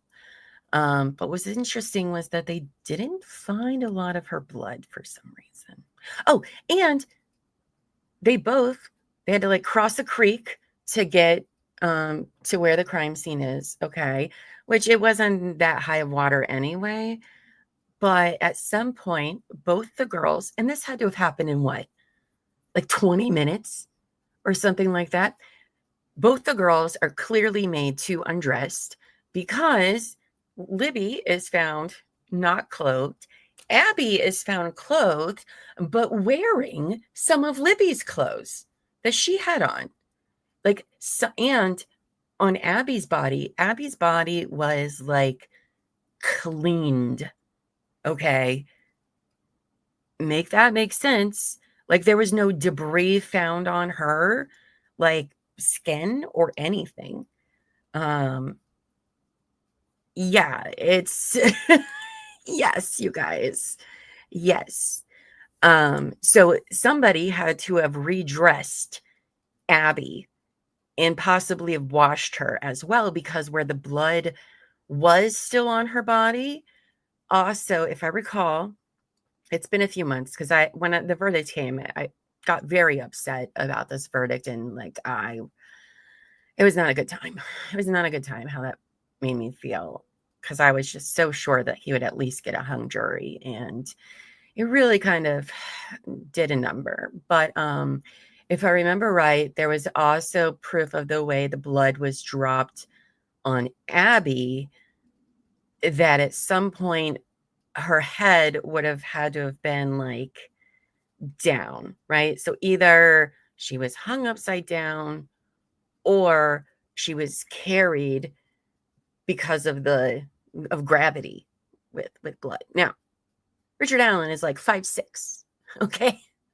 Libby, beautiful. Both the girls were absolutely beautiful and amazing. But Libby was she was larger than Abby. All right. Abby was kind of petite and small. Libby was a little larger, but she was very athletic. All right. And she weighed quite a bit. I think they said around like 200 pounds. And this guy dragged her body, just dragged it, apparently.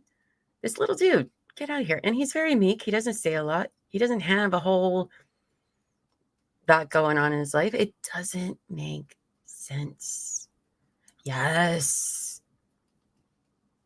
It's so weird. Oh, yes, that's right. The state found a hair, but didn't test it until after the trial started. And at that point, they said it was Kelsey, Libby's sister, who dropped them off. But at that point, there was no time for the defense to review. No, they got kneecapped every step of the way. Yes, he is appealing. He is appealing. I can say Defense Diaries have had his lawyers on like a lot. So I highly recommend going and listening to what his attorneys have had to say about things. They really did do, in my opinion, the best they could, because again, their hands were tied every second of this trial. It was infuriating. And that's fine. If you don't want to believe that he's completely innocent, fine. But you cannot tell me that you think he got a fair trial. No, not at all, in my opinion. Yeah, I'm not a fan of Judge Gall one bit.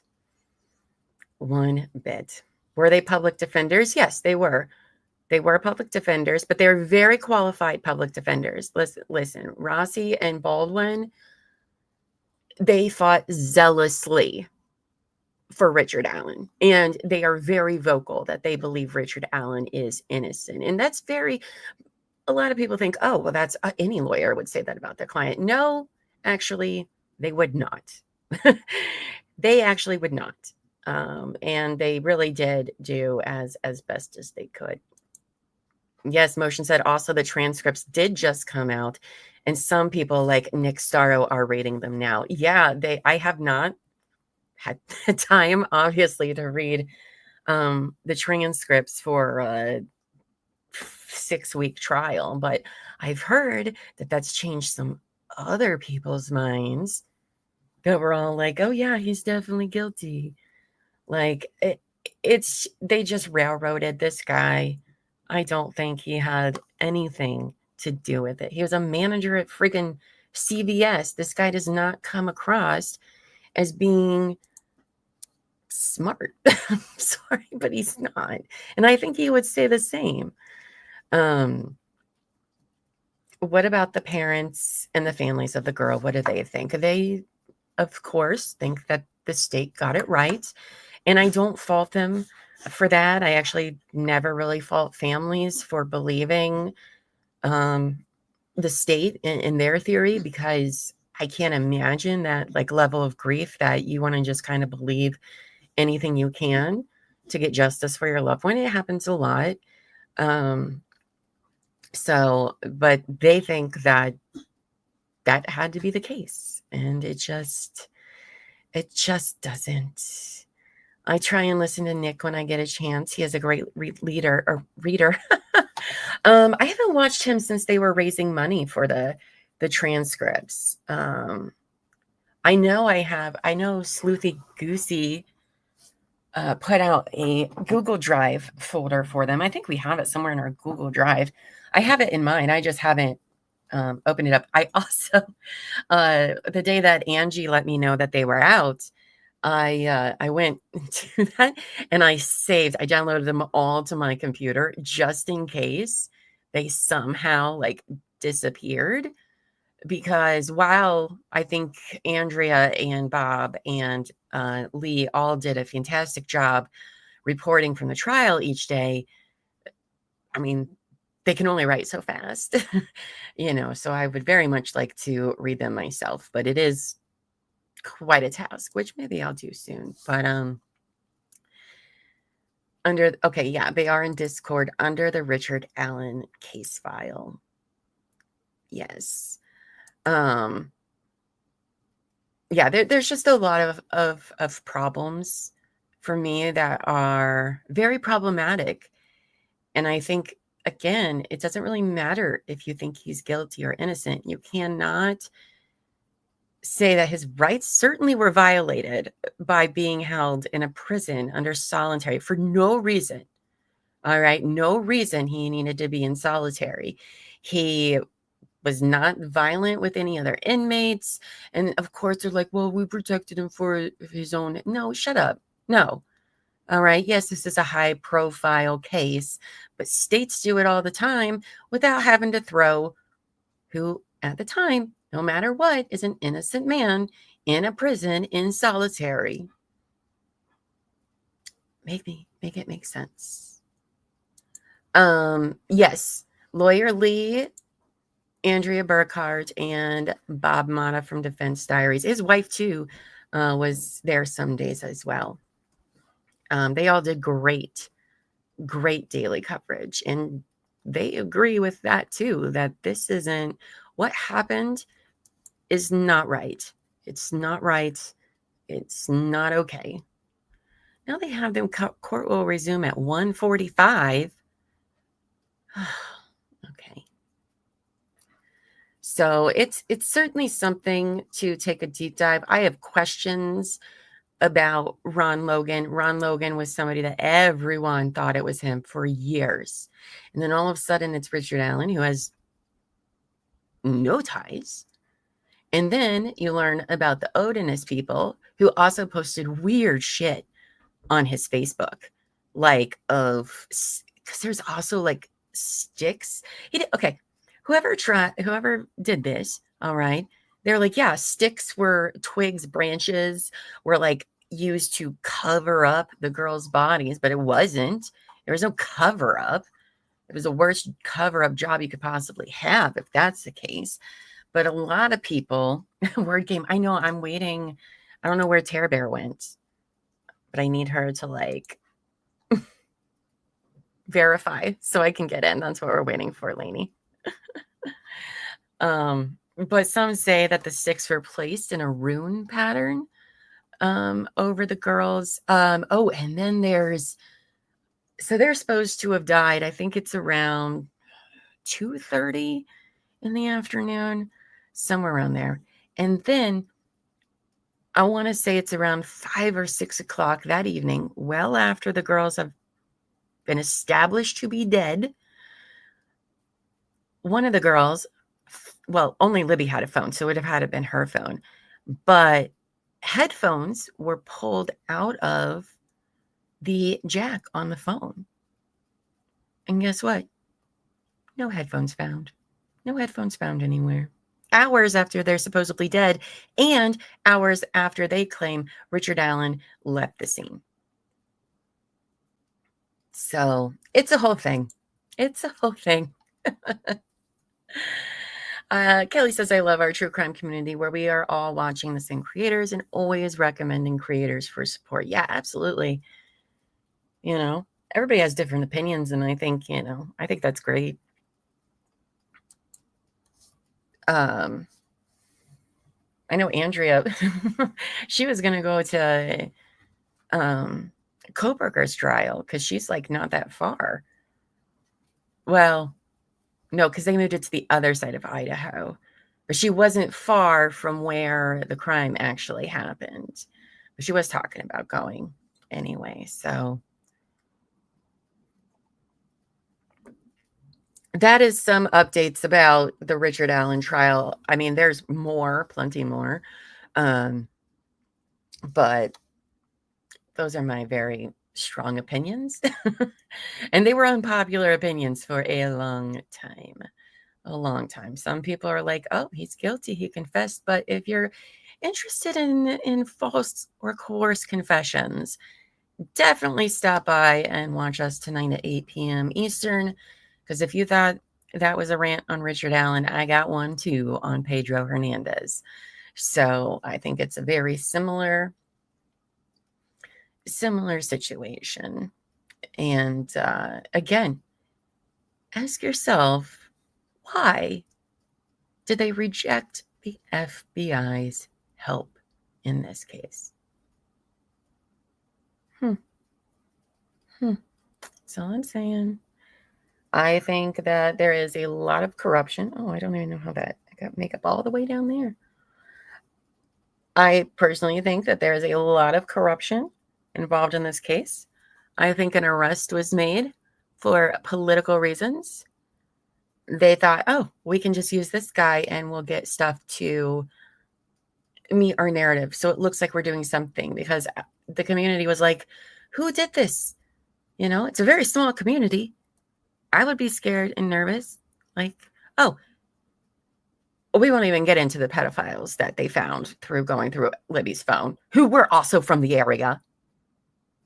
Ugh, what was their names again? I didn't think that they did it either, but oh God, what is his name? You guys know him, the father-son duo. Anyway, I never thought that they did it, but like there were a lot of predators around.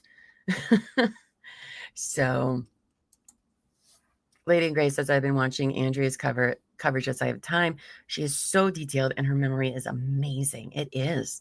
It is. I got a bit of a lady crush on Andrea Burkhart. I think she is just brilliant in many ways. So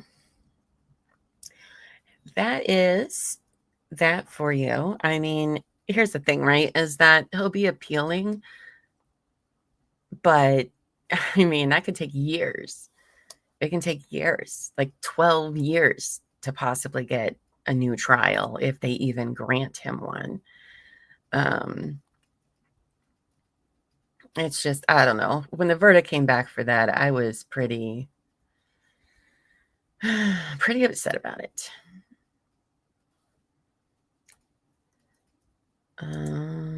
Yeah, tonight, 8 p.m. Eastern.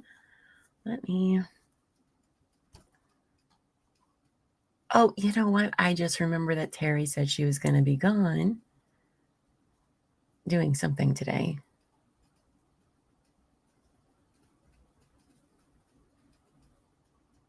It's not the right time. Well, anyway, what other class cases do you guys want to talk about since I can't get this up and going? It is awful. I mean, trust you me, I very much want justice for Libby and Abby and what happened to them. It's truly horrific because the more you know about it, what happened to them, the more you think about it, it was pretty horrible because they had to watch one another, basically. And that's just so sad. It's just so sad. But this is not, in my opinion, getting justice just because you have somebody locked up. You need more evidence for me. It takes more, I guess, to swing my vote. And there wasn't anything. Exactly. It's not justice if the wrong person is in prison. And like that's different than, let's say, Brooks House case. All right. I didn't think that they proved to me conspiracy or the murder. I would have voted not guilty and I still would have said not guilty. But that doesn't mean that I think he's innocent at all. But in this case, I do believe that. Kelly P. renewing her membership. Thanks, babe. Love that. Tomorrow, well, depending on when verdict is, but tomorrow I will be doing some recording in the morning, probably at like 10:30 my time with Devil in the Bay. I'll be doing parts 4 and 5. Because they're not going to have a verdict like first thing in the morning. They could maybe by 11, but we'll see. If not, I'll try to if I am unable to do the members only on Friday morning, I will probably do it Monday afternoon for sure. Because Couch Court, when we're doing Cardi B, we will be over with early in the afternoons. So you'll definitely get more recordings next week for sure. So, but yes, thank you for becoming a member. Terry and I are working very hard on new membership perks and stuff. So you guys will have to keep your eye out on that.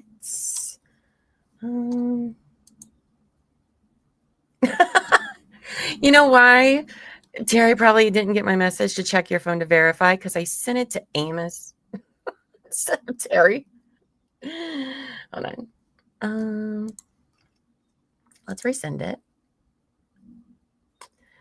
And I'm going to check your phone to the right person. Goodness. Silly me. See? It should say thirsty member. That's true. That is true. You guys have any plans for this weekend besides watching Dexter with me? Oh, sorry. Yawn. Oh my goodness. I know. Get it together, Llama. Act like I've been here all day or something. You're going riding. Yeah. When does like winter start for you, Dave? Being up there in Canada and mountains and stuff. You got like a good another month or so of riding, getting it in. Watching football while working. Okay. Okay.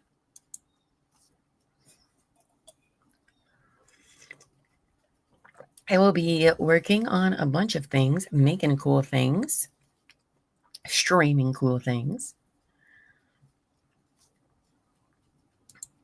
Oh, insurance runs out beginning of October. So yeah, so one more month. There you go. Well, enjoy that in the weather all you can. Dave likes to share photos of his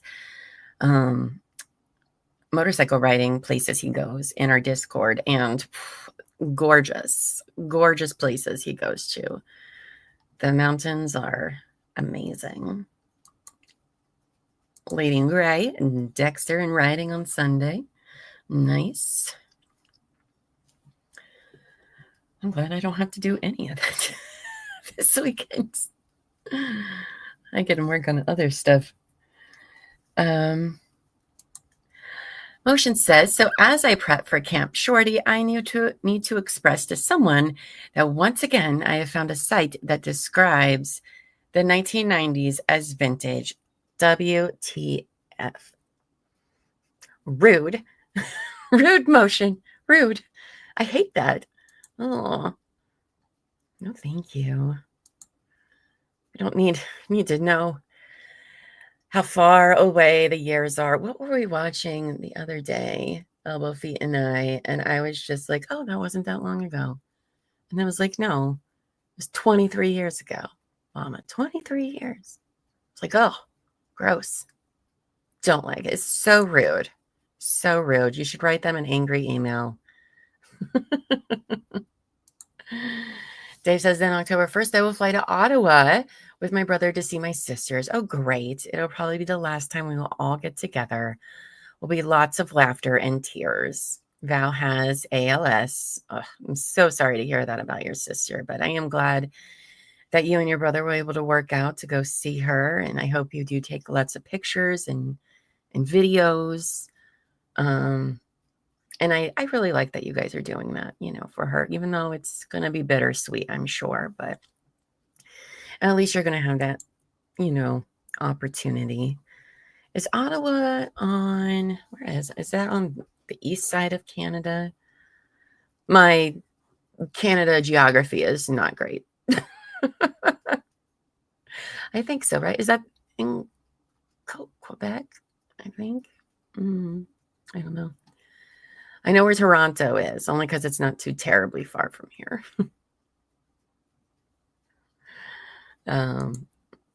North of Toronto. Okay, so it is on the eastern side of Canada there. Okay.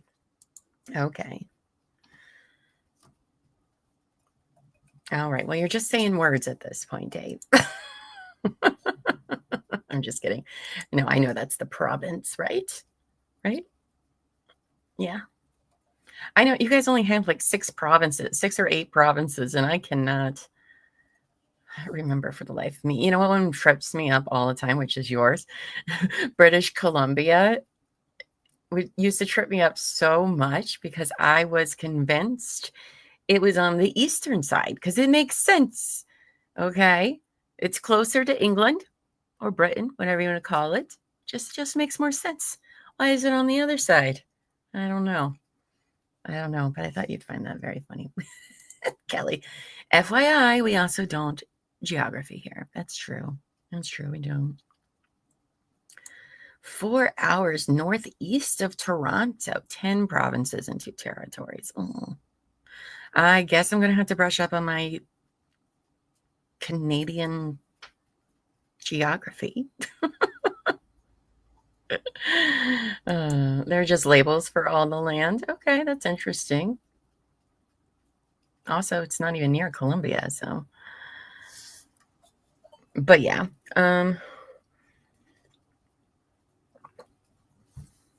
What's the islands part called?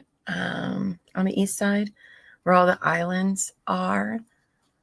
Interesting geography over there.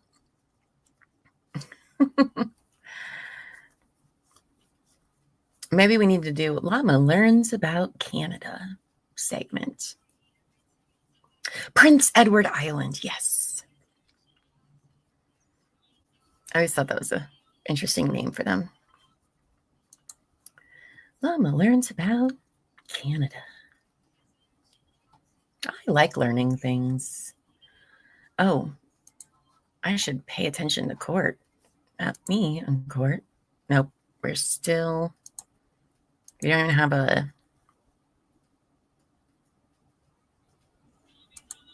seal yet. Oh, you want a Canada map? Okay, we can do that. Hold on.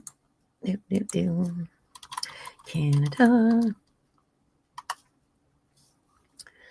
All right. Here we go.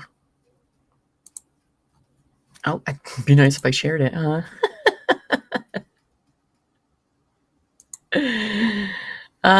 Let's see. Let's look at Canada, shall we? Oh, that's too close. I'll make this bigger. There we go. It's so bright on this side. Okay, so here's Toronto. I thought it was closer to Detroit. What's the one right across from Detroit? The people like go to gamble or something. Anyway, so let's too far. There we go. Oh yeah. So we'll start with these islands. There's St. Pierre, which, Prince Edward Island, Nova Scotia. There we go. That is the one. New Brunswick, Newfoundland, and Labrador. Okay. Why Labrador? Never heard of that. What does that mean, Dave? Tell us more. Then you got Quebec here. There's Ottawa and Toronto.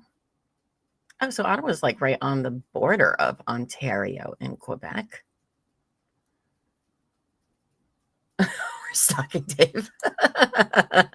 Yes, we are. We'll make you give us your flight number so we can watch it on Flight Radar. Do a tracking Dave stream, if you will. Oh, and then you have all of the Northwest territories. Oh my gosh, I could not imagine living up there. It'd be so awful and cold, right? But then we got Manitoba, Saskatchewan, which is fun to say, Alberta, and British Columbia over here for some reason. And the Yukon Territory. I see a lot of survival shows that they put in the Yukon. I would not make it. I certainly, if I go above my latitude, certain death.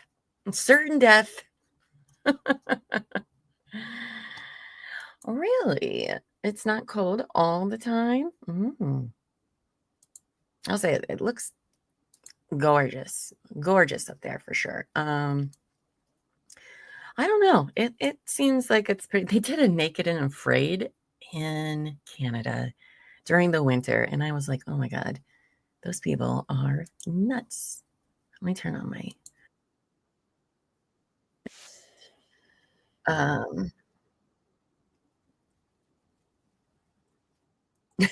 stop watching.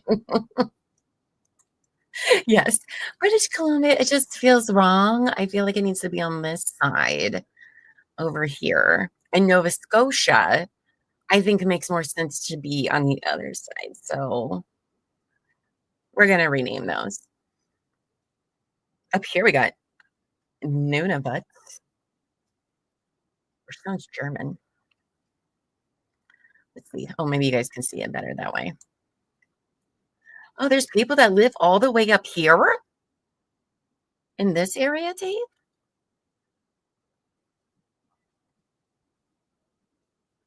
Oh, yes, I see. This looks like a bunch of native.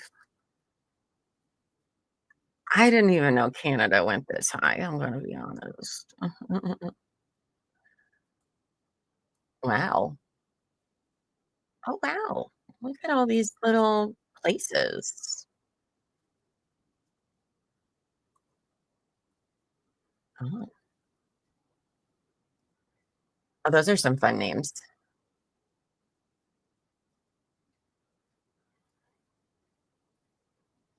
Interesting. Mm. It's 80 degrees today. It is 66 degrees here in Ohio. That is wild. Nunavut is Eskimo. Oh, okay.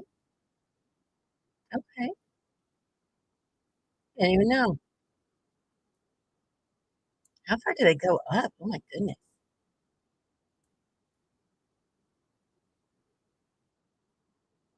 There's a town called Alert over here. That's interesting.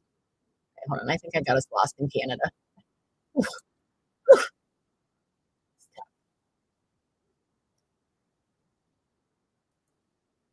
He lives 3.5 hours southwest of Calgary, which is right here. There we go. Oh, those are some fun. Drumheller. That's an interesting town name. Oh, nope, never mind. Of course, not back yet.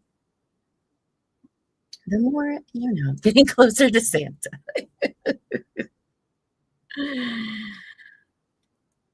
Yeah, our Alaskan native over here. Motion's over here in Alaska, which is crazy. Though I hear it's very beautiful. Ketchikan. Why is Ketchikan sticking out to me? I feel like I wrote a story. Or it could have been from Alone. Because Luffy and I watch those all the time. Allura has a huge, that's where NORAD is? Oh. See, Dave, one day you're just going to have to come on and you can teach us all about Canada. Said the sloth. Yes. Interesting. Moochie Lake. Interesting. I love learning names for new towns. Like, oh, The ones that are in evidence. we got some voices. It's not just the ones that are in evidence, Your Honors. It's also the other ones that we had requested to be put in Adventures with Llama from your couch. Well, these are items that are not in evidence. I believe the state's demonstrative specifically dealt with items that were in evidence as part of its closing presentation. I don't dispute that, Your Honor. Or anything that is not admitted at this time, it cannot be presented to the jury at this point as evidence for consideration or argument for consideration. The pages of the two calendars that are in evidence, you certainly can use. You can use the physical books themselves as demonstratives if you want to show the jury. Beyond that, getting into pages that have not been admitted and are not a part of evidence, what would be the proper basis of doing those? Again, Your Honor, the way in which it's been presented is misleading. My client has, even if it's not a specific basis for admission of the rules of evidence, the Constitution allows my client to present evidence in support of her defense. And just based on, as I said, the way that the state has misrepresented items in the calendar, we would like to be able to present that as an argument to the jury. Again, at this stage, for items that are not in evidence, do not find that these are specifically exculpatory, you can make any reasonable argument or inference as it relates to the admitted evidence, but items that were never admitted at this point are not to be presented to the jury. Yes, sir.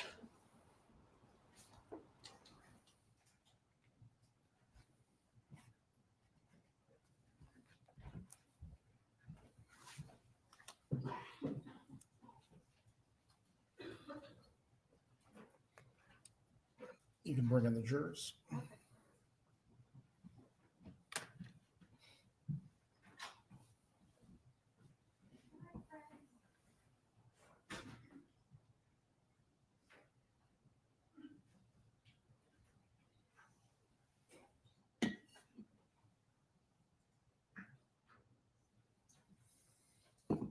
Your Honor, since we don't have a beautiful presentation as a state while Ms. Fulford is giving the closing, I will be assisting by putting the items on display. That's fine.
All right, jury, enter the courtroom.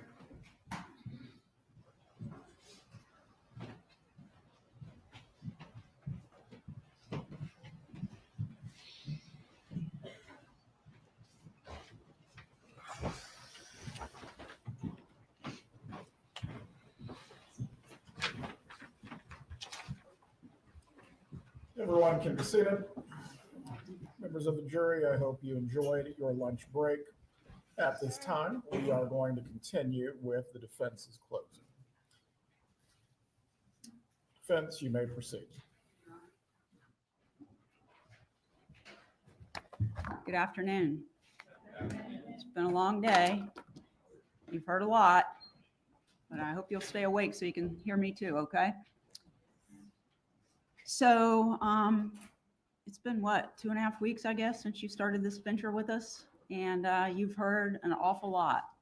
And I'd like to take you back to my opening statement. In my opening statement, there were some things referred to today that I'd like to address. The first one is that I stood up in my opening statement and said all of these wonderful things about Dan Markel, and then I called witnesses to attack him. That is not true. That is not true. In fact, the defense is the only part of this case that actually elicited evidence through testimony about the good qualities of Dan Markel. We elicited that on cross from his ex-wife, Wendy. And all of the things I told you in opening about what a wonderful man he was, a wonderful father, well-educated, successful, we elicited that testimony. And criticized today for having 2 witnesses who came and testified on the stand about the dissolution case and things that had been filed in it. That was not to attack Danny Markel. We didn't put that evidence on. The state is the one that made it an issue. They put those documents into evidence, the things that Mr. Markel had filed. So we're the defense and we represent Donna Adelson, and we're just supposed to say, okay, well, they put it in, let's just let it sit there. We have an obligation to represent our client. And what happened in that divorce, whether it was contentious or not, was an issue the state brought up. They've been calling this a bitter custody battle for years. And they started this case by saying the same thing. I love this So word. to have the people who were actually involved in the case point out that there never was a bitter custody battle is important, because there never was one. There was never a time when they were fighting over somebody having access to the children. In those pleadings, nobody says, you can't have them, I've got them. You can't have them, I've got them. When they filed their initial pleadings, they did what everybody, according to the lawyer who was on the case for Mrs. Adelson, meaning Wendy, on the case for Wendy, they all filed their typical pleadings. And in the beginning, you ask for certain stuff, and she asked for 5149, maybe for a tax purpose. But there was never one single time, and you can't be convinced that relocation was the issue where they were going to take Danny Markel's kids away from them. If you believe that, you are ignoring the evidence that the state of Florida put on against Donna Adelson. And when I told you in opening that this was all about theory and belief of what a motive was, and there was no evidence that a crime was committed by my client, Donna Adelson, that is exactly what has happened in this courtroom. The state is ignoring the evidence that came in through their witnesses that support our defense, and instead they stand before you with calls and text messages, and they tell you what they mean. That's not evidence. Their argument about what a conversation means is not evidence. I think you should stick around with Jackie, though. You've got it in front of you, and you have to consider it in the context of all of the evidence that's presented, not just what the state puts in, but what the defense puts in. And I know at some point when we were putting on evidence, you all were looking probably at me like, what are you doing? Who cares? Some of those little things matter, and I'm going to cover those in the defense, and you'll see why we put those things in that didn't seem like that I had a hoot to do with anything, because they actually did. Now, I think the state, near the beginning of the case, and I don't recall who the witness was, but near the beginning of the case, the state, through a law enforcement officer, elicited testimony about how this event transpired, this brutal killing of Danny Markel, how it transpired, and how they were able to break the case. And what did they tell you? They told you they broke the case because Luis Rivera, who was one of the killers, decided he would cooperate with the state of Florida in exchange for a deal, which for his crime, he ended up, the testimony was he got 7 more years for committing that crime. This is the man who got in the car, got the gun off the street, drove up to Tallahassee, Florida, stalked, is the best way I can describe it, Danny Markel in a car with his children from his home, watched him take his little boys out of his car and put them into the daycare center, followed him again to where he went to work out at Premier Gym, and sat in wait for him. Sat in wait for him. And then when Mr. Markel came out, trying to work some things out with his ex-wife, Wendy, about having the kids and who's picking them up at what time, even leaves her a really nice voicemail that they could get together and walk at the school to talk about the education of their older child, where he was going to be going to school. Because somebody slipped her some Adderall. And Wendy pushed back. You know, she pushed back. This was his time with his little boys, and she's telling him, no, you know, I've got plans. Well, it wasn't her time to do that. So leading up to his death, she's arguing with him over about an hour and a half worth of time that she thinks she's entitled to with the kids, but it's his time. And I agree with the state of Florida. The most important thing to that man was those little boys. And he fought for every minute he could get, and rightfully so. Okay. Then he drives home in his car while he's on the phone, and Luis Rivera, driving the car that's been stalking him all day, pulls up behind him in his driveway. Sigfredo Garcia gets out and shoots him twice in the head, and they pull off at a pretty high rate of speed and leave Danny Markel dying inside his garage. Left him to die. Those are the people that killed Danny Markel. Those two people. And the state has all kinds of arguments about how Mrs. Adelson's involved because she said these things about him, and we'll get to that in a second. But if Luis Rivera is telling the truth, what did he tell you when he got on the stand? What did he tell you? He said, and this is his signature on this document dated March 11th, 2025, when he was deposed, and those numbers and circles are his. And he testified to you that Catherine Magbanawa, Catherine Magbanawa is the person that elicited Sigfredo Garcia to kill Danny Markel. Now her versions change over time, so we'll have to address a few of those. And then she says she didn't even know Luis Rivera was involved. This is a woman who the state has admitted lied first time, second time, third time, fourth time, maybe the fifth time. Every time she puts herself under oath and swears to tell the truth, she's going to say more. She told you she didn't even know Luis Rivera was involved, but the phone records that were put in by the state of Florida prove otherwise. Because during the time that they're traveling to Tallahassee, when she can't reach Sigfredo Garcia, whose phone is she calling? She's calling Luis Rivera. This woman can't tell the truth. But in any event, Luis Rivera then puts this number 2 next to Sigfredo Garcia because he's the one who actually killed Danny Markel. Number 3 next to himself because he's the one who got the gun and drove the car to kill Danny Markel and then away from the scene. This is the man that he says they killed. Who else on this document do you recognize? On this exhibit? Who else? Who else was involved in this? Well, all the players that the state claims are involved are pictured on this document. And he says, Wendy Adelson, she's the lady who wanted to get her kids back. This is why we were committing the crime. Wendy Adelson. And Doctor, the dentist, he called him, which is Charlie Adelson, who he identified, was the one with Katie. This one and this one are the reasons that they're coming to Tallahassee to kill Dan Markel. And I said, well, what about Donna Adelson or Harvey Adelson? No, they weren't involved. I said, would you put an X next to them if they weren't involved? And he did.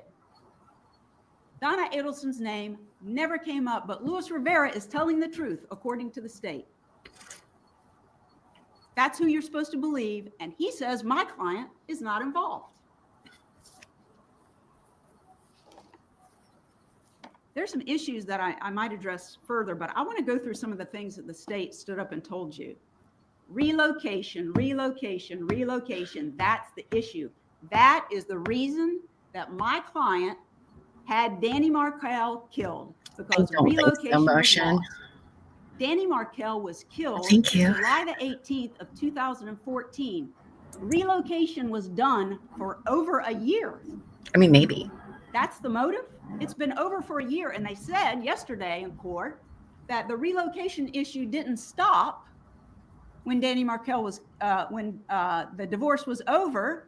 It continued going on. The emails showed that. There is not a single email that's been put in by the state that shows that my client, Donna Adelson, was continuing on a rampage about relocation. The last email that they showed you today that my client wrote about relocation was July the 19th of 2013. The divorce was final on the 31st, said and done. They bring Wendy Adelson in here to testify. That's their witness. And she said it was done. Now, have Charlie Adelson and Wendy Adelson been honest with their mother? The evidence says no. I said they haven't been. Because the whole time Wendy Adelson is telling her mother, she's telling her mother that relocation is what she wants. She's the one who starts that. She's the one who asks her lawyer about it. The whole time in the spring leading up to this hearing, Wendy Adelson admitted in her testimony she's sending these messages to her life coach and telling her life coach, you know, I think I want to stay in Tallahassee. But she didn't bother to tell her mother that. Her mother still thinks she's trying to get relocation. She does it in April. I guess. And then she writes to her again in May. I think I'm going to give up relocation. I can stay in Tallahassee. The kids will be close to their boys. There won't be any plane rides. And I like my job. It gives me all this flexibility. It is I'm unlike going to stay. But she still doesn't tell her mother. She has her mother believing we got to fight for this relocation. She testified. Well, why did your mother get so upset? Well, she's venting to her mother about what she claims Danny Markel is doing. And she's venting to her mother about what she wants to accomplish, only she's not being honest with her. On the backside, she's making other plans. It'd have been nice for my client, Donna Adelson, to know that, because these emails that have been submitted here, which are proof that she wanted to have Danny Markel killed, would not have been written. And when she goes to her hearing on the relocation in June of 2013, she has her mother stay outside. Her mother can't hear what's going on in the hearing. She admitted she had several witnesses to call beyond the two that got on the stand. And then after the judge made the comment, she gave up. The pounding, it works every time, She right? could have continued with the hearing and put her witnesses on. The judge could have ruled against her, and then maybe she has an appellate issue. She gave up because she didn't want it anymore, but she didn't tell her mother that. When she told her mother, well, this is how the judges ruled, the mother understood that through the court system it was done, but not with her daughter, Wendy. Because you can continue to negotiate all the way through a final judgment. And that's what those emails say. They do suggest some crazy stuff. They do. But she puts in there, we're trying to negotiate. We're trying to negotiate. Get this, you can still work on this. She doesn't know when she's writing those crazy emails that there's no reason to write them because her daughter agreed. You know, you can have a dismissal on an issue. You can have a denial on an issue. She agreed to it with prejudice, which means it is over. She already made an agreement. She's not going to seek relocation anymore. So my client is hanging out there trying to support her daughter, and now she's sitting in a court of law charged with murder because of what she wrote in emails. Because the truth is, you are here to judge my client based on her conduct leading up to and to the time of death of Danny Markel. That's her conduct. Can you consider things she said and did after to see if it corroborates that she was involved? You can. But her conduct leading up to the day that Danny was murdered is in this book that the state has entered with emails. It's separated between, where you can see it, where they lead up to the divorce and then after the divorce until the time of the homicide. Now, my client did say ugly things about Danny Markel. During the divorce, she did. And the state has put them in. I can't believe she put that in there. That's amazing. And they have emails going up through July the 11th of 2014. These are the bad names that my client called Danny Markel. During the course of a divorce where her daughter is constantly venting to her about what she says Danny is doing, she said some really bad names, and I'm going to say them, although you shouldn't say bad words in court. She called him some ugly stuff. The first one that they wanted to put in was from 2011. Somebody should record this so we can. He was killed in 2014. They introduced this email from March the 28th of 2011 at 64A. And inside that email, they claim shows the hatred for Danny Markel. And you want to know why? According to their exhibit list here, because Mrs. Adelson referred to Danny's parents as, quote, the royal couple. And she and Wendy were bantering back and forth about some issues with Mr. Markel's parents. That's not hatred on Danny. It's not even hatred on his parents. We're sitting here with murder charges because she did something like that, called somebody a royal couple. She said other bad things. She called Danny a major fucker, Jibbers, which Wendy Adelson testified that she came up with that nickname for him, a religious zealot, and Wendy testified that the issues in their marriage included matters of he had now become more strict in their religion than she wanted to follow. That was one of their problems. She called him a royal jackass, a piece of shit, a fucker, crazy, a bastard, and she called him Elvis. That's why we are sitting here today. Elvis That is bad. is hatred for somebody. That proves they wanted to have him killed. Are you serious? You call somebody some bad names and that means you wanted them dead? My client has lack of any ability to stop herself from saying things. She can't do it. And I'm not trying to be offensive to her, but she can't. And all of these emails that they have introduced prove it. She is not a one-word person. She goes on and on and on and on. And they believe that she had Danny Markel murdered because she said some bad words. There's not a lick of evidence in here that they submitted of what she did prior to July the 18th, 2014, where she said not a single word, that she wanted him killed. She was planning to have him killed. She was going to find somebody to kill him. She was going to pay somebody to kill him. She was going to kill him, that she was glad he was dead. That's not in here. And this is it. This is it. I think she's going to beat her head with it. Before he was killed. You're judging her conduct before he died, up to his death. And that's all you've got. And I told you that in the opening statement. They have a lot of theories, and they like to spin evidence a certain way to make her look bad because she said ugly things. That is not proof of somebody having somebody killed. And that's it. Well, she is passionate. We'll give Jackie that. She's passionate. Besides the relocation issue, which has been dead for over a year before he's killed, bad choice of words, I apologize. It had ended over a year before he was killed. Now they want to bring in something called the grandmother motion. This is what had to push her over the edge. Their own witnesses said she didn't know about it. Let's see who testified to that. Oh boy. Let's see. Binder for it. I can't believe we got a binder for it. Wendy testified, her daughter, that she never showed it to her and she never talked to her about it. But then there were two more witnesses for the state, and they were Craig Isom and Jason Newland. And when they testified on cross, they admitted that there was no evidence that that motion had ever been forwarded to my client. Not a single piece of evidence.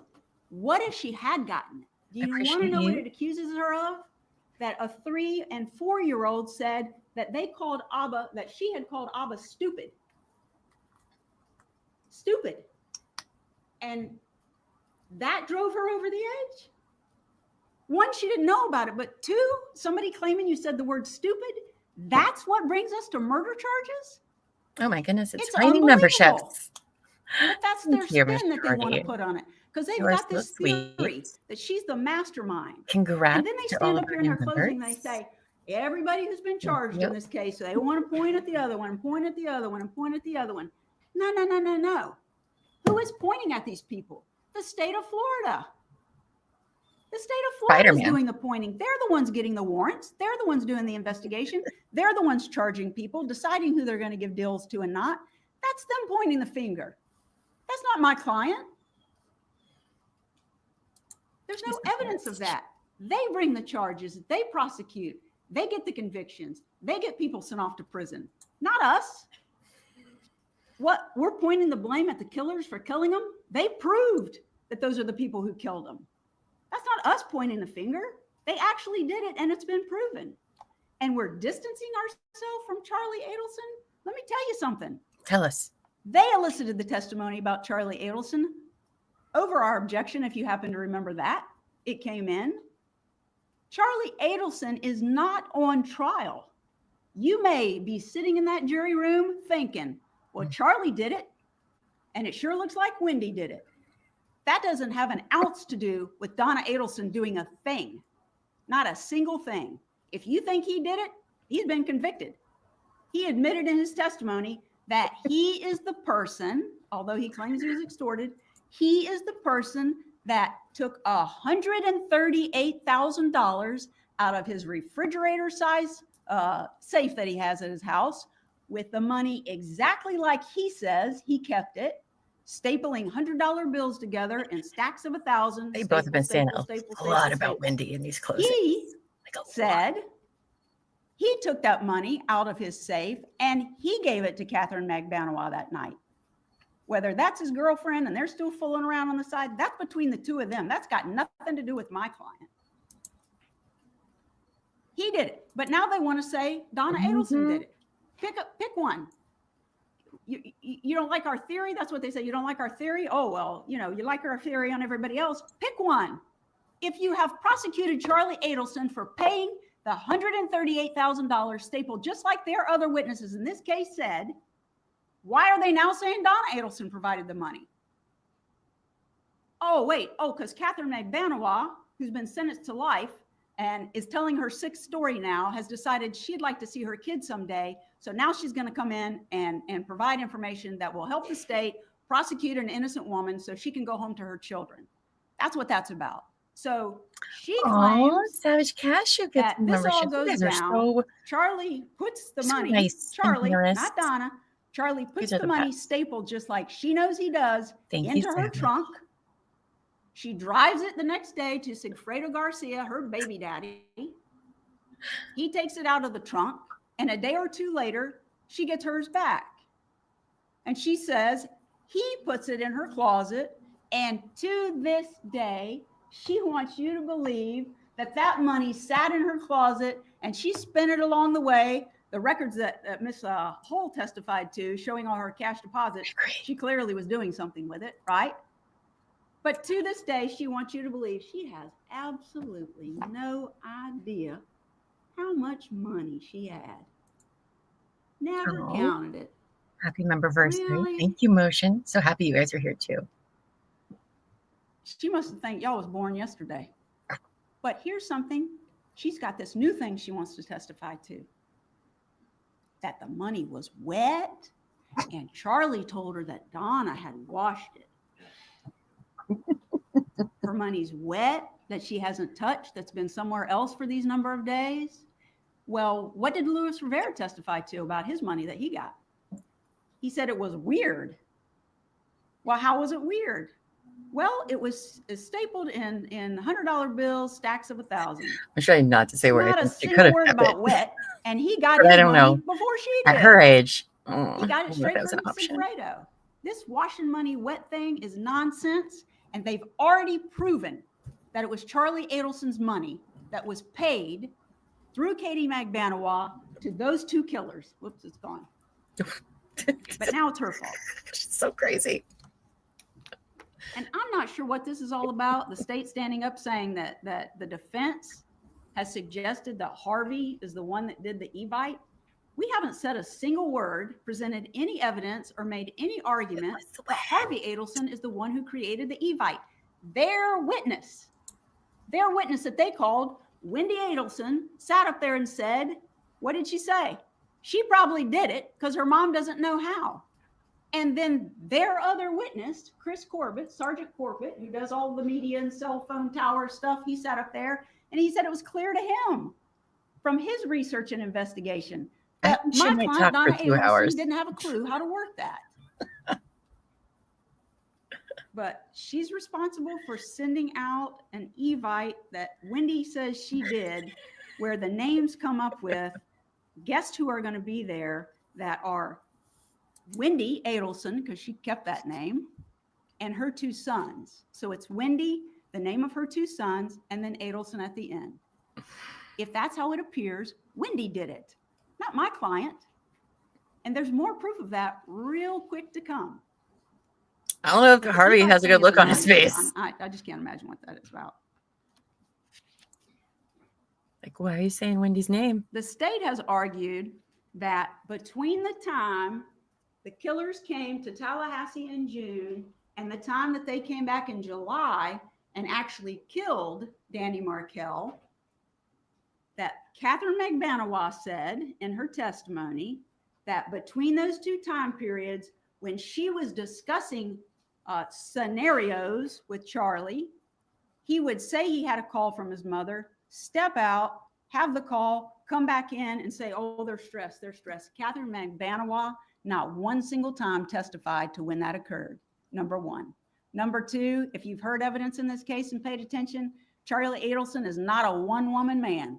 He's got lots of girls. She doesn't know if that was really the mother on the phone. She doesn't know who he was talking to or what they were talking about. But she wants to get out of prison. So she's got information she's willing to share now. I'm sorry, Miss Shorty. I did manifest her doing closings for entertainment purposes. It's my fault. Charlie's business. There is a slide that the state had in its presentation this morning that they showed to you that shows that Charlie Adelson owned the dental practice up until 2015. Do you remember seeing that slide? Well, here they are again, ignoring the real evidence. They got a theory and they got to spin it some way, but the evidence from their expert witness, Mary Hall, financial investigator, forensic investigator, Mary Hall, she's up here testifying for them, and she says that Charlie Adelson was the owner of the Adelson Institute until 2020. And yet their slide says, oh, he sold it back to his father in 2015. That's not what the evidence is from their own witness. She's fired up.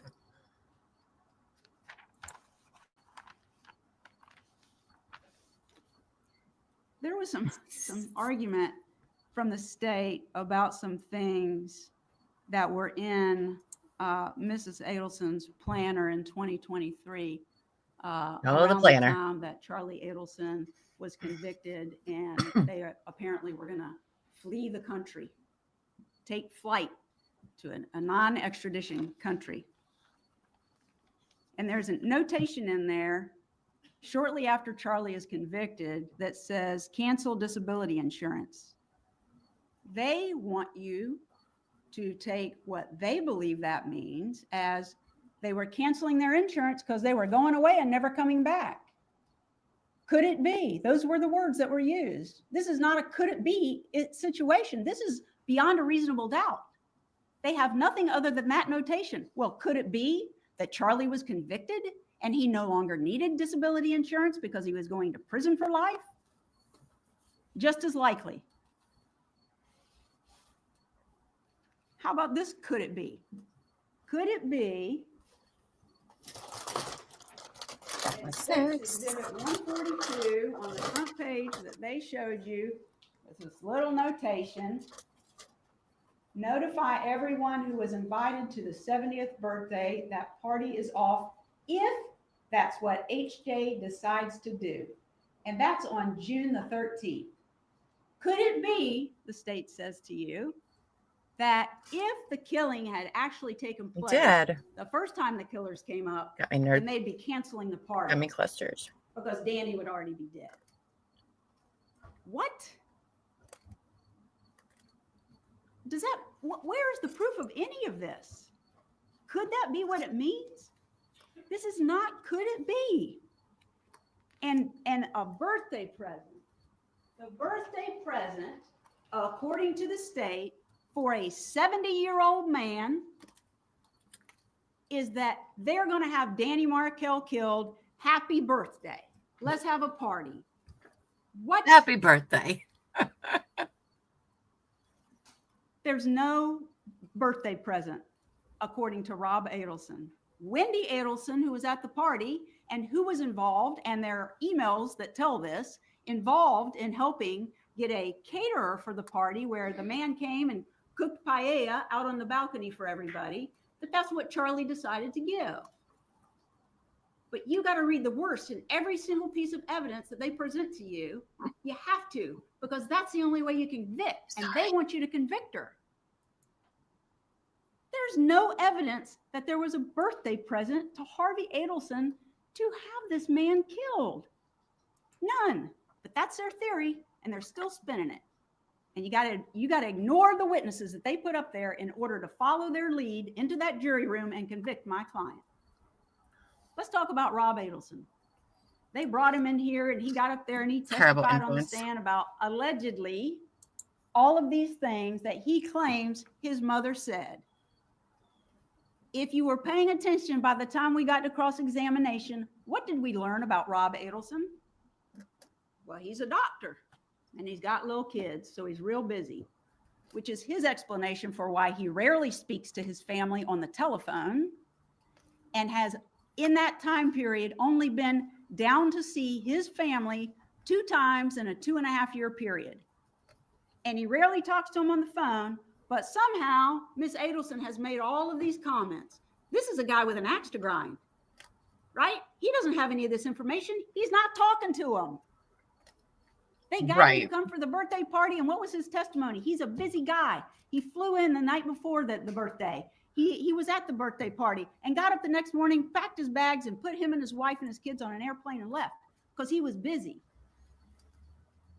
He's not hanging out with his family. Look at her.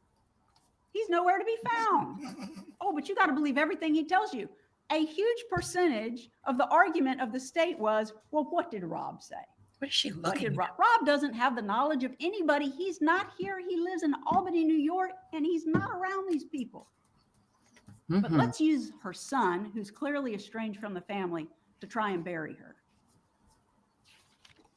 You're smarter than that. Oh.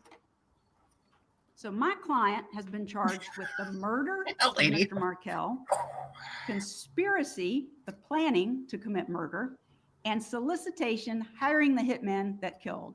We're going to go through the jury instructions briefly. The judge has already gone through them, but we're going to go through in a minute. Great. What actually is there that the state has to prove. And just like I said in opening, what the state thinks happened does not matter. What they believe happened does not matter.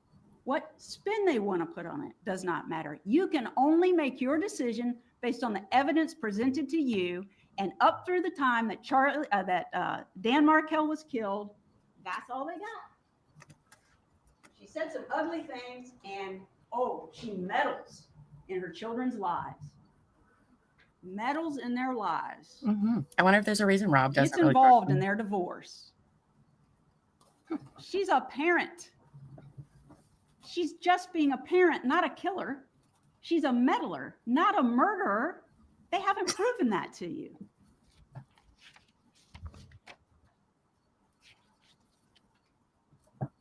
Just like I told you in opening, what they were going to be able to prove, and that what you were going to hear a lot of evidence about, lots of introduction of exhibits was going to come in.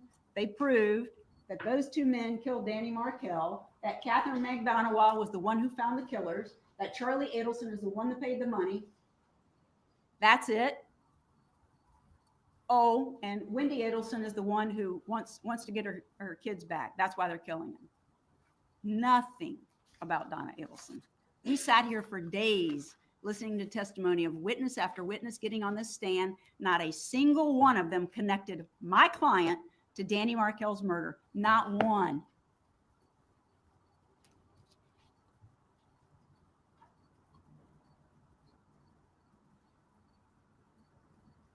I think the state introduced a couple of exhibits. They would be 64C and F.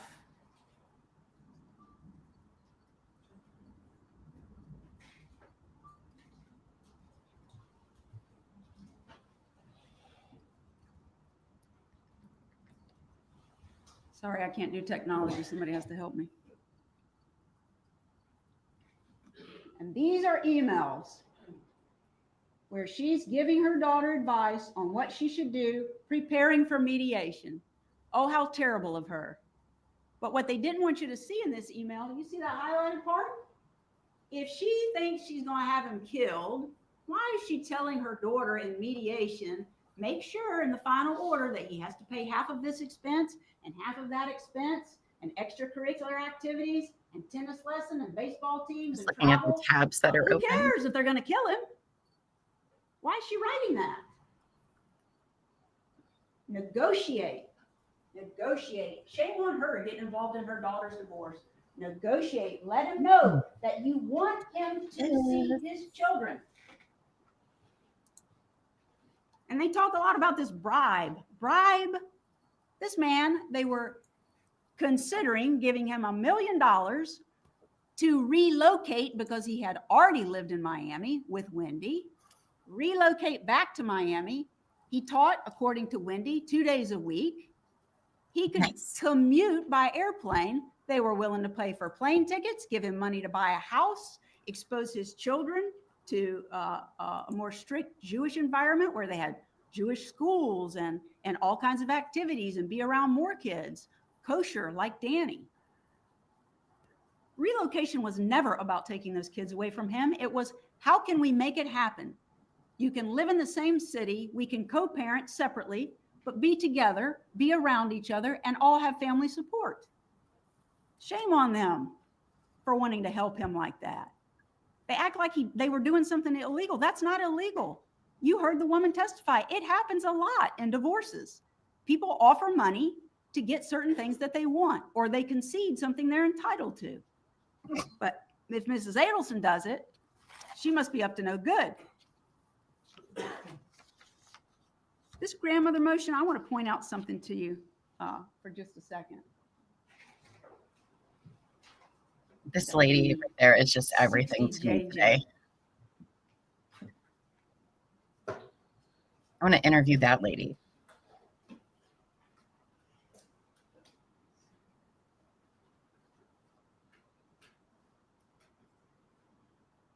Yeah, just dress them like Nazis. She just says bad things, Savage. She's just an old grandma who sometimes says bad words The and has state very bad. calls this the grandmother motion because they're prosecuting grandma. Sounds kind of cool, right? There's this terrible motion, this grandmother motion that was filed against my client, Mrs. Adelson. This pleading is actually entitled, let's see here. Yes. Former husband's counter motion for enforcement of MSA, which is marriage settlement agreement, on parenting issues and motion for contempt and sanctions.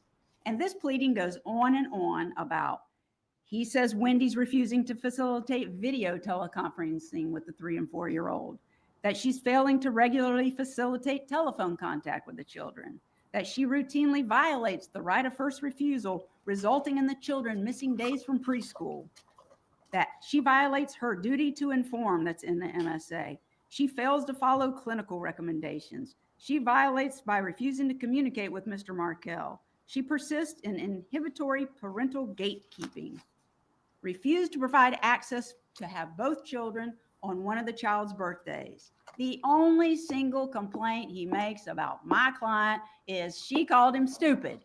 My client called according to a 3 and 4-year-old. And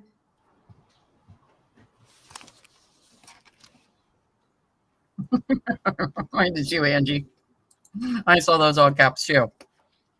I love that they wanted that taken out and Jackie's just yelling the entire time in all caps.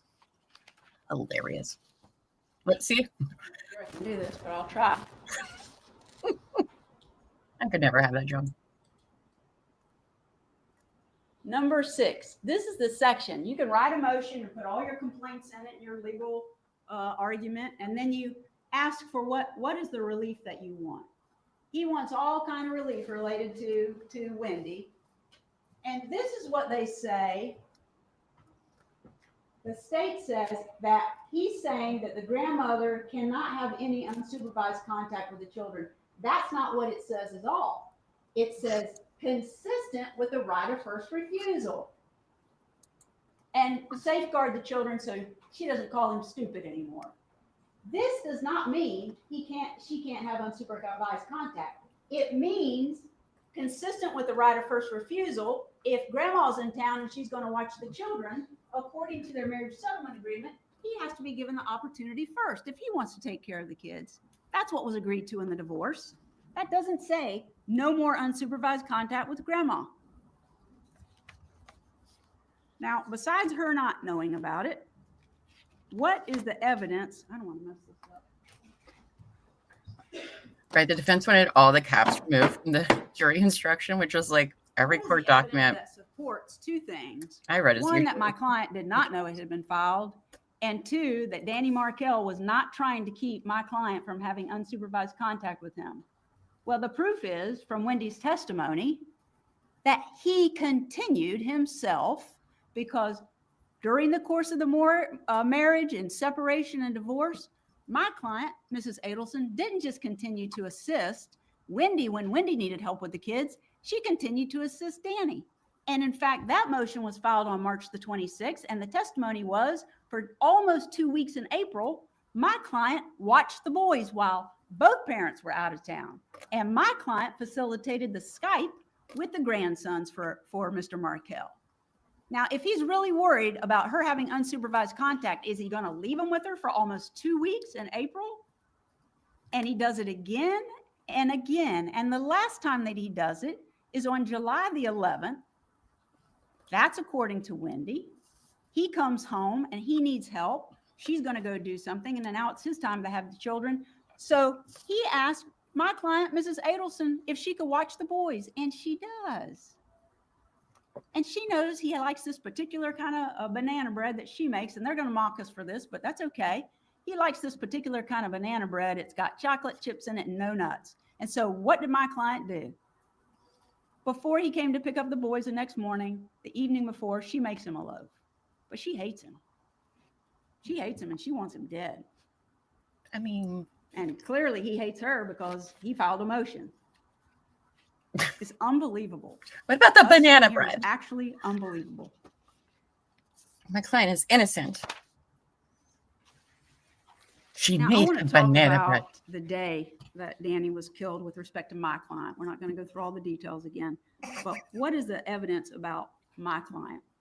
Banana bread, powdered donut. The state has said that my client tried to set up an alibi for her daughter. I don't know how it could have ever been considered an alibi because the man was going to get there at 8 o'clock in the morning. And the evidence is he got killed around 11 o'clock. But State's Exhibit 64 FF is from the Geek Squad. And the state presented earlier that not only did Donna Adelson send an email to Wendy that morning, or before then actually, not only did Donna send an email to her about the appointment, but Harvey, the dad, did as well. And here is the form that was completed, not by Donna. They say Donna arranged it. Mr. Harvey actually made this appointment for the broken television. They had purchased a plan for protection on this television and believe they may get a replacement or a repair. When they made it, you have to fill out some information on the form. And what does this say? Would you be willing to accept a sooner appointment if one became available? Yes. Well, now, are you going to accept an earlier appointment if it becomes available? If you've got a homicide plan? That doesn't make any sense. This is supposed to be her alibi, but they're agreeing you could come earlier if you want. And then the mother sends an email. Do we have that? That's funny. And what she tells her daughter is, if you can't keep Friday, July the 18th between 8 a.m. and noon, call that number to reschedule.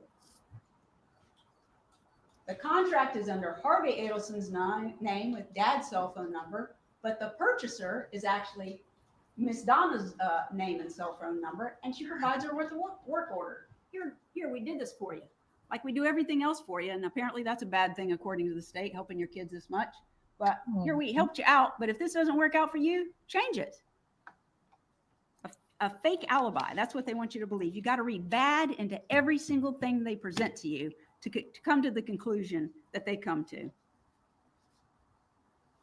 Now, let's talk about Defense Exhibit 71.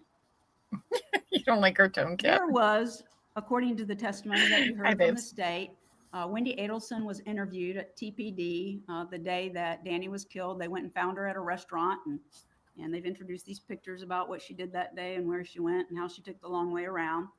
But she's sitting at TPD being interviewed, and she has requested to be able to call her mother. And unlike other exhibits where the state hired someone to enhance it so you could hear the call better. They didn't do that in this case. And the recording is actually inside the room. You can see it. It's an interview room at TPD. And not only are you hearing what Wendy is saying, there's the victim advocate that testified that my client was shocked when she heard the news. But my client is actually on the other end of the phone, so it's not real easy to hear. But if you put the headphones on, you're actually going to hear some things, and you can hear what my client's reaction is to finding out that Danny Markel has been shot, excuse me. Can we play that? If you could just please put your headphones on. It's not easy to hear.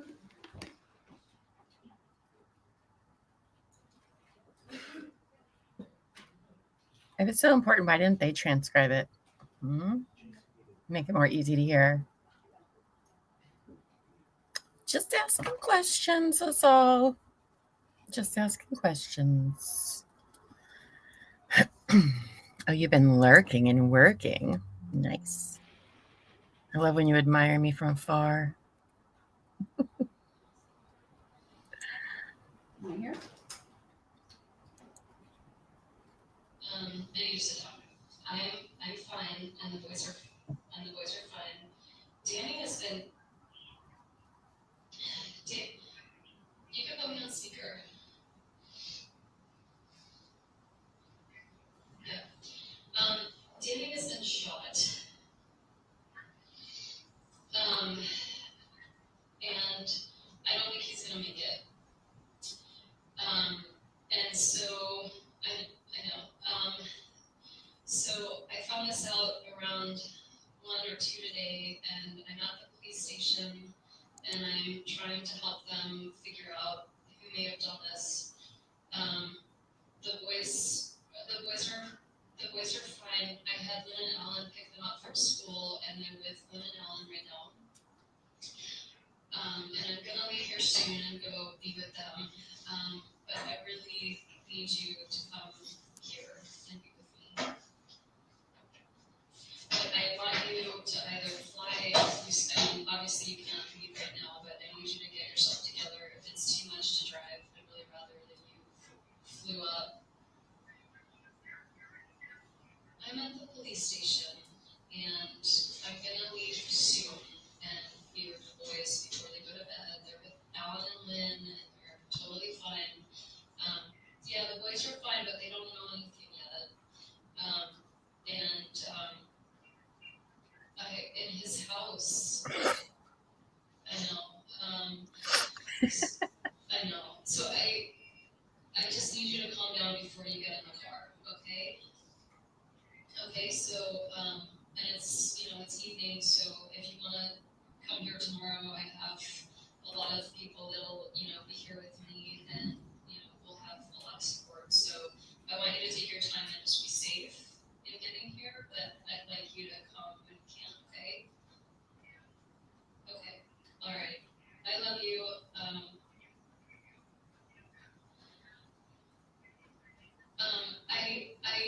I think Jane might, I have the car here, but Jane might take me. I'm not going to be alone, so I have a lot of support, and I'll be fine. Yeah, if you could just come here, that would be great.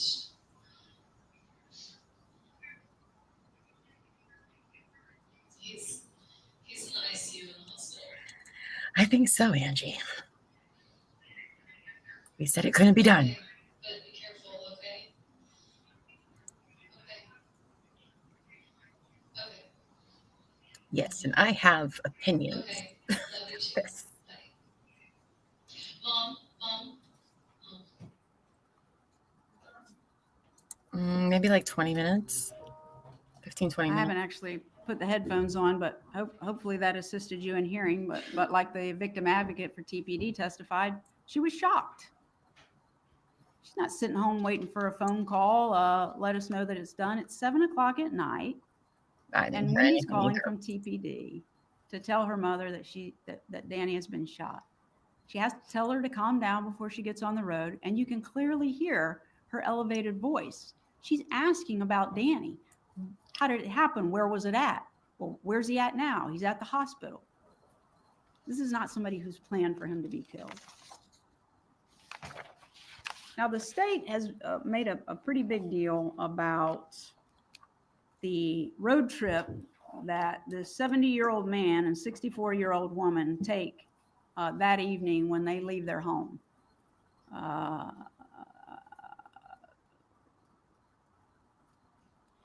It's 11 years into this case. It's this July that just passed before the investigator in this case, who's given testimony again and again, after he's deposed, decides, I'll go ride the route. 11 years. They've been claiming now, my client arrested almost 2 years ago, that this ride is completely off, but they haven't even tried it themselves, right? And even when he testified, and also when Agent Sanford testified, first of all, he didn't do the whole route. He did a segment, because he's determined that in this segment is where Mrs. Adelson was at for too long. Did you take any snacks when you did the ride? And he's only doing part of it. Well, yeah. Did you get some coffee? Yeah. But they've calculated this drive for these folks who have just received horrible news, and they're clearly upset about it, that they had to be at their son's house dropping off money that was washed, because there's a period of time that it takes them longer to get to their hotel in Orlando than it should have.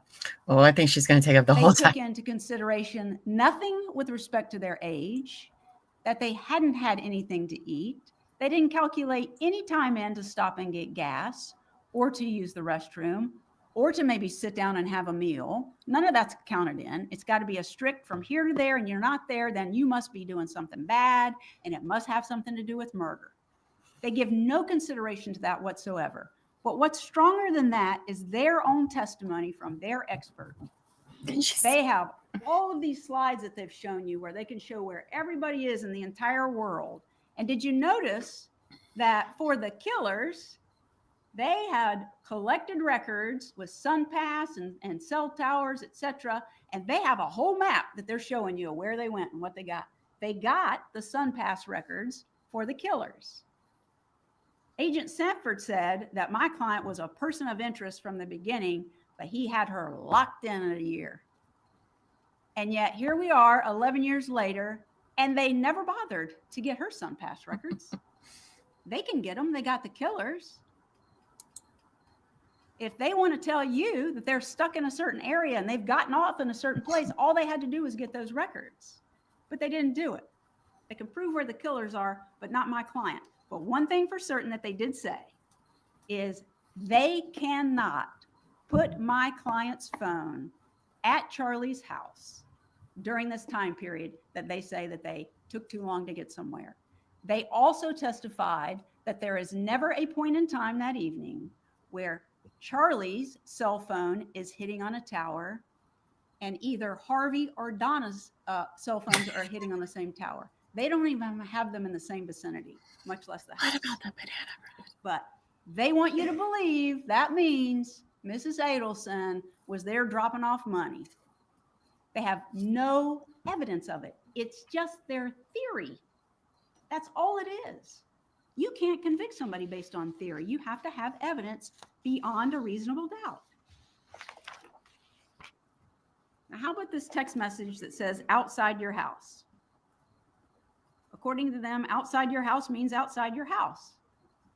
I mean, yes, I'm Jackie, not saying that's it's illogical to jump to that conclusion, but do you have any evidence of it? No, they can't put her there. Jackie, And according to State's Exhibit 142, girl.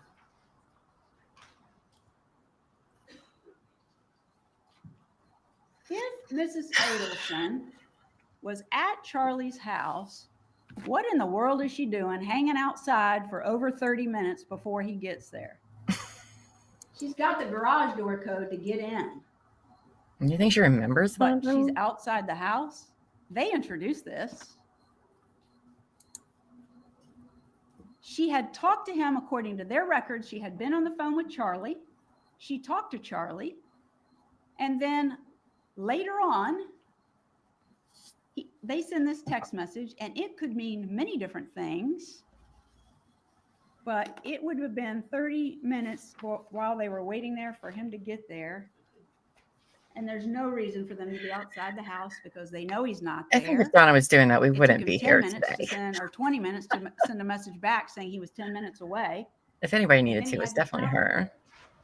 They don't have proof that she went there.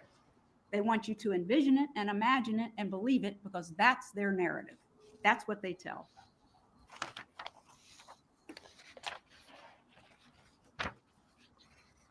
And I don't think I said it before, but the witnesses, the additional witnesses that testified that Charlie kept his cash, these $100 bills stapled together, that was Miss Umchinda and Mr. Fitzpatrick. They both testified they knew Charlie well, and that's what he did.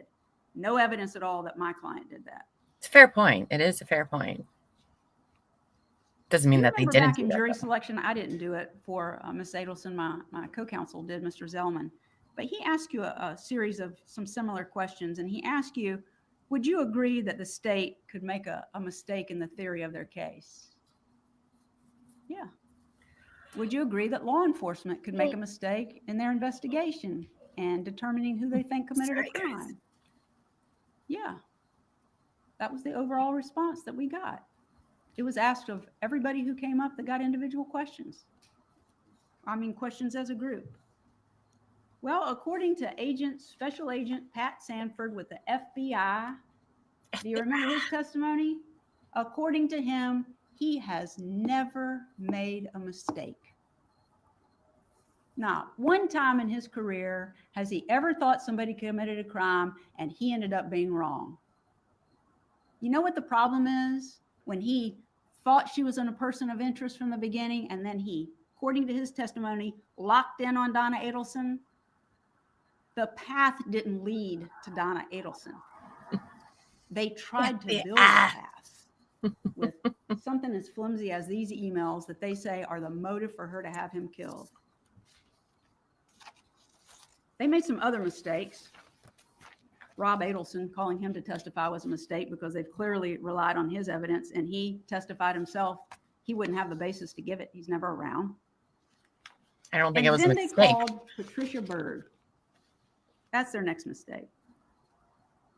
She claims, different ways, that Donna was going to buy her some land and a trailer to put on it, a small car to drive, and fix her teeth to testify untruthfully.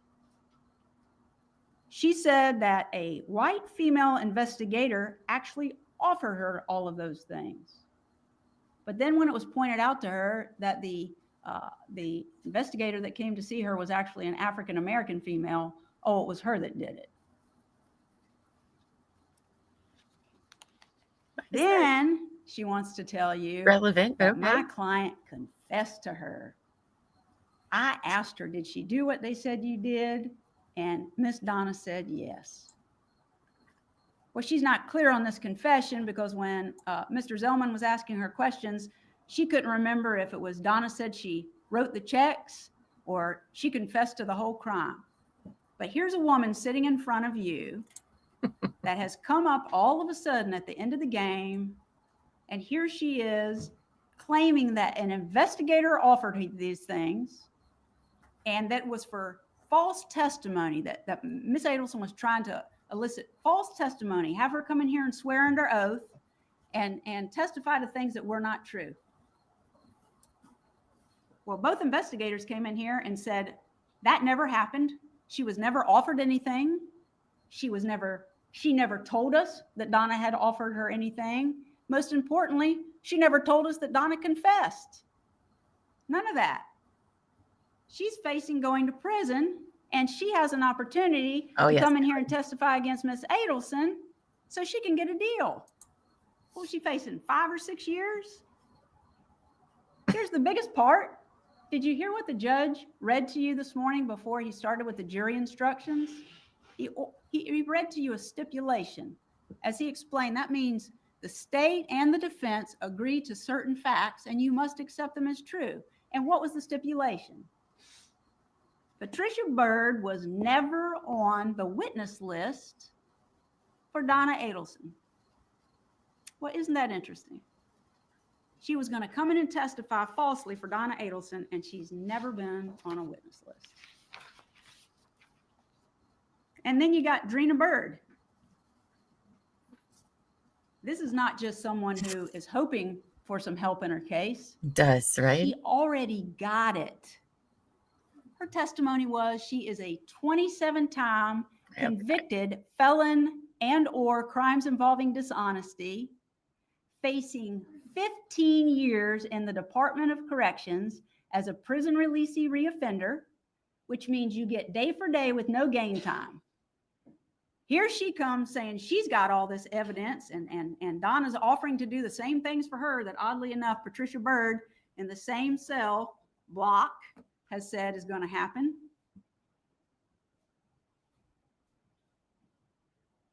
What does she do?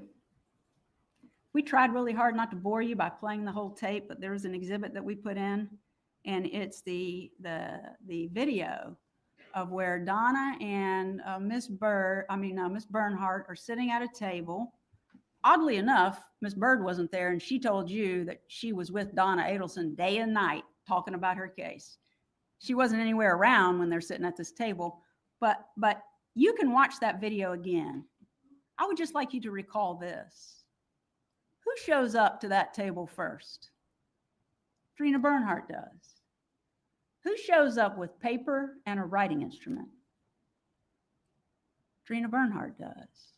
And while they're sitting at the table, is Donna sitting there just telling her? No, they're having a conversation. How does the writing start? Miss Bernhardt gets out her little hot pink folder, paper, whatever it's called, notebook, plops it open, shoves it towards Donna Adelson, and starts tapping on it. Let's get busy writing. You don't hear those words, but that's what she's doing. Here, right. And allegedly, she's going to do the same thing, give false testimony, and her name is not on a witness list.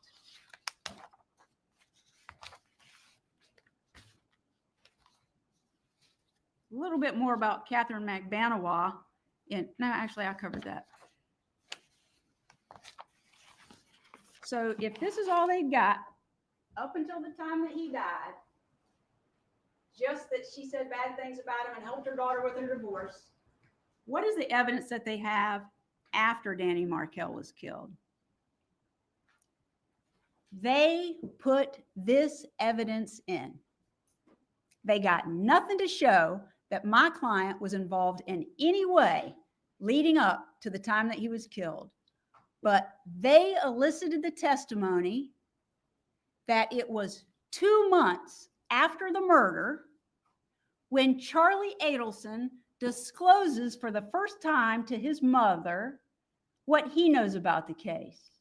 Now, all she knows is what he's telling her, but it's 2 months after the murder when he's telling her, well, what happened was I got a girlfriend, and I had told her about this $1 million offer, and she said it in front of some of her friends, and they've gone up there and killed Danny Markel, and now they're demanding money. And so they said if I didn't turn over my third of the $1 million, this is what he claims that they elicited.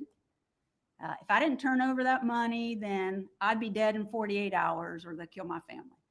So he goes into his safe and pulls out $138,000 cash, puts it in a bag, gives it to Katie, tells his mother 2 months after the homicide, now he's being extorted.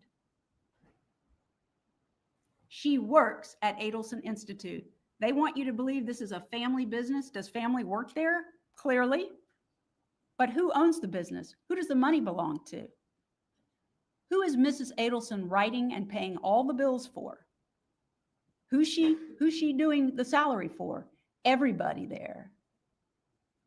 Everybody there. So he tells her right around $1,000 a month to Katie McBanawa. It'll save my life. They had this forensic investigator, and they didn't present anything to you, not a single check ever, that Charlie Adelson signed for his business because he had his mother paying the bills, doing salary and other things at the dental office. That's him paying these people. She's doing her job because he says it'll save his life. She believed it was the truth, so she did what he told her to do. Was there pushback or not? We don't know. They didn't present any evidence about that. They claim she would have pushed back. Maybe she did. We don't know. But what we do know is it's 2 months after the murder before she knows what has gone down. That's their evidence. But she conspired with people to have him killed. She got the hitman to have him killed, and she wanted him killed, and he ended up dead. She doesn't even know about this going on. And the only version she knows is what her son has told her. Did she say, oh, the truth's coming out, the truth's coming out, the truth's coming out?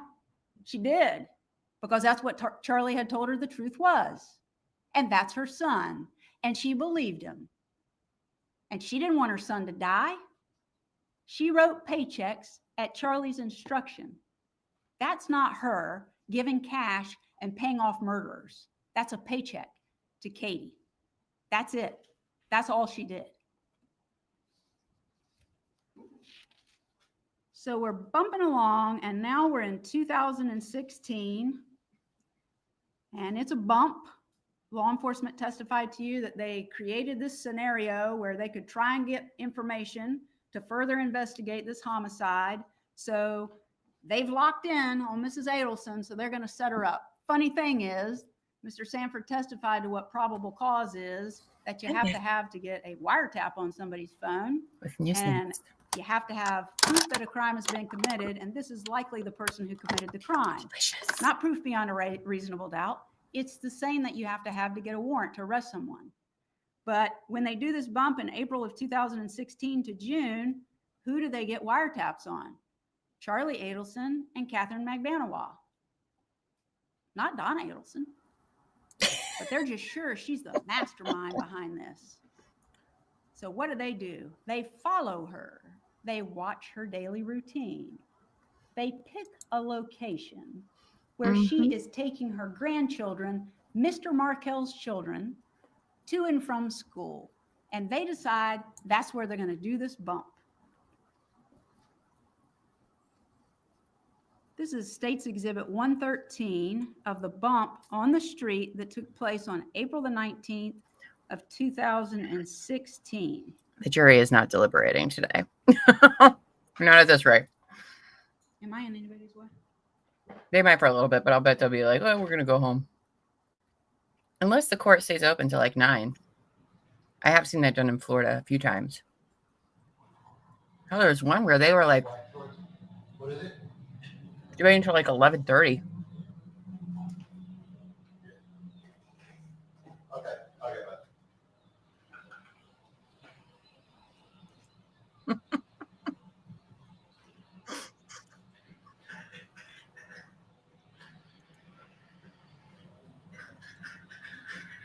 Definitely go watch it.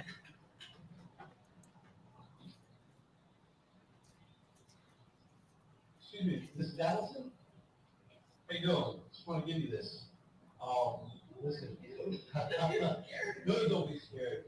Listen, just want to let you know that you know that your family has been taking care of Katie and her friend Google for quite some time after your problem of more than problem. And I want to let you know that my brother, he's incarcerated. He helped your family with this problem that it's had before. And we want to make sure that he's going through some rough times. We want to make sure that you take care of what he's going through, the way you're taking care of Katie and Tuco. The most polite starter ever. Thank you. You're very gummy.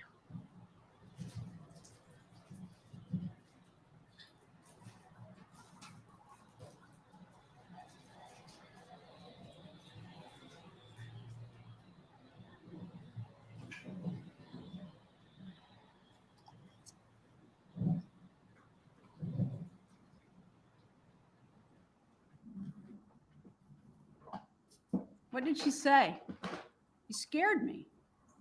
And he goes on his little explanation, and her response is, I don't know what you're talking about. Now, the state says from what happens next, which is a phone call that Mrs. Adelson makes, she has to be involved in this murder because she doesn't call the cops. She calls Charlie. Well, why'd she call Charlie? Because Charlie has confessed to her his role in paying the killers back in September of 2014, that it's his money, claiming he's being extorted, claiming his life is at risk. That's who she's going to call, because guess what? Now this man is talking about the people who are involved in the murder. You're taking care of Katie. So yes, she calls. And the state wants you to believe that there's this huge made up code. They allowed you to look at the transcripts when that was going on. And you looked, I watched, you were all intent looking at the transcripts and listening to the calls. If you go back and want to hear them again, you're welcome to do that.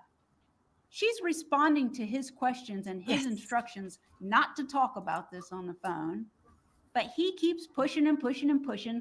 So she's trying to give him a hint without actually saying on the phone what's going on. These are hints, not code words like the state wants you to believe.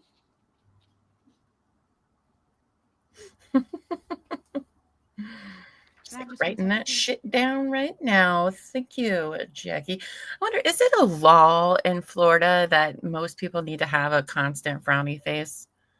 Just wondering. I've never seen so many people with just prominent frowns all of the time. Oh, I love her suit. I could never pull off. I don't do good in red, but man, do I love it. Just saying, everybody there just has this. It's the sunshine state. You get way more vitamin D than we do up here. And they're all like, I think it's a cult too. The banana bread cult. We'll start one of our own. If you could cap it. If you could smell Florida, you would frown too. Oh, I love that. Why the sidebar? I don't know. The state is objecting to something, I guess. I don't know. It's kind of interesting. The frown cult. I mean, some of these people look like the most unhappy people. Members of the jury will take a brief break at this time. If you need to use the restroom, please do so during the break, and we will continue with the closing argument. Interesting.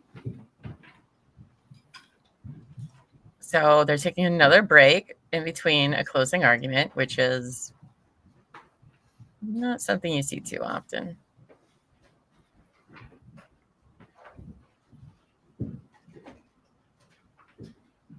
No, it's not over, Miss Shorty. Don't you worry. They're about to argue. Everyone can be seated. If you need to use the restroom or stretch your legs, this is your opportunity. Or something to keep yourself from passing out. This is your opportunity now. 5 minutes. Okay, so I don't know why everybody went to the break. Maybe, well, no, because they went for a sidebar. I was gonna say, I'm not sure why. That's a good question. Who knows? But I feel like he was channeling us, like, yeah, we know, we've all been here. It's been rough. So he is great. He is great. Ms. Sheree says the state's closed in Monica Cimitelli's trial went on for 2.5 days. Oh my gosh. That's crazy. That is crazy. I thought the one we'll be talking about tonight, like their close was like 5 hours. And I was like, oh my gosh, that's crazy. Oof. A juror might have been looking sleepy. Maybe, but would they have called them for a sidebar there? I don't know. To be fair, it's Tallahassee, not really near a beach. That's true. Maybe that's why they're so unpleasant. You done yet? Or maybe they were like, you know what? That banana bread. I'm going to get me some of that. Oh man, did anybody keep track of how long Jackie is in this? Because I have not been. I feel like she came on around like 2. So is she only at an hour? Motion said one of the lawyers may have noticed and wanted to approach to request a break to wake up the juror. That's true. That is a good point. You know, they wouldn't want to like call the juror out per se. So that's good. Maybe he needs to pee. Could be. Maybe he needs to call his wife to make some banana bread with no nuts. Instead, chocolate chips, which the nuts are everything. Unless maybe he's allergic to nuts. And, you know, I like how they're like, she couldn't possibly have hated Dan because she made him his favorite kind of banana bread. I don't know anything about being kosher, but do you think that maybe Donna said it was and it wasn't? Because I do. I don't know if there is. I don't know what kosher food means. Like what specifically? I get it that a rabbi like blesses it. I don't understand the concept of that. But I could see her doing that or spitting in it. No way she made that with love. It was definitely made from hate. She's at about an hour and 10 minutes. Thank you, Motion. It feels like 4 hours. It's felt like a long day. For closing arguments that are supposed to be max 4 hours total for both sides, we have been here a freaking day. It's crazy. Nuts are indeed everything. But was there poison in it? I don't know. No pork, no mixing of certain other foods and blessings. Okay. Miss Shorty says 100% she would have done shit like that to have one up on Danny. Exactly. And they always say, you know, kindness to your enemy. All right. Lure them in for a false sense of everything is fine here. Nothing to see. Now, I did say yesterday, I do not believe in any way, shape, or form that we're going to get a not guilty verdict. Don't think so. I do think we could either get guilty, okay, sure, or we could possibly have a holdout for a hung jury. And here's why. Jackie, although she is being very loud and slamming, she has some passion. She has pointed out some stuff that concerned me yesterday that could impact somebody to be like, yeah, no, that doesn't seem like something that would happen. You know, maybe there's somebody on the jury who, you know, has somebody that's went through divorce and they've said bad things about that person and be like, I would never. So I think there could be, but it's very slim in my opinion that would probably be the case. But I will say she did bring up a good point about the money though. So nobody said that Adelson's money was like that, just Charlie's. So I do think that's interesting because when would he have had time to staple their money before giving it to Meg Vanderwall? I don't know. Y'all are wild. Walnuts are gross. And they're the ones that usually, I love walnuts. Oh, you're right, Motion. Ooh, I'm sorry. Unmanifest. I wasn't manifesting, but let's just unmanifest that. I'm just saying, I think with Charlie's, it was very obvious that he was involved with this whole thing. With Donna, it may not be so obvious for this jury who doesn't really know all of the things. I think the fact that so many people have already been in jail and convicted of this, which the jury does know, that's why I definitely don't think there's going to be a not guilty. Because I have said bad things about my ex, not gonna lie. Oh, you know what I was going to say? So Wendy, you know, finds out the father of her children has been shot. He's in the hospital. It's not great. And okay, she could be in shock. I mean, she doesn't seem like a very emotional person to begin with. Okay. But I don't know. I don't know about that. So my son's dad, a couple years ago on 4th of July, got hit while he was riding his motorcycle in Tennessee, all right, a couple states away. He got hit by a car and it was pretty bad.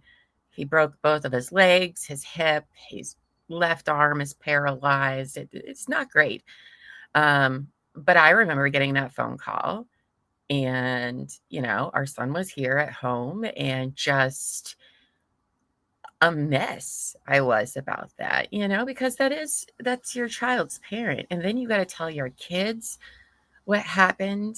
And especially young ones like that, it's very, very peculiar to me, her reaction, just because I feel like I've been now, I mean, I guess it's not exactly the same, but it's pretty darn close scenario.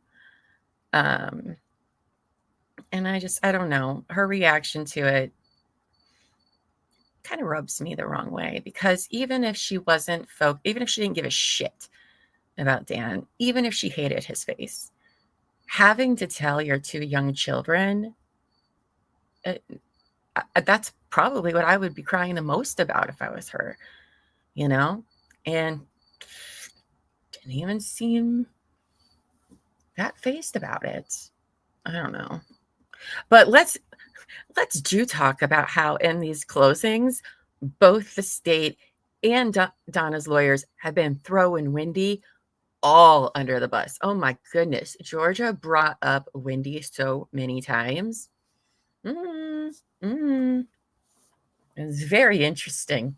Very interesting. So, hey, we don't know. Yeah, there is no way Charlie took the initiative to do something like this himself. I agree. Like, he gives a shit.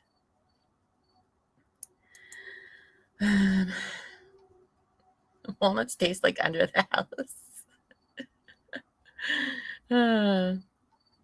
Yeah, I don't know.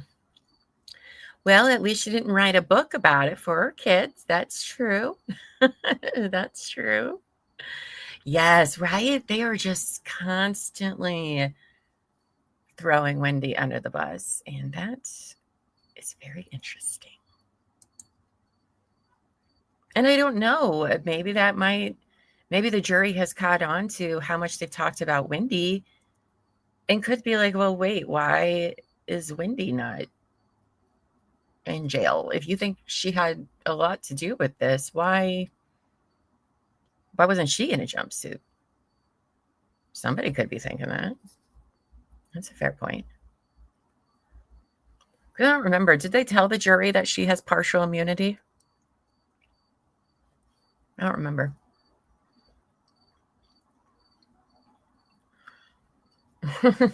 So can they just arrest Wendy, or is there more questions? I mean, based on what they have, the first person easiest to convict besides Magbanawat and the other 2, Charlie had the most evidence against him of the family. Then I would say Donna, and then I would say Wendy, but I mean, I don't know. I don't know.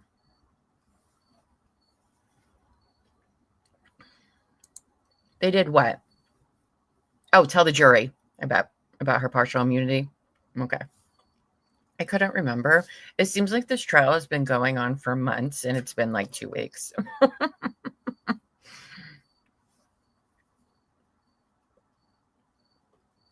By the way, I have these like Jolly Rancher gummies, the 2-in-1. They're better than the normal regular ones, but they are awfully chewy. Perhaps too much. Because they're very big. Look at the size of these things. They're huge. Like the size of a quarter. Excuse me. Motion says, remember, they put out new evidence with each trial, so we'll hear what Georgia has held back when she has Wendy on trial. Fair point. Fair point. There are some things that are not allowed to be in trials that concern other people. So that's a very good point. Motion. Very good point. You have two puppies trying to escape. Oh, oh, look at that cutie. All right, hold on. I'll show everybody. I'll show the class just a second. Because I think we all can use this cuteness overload of Kelly P's puppies. Here we go. Run. Oh my gosh, look how cute it is. Look how cute those puppies are. Oh my goodness. They are adorable. Our little inbred puppies. They're so cute. It sounds like my ex Kelly. Yes, aren't they cute? Oh, love that. Yeah, I don't know if they're going to stay late to let the jury argue. I can't remember what trial it was, where it was, but they did come back with a verdict at like 11:30 at night. And I feel like it was an East Coast trial too. So I was like, oh my gosh, was it in Louisiana or Alabama? I don't know. I feel like it was a southern state. So I don't know. Sometimes they let them debate till 8, 9 o'clock. Some are like, nope, too bad. I don't know. And Gap. And to be fair, the best dog I ever had, we found out later, was inbred. I mean, look how cute they are. They're so cute. Is that the one your Zoe? My Zoe. She might as well be. Ashley Benefield, was that the really late one? Maybe. I don't know. There's quite a few. It's very interesting. Okay, we're going to take cute little puppy back. We're going to put up the court so we don't miss anything. Thank you for sharing your cute little puppies with us, Kelly. How many is there? 5? 4? Looks like 5. They all look exactly alike for the most part. Oh, those nails. Oh my goodness. It might have been Benefield that I'm thinking of. Excuse me. I was in shock. I was just like, holy crap. 5. Okay. Dave is running to Discord.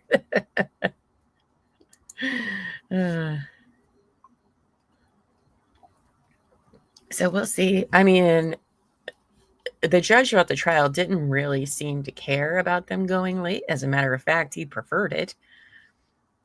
So we'll just have to see what the rules of the courthouse are. All right, more of Jackie screaming in her ears. The timer back in the correct position. How much time, Judge?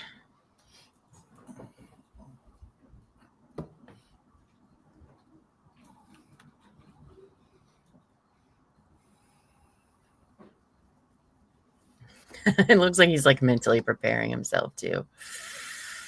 Okay. I bet I got a headache.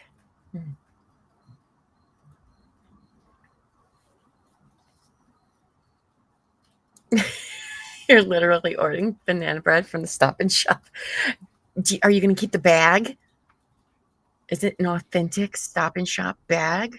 Share with the class? I'm out of booze for now until Elba Fee gets home.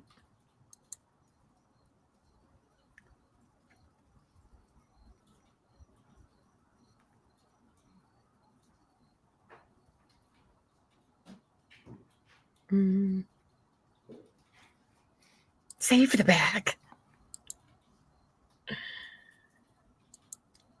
Oh, not even paper bags?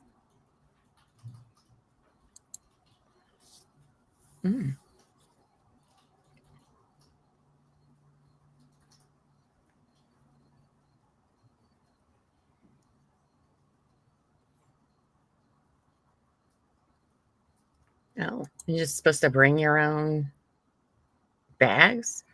You guys can't pump your own gas, but you can bring your own bags. Okay, New Jersey. Okay.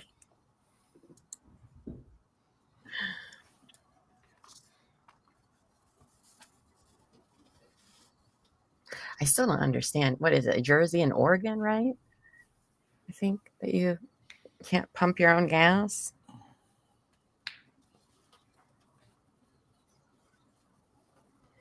I always find that interesting.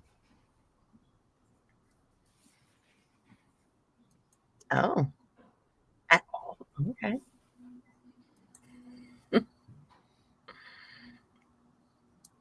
The more you know.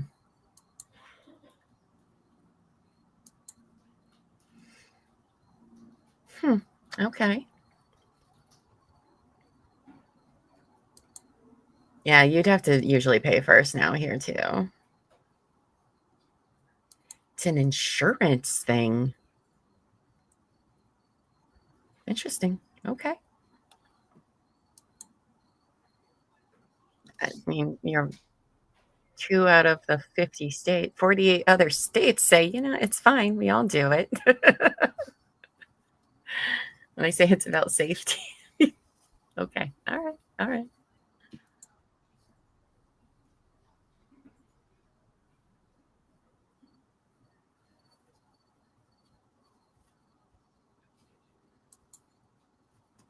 Okay.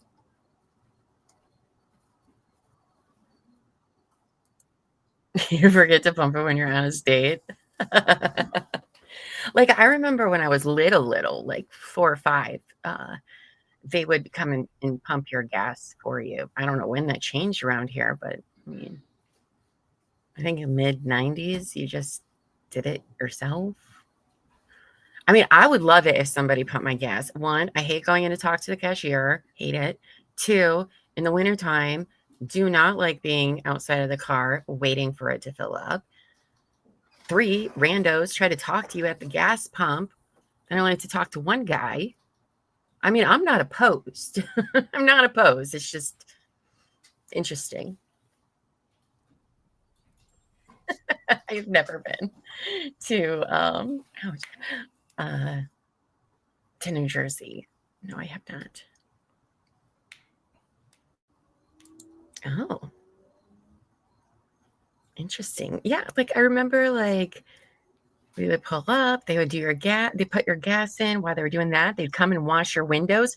Oh, what I wouldn't give for somebody, the mandatory window washer. I cannot wash windows to save my life.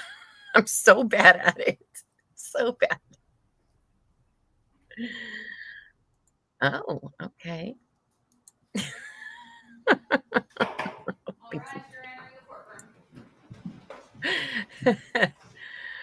They are on something today, Kat. Nice. All right. You're winning me over with this gas station stuff.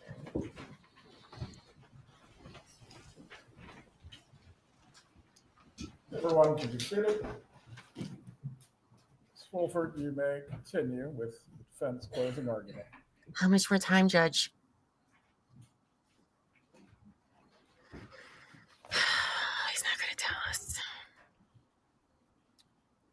As you recall from the testimony, there was a meeting between Charlie Adelson and Catherine Magbanawa after the mother had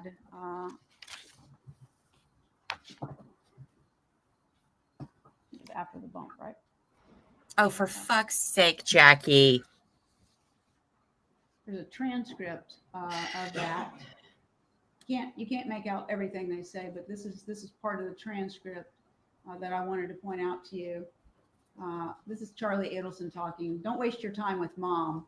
They need to talk to someone who's first person. Wouldn't it make sense that they make a connection to my family, to me, to my family, not my mom? And then he says to Katie, "You're the office help. Checks are on me. That's just because they found out you come in and work on the weekends. Trust me, I'll keep you on full time, so you're going to get your checks." That's Charlie Adelson agreeing that he's keeping her on payroll and the checks from him will keep coming. I should have done my stretch.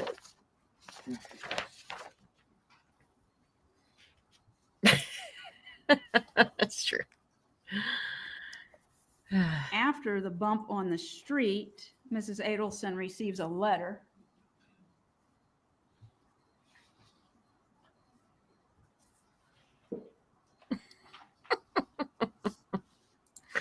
You guys are out of control today. I love you. And You're the the best. statement from, or the evidence that came from the state's witness, you recall that he said that his instructions on when he met her on the street was to be polite. This is not so polite. The next thing, she gets a letter and it says, so my phone is not ringing, so you don't care about Tato and what he did for you. He knows he is fucked, and soon so will you. They're just words, Now, Jackie. it It's doesn't fine. say I'm going to kill you, but now the threatening behavior is coming, and they're taking the next step to try and get Mrs. Adelson to come out and admit to something. So that is worse than If calling she somebody a pays the major fucker or an $5,000, asshole. bingo, right? She Okay. doesn't do that. So that happened on April the 26th. Then Yes, she does Captain. nothing still. She's scared, and you recall from the phone calls, she's scared. She thinks it's someone related to the killer. She's worried about her safety. She thinks something bad is going to happen to her, but Charlie just keeps saying, Mom, everything's okay. You have nothing to worry about. Then on May the 4th at 2:09 in the morning, the undercover sends her a text message, 2:09 in the morning. That's hilarious. So you don't take me serious. You think I'm playing. You have some puta call me to see if I'm for real. If you think what Katie baby daddy did for you can't come back, you're fucking crazy. I want the now, or I'm going after the 100K. Oh. So threatening. I'm going to go to the police. This is not going away. Don't think that I'm gone. We're still here, and you're going to do something about it. That happens on May the 4th. As you recall from going through the wire summary with the state, other calls take place in between. And then on May the 6th, finally, Donna calls the undercover at the number that he had provided initially, that shows here on State's Exhibit 83 with the article about Danny Markel being murdered. Call or text, that's the number that was provided, 305-712-6570, and the dollar amount of $5,000. Now, the state has said to you, innocent people don't fold the paper up and put it in their pocket. I'm pretty sure there's not going to be a jury instruction that tells you she must be guilty because she folded it up and put it in her pocket. She took it very seriously. She got her grandchildren, she went home, and she immediately called Charlie to report that. But Call now Charlie. she's calling the number that was Not the provided, police. and you've heard from the testimony. She downloaded an app so it could be recorded, but of course it was being recorded by the undercover as well. Could we play that call? And I think we have provided a transcript to you because it wasn't provided previously. If you'd like to read along.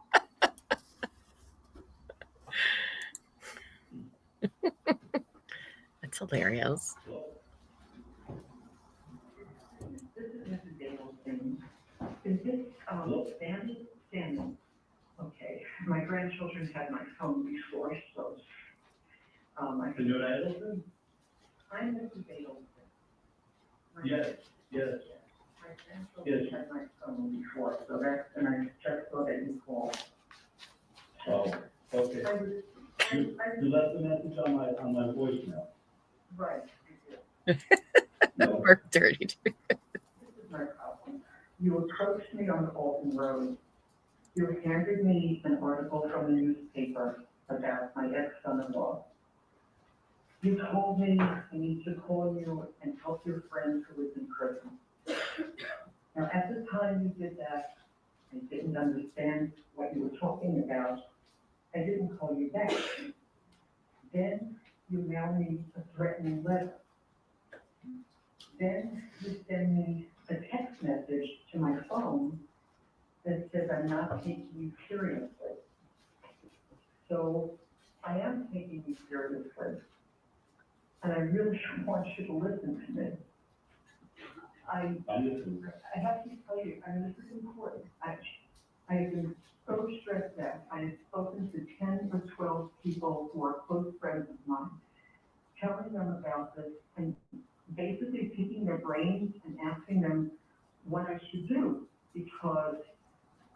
don't know your friend who is in jail. You mentioned a name. I don't even know his name.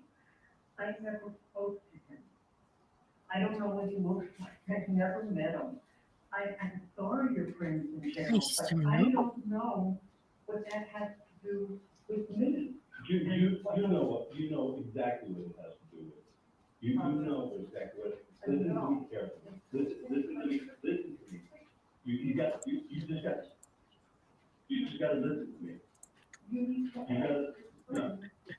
who this person looks like, or what their name is, Palettes. something, because I know there's a big reward out there, and if you need money for your friends, that's the way to get it. I mean, I'm asking you nicely, I don't know who he is, I am out of the loop, it is not me. If I can help, I would help, I mean, that's what. Just like I told you, listen to me, just like I told you that day, we know that your family had a problem up north. We know that problem was taken care of about 1.5 years, 2 years ago. And we know that Kate has been taken care of and has been taken care of. Now my brother in jail, we were in Broward together. He told me the whole thing, and he hasn't been taken care of. You know. Now, all that's being asked for is 5K. That's all we're asking for is for 5K. And he told me everything, and I know everything. I know who's involved. I know everything, and I'll get the 100K for myself. You know, All I ask is to send the 5K. Everybody knows what's going on. I don't, you're saying everyone knows. I know I lost my ex-son-in-law. I did not have anything to do with it. That's why I said, ask him what. That's what my brother Tasso told me. He told me everything when we were in jail. He told me everything and who was involved. I know everything. Well, I don't. That's the problem. I'm telling you, it's not me. It's not me. I have had a year of aggravation, 1.5 years of aggravation over this. My daughter, my grandchildren, it is not me. And when I asked my friends, what do they think? They said, well, this person needs to get a description of you because of what you look like, or it's not me. I don't know who caused this. It wasn't me. I mean, I don't know. I'll tell you, just like that day when I talked to you, this is not going away. This is not gonna go away. Tasso told me everything. He wasn't being taken care of. He needed the 5K. Spend 5K, that's all you had. Yes. Don't do that. I don't know who Tasso is. We know you don't know who Tasso is, but you know who Katie is. And you know the contacts Katie has, and she has, listen to me, let's stop fucking around. Uh-oh. You know who Katie is. And you know that Katie has somebody that knows stuff. And they took care of a problem for you. Excuse me. That's just the bottom line. The bottom line is you know who the fuck Katie is. Look, I don't. I'm not fucking around with it. You know who Katie is. You know that they took care of Katie and her people. Nobody's taking care of Tasso. I know you don't know who Tasso is. What about Tato? But we know who all of you are. And this ain't going away. You know what? So I can give you you want to send the 5K? Here's what you need to do. You need to go and. Don't tell me what to do. I know what to do and I'm doing it. You're looking for money. Get $100,000 or whatever whatever the reward is. It isn't me.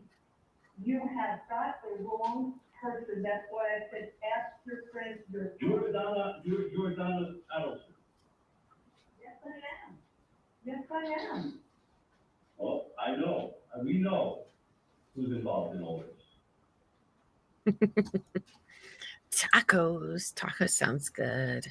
This is not making any sense. I mean, if you want the money, you should get it from the police. They can give you a whole lot more than you're asking me for money for someone. I can't do this. I have had. Oh my gosh, you guys didn't tell me that I spelled arguments wrong. Don't know what you are talking about. I just saw. Don't know. I just don't know. Good. I think you should talk to Katie, talk to people that are involved in it. You'll know. You know what's going on.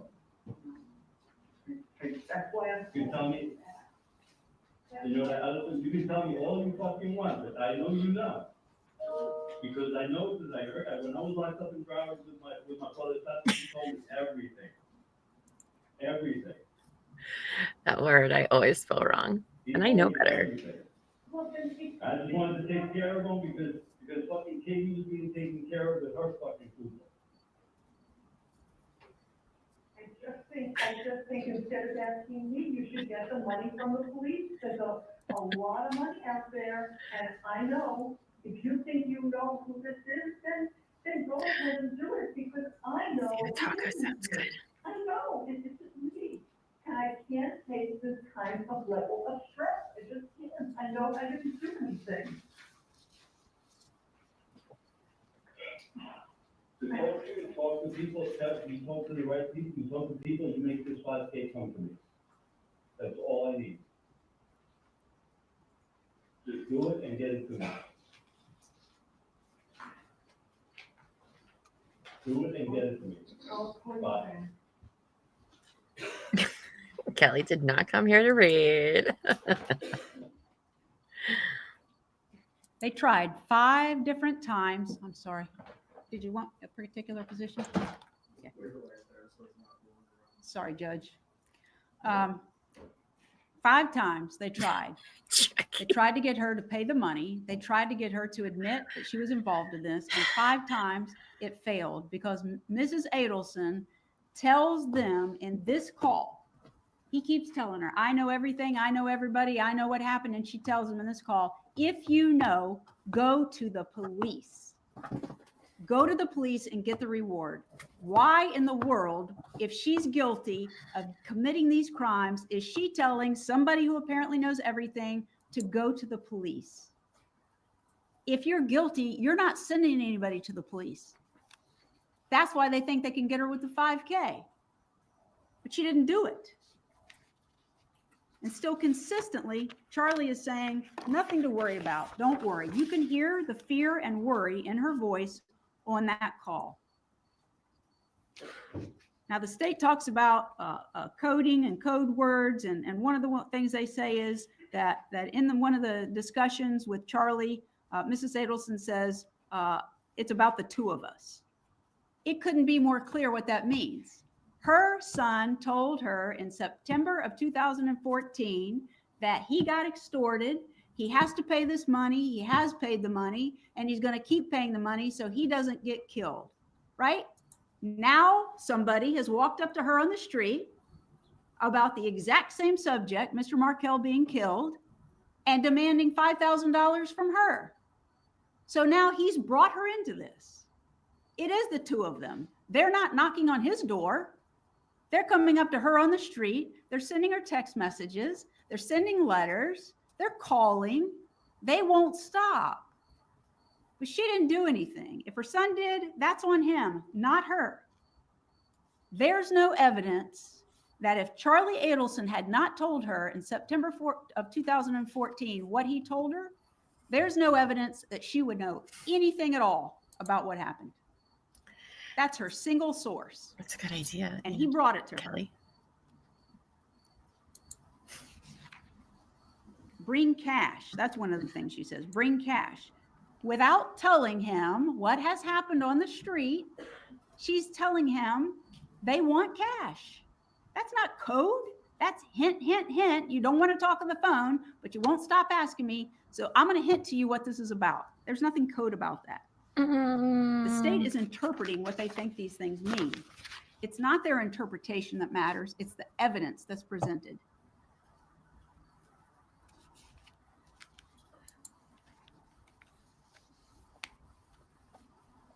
The judge has read you the jury instructions. No, you haven't, Amos. So I'm not going over all of them with you. Oh, thank God, Jack. But I want to say this. Murder in the first degree, the state has to prove that on July the 18th of 2014, Donna Adelson intended that Dan Markel be killed on that date. They have to prove that. There's no evidence of it. Intended on that date specifically? First degree murder is killing with premeditation. Is killing after consciously deciding to do so. The decision must be present in the mind at the time of the killing. The premeditated intent to kill must be formed before the killing. They've got no evidence of her doing anything until after Mr. Markel is dead, when she writes the checks at the instruction of her son. Conspiracy. The state has to prove beyond a reasonable doubt that the intent of Donna Adelson was that the offense of first-degree murder would be committed on the date that he's killed, not after the date, before and up to the time that he shot and killed. They have to prove beyond a reasonable doubt that she had that intent, and they have nothing. Solicitation to commit first-degree murder. They have to prove the following two elements beyond a reasonable doubt. I'm sorry, back to conspiracy. I forgot to say this.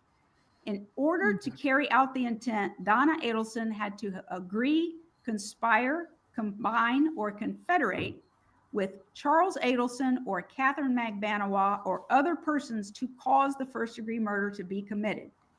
Had to be before. No evidence of it. Solicitation. Prove the following two elements beyond a reasonable doubt. Donna Adelson solicited I'm not going to go through these, but I'm going to go through these. Or Catherine McBanawa or other persons to commit first-degree murder. During the solicitation, Donna Adelson commanded, encouraged, hired, or requested Charles Adelson or Catherine McBanawa or other persons to engage in specific conduct which would constitute the commission of first-degree murder. What does solicit mean? It means to ask earnestly or to try to induce another person to engage in specific conduct. We know that the state has not presented evidence of Mrs. Adelson actually shooting and killing Dan Markel. They are asking that you find her to be a principal, that these other people did the killing, but she's a principal.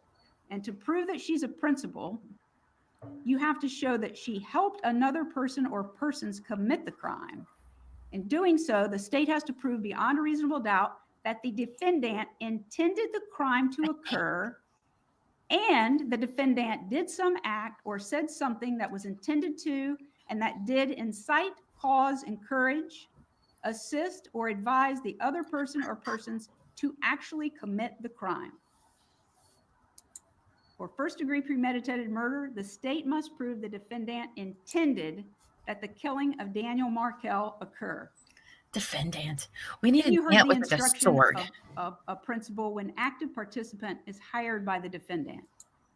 If the defendant paid or promised to pay another person or persons to commit a crime, to commit a crime means she paid or promised to pay them before they killed him. There is no evidence of that at all. She never paid any of her money. All she did was write the checks that her son told her to write from his business account. Oh, probably. Add this to my So list. you have to show that she made or promised the payment in exchange for the commission or promised to commit the crime or to help commit the crime. Nothing. There's nothing at all linking her to Catherine McBanawa, Sigfredo Garcia, or Luis Rivera. Her link to Charlie Adelson is it's her son. They like to show those little arrows going back and forth like it's a train, I think they said. This isn't a train. This is somebody's life. Danny Markel's life. And now Donna Adelson's life. This isn't cute. This isn't powdered sugar. They have charged my client with first-degree murder. You were talking about banana bread. Commit first-degree murder. Solicitation of the people to kill. And their example is she's got powdered sugar all over her. No, she doesn't. They want you to believe it. That's their theory. But a theory doesn't prove a crime. They have to present evidence. and they haven't done that. Well, she's got more pages, you guys. Let's talk about Vietnam. Oh, Jesus. Are you serious? Vietnam? Oh, never mind. I and forgot the that's where she was evidence going. The state has introduced. I was like, why? Oh, that's right. I thought we were going to Their talk about the exhibits Vietnam War or 129 something. and 130 are the Forgot where it visas was. I disassociated. for Donna Adelson and Harvey Adelson. That one's Harvey's. Now, there's something very important about these. It says their name and what they're going to do. You see that line? It's in, I guess that's Vietnamese, but underneath it, it's in English. And it says, good for single/multiple entries. That it is a visa for tourism, It's in not all resident. caps, though. It's a visa for tourism. They can come and go as they please. And that it is good until, where's that date?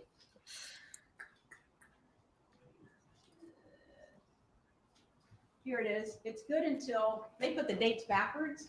So this is February the 5th of 1950. And the state says, oh, well, she was going to be gone past the date of the bar mitzvah.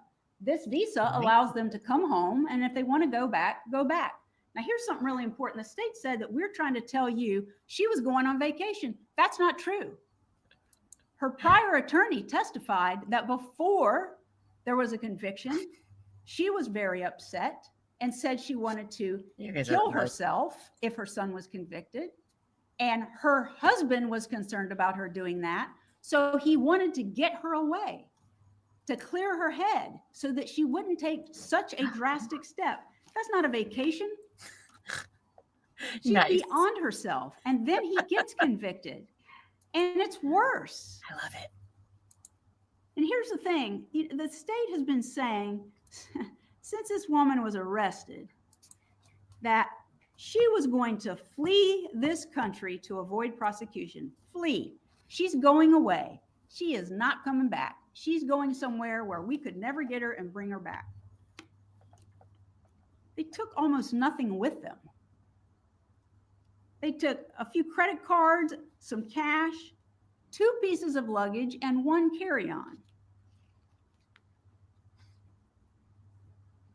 Well, I mean, This a lot of is stuff to keep track. Defense Exhibit 147. Train The time, search sorry. warrant was executed after Mrs. Adelson was taken into custody.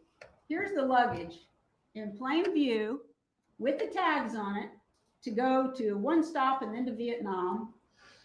And that's terrible. I'm sorry, I'm not criticizing. I'm not criticizing, but it's terrible. In any event, there's the luggage. It's there when the search warrant is executed. And the gentleman from Miami, what did he tell you about that when they executed the search warrant? They didn't even look in the luggage to see what they had. Silly Billies. Not even look in the luggage. More important than that is they conducted, according to him, a thorough search. And this is State's Exhibit 160. And it's not real easy to see, and I might just have to pass it along to you because this is really I blurry. mean, they got money. They could have just bought new stuff. That's what I would do. You see that? You see that little light down there underneath the white shirt? See that? That's the size of Mrs. Adelson's safe, sitting there on that little shelf. They never even bothered to open it and look in it to see if there's any stapled cash. That little bitty safe on that shelf, is that where she allegedly got $138,000 in cash and washed it and stapled it after she got this phone call and took it up to Charlie? Never happened. Couldn't happen. Wasn't going to happen. And the investigator was so concerned about it, he never even touched it. But here's what the state presented. And just like so much other evidence that they presented in their case, this is a state witness. And on cross-examination, when asked, Sergeant Chris Corbett testified there was no proof that they were actually going to flee. When confronted with the 90-day visa, his testimony was, well, they were going to be gone a long time. That's not fleeing. That's not avoiding prosecution. got arrested almost 2 years ago under that claim. And it took them almost 2 years to come in here and have a jury seated on these serious charges. And they finally admit there was no evidence that she was going to flee.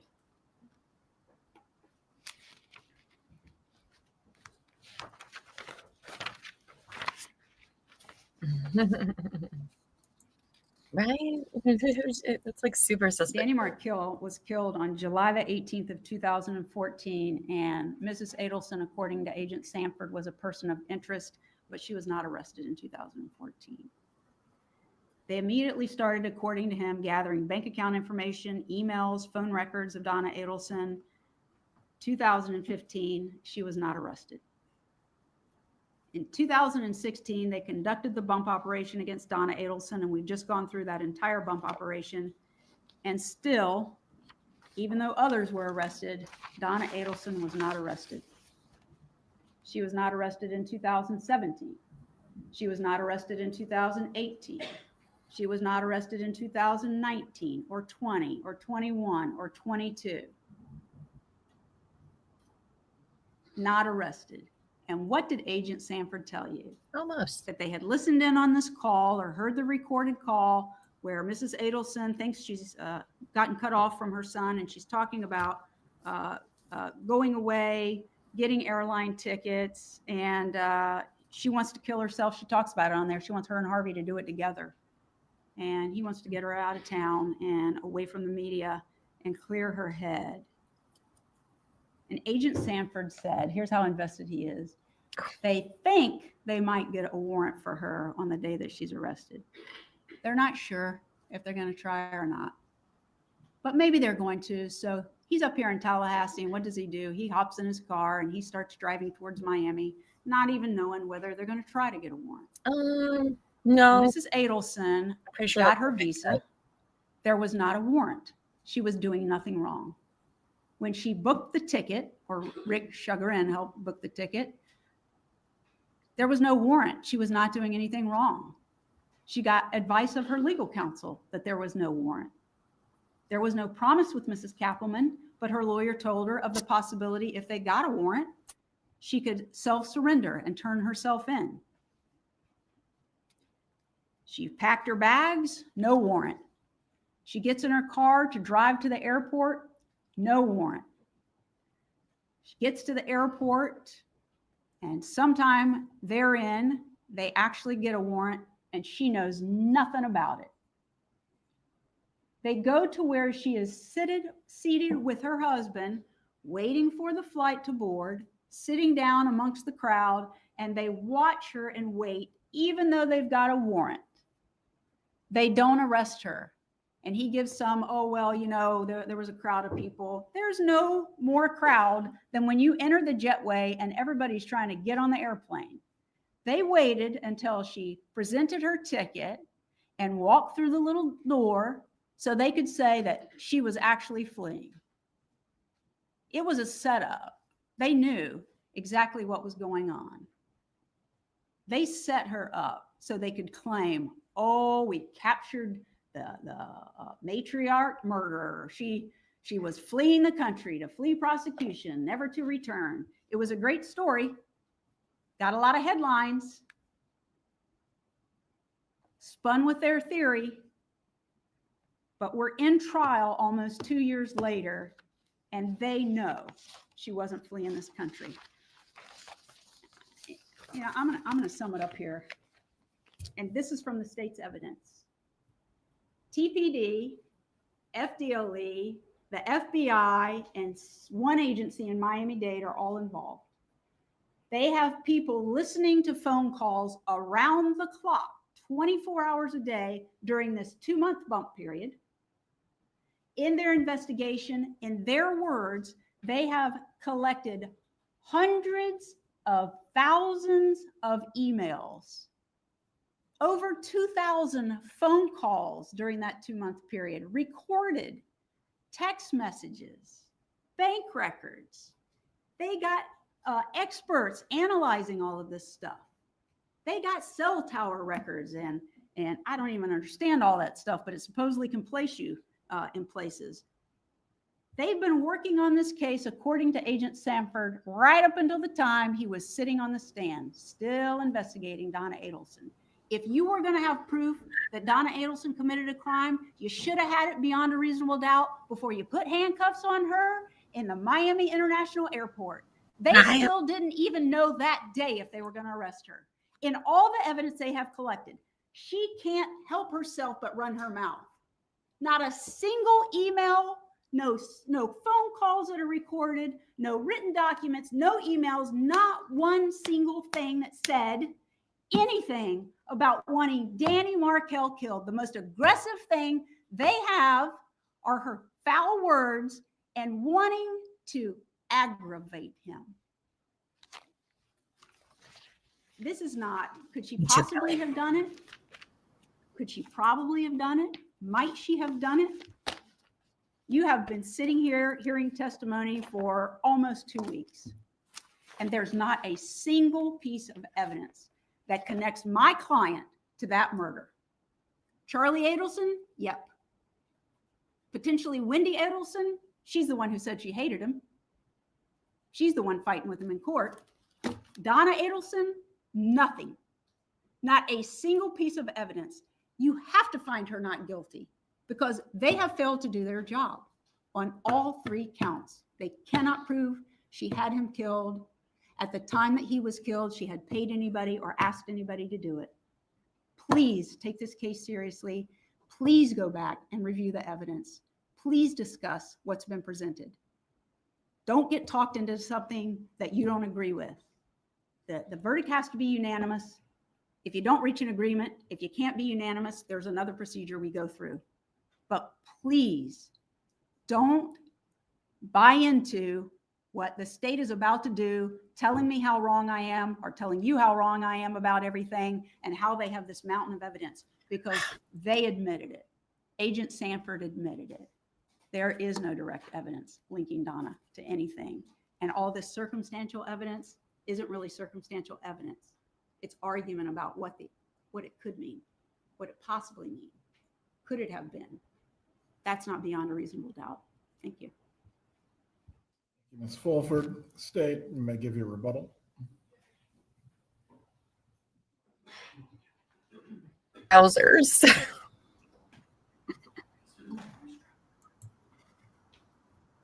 Okay. Yeah, don't you know the rules, Savage? Like, duh.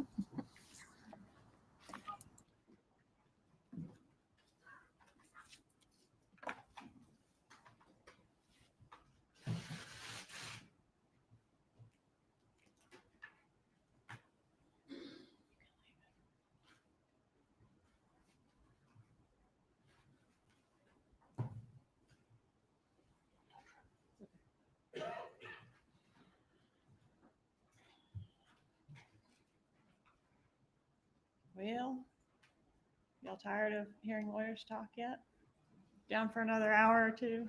Kidding. I think I've got 7 minutes. He hasn't started the timer yet.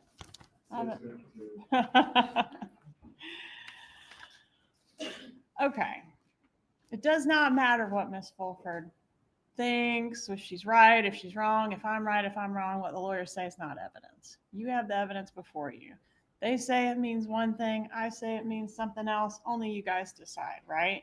I think outside your house means outside your house. But apparently outside your house means something else.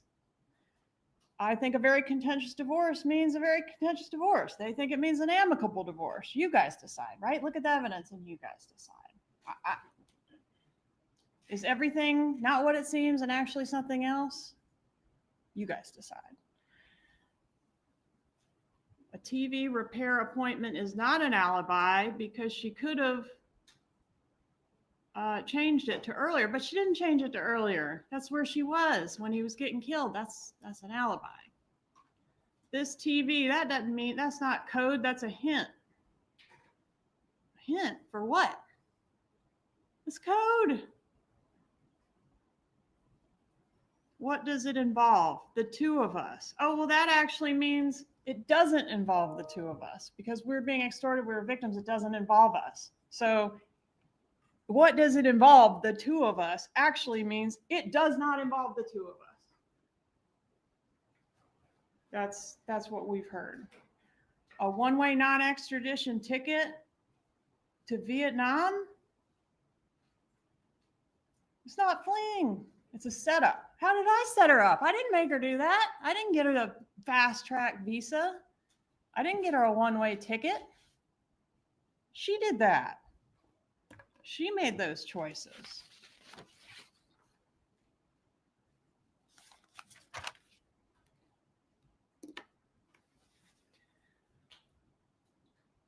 Wendy didn't bother to tell her mom she was ready to give up on the relocation. Yes, she did.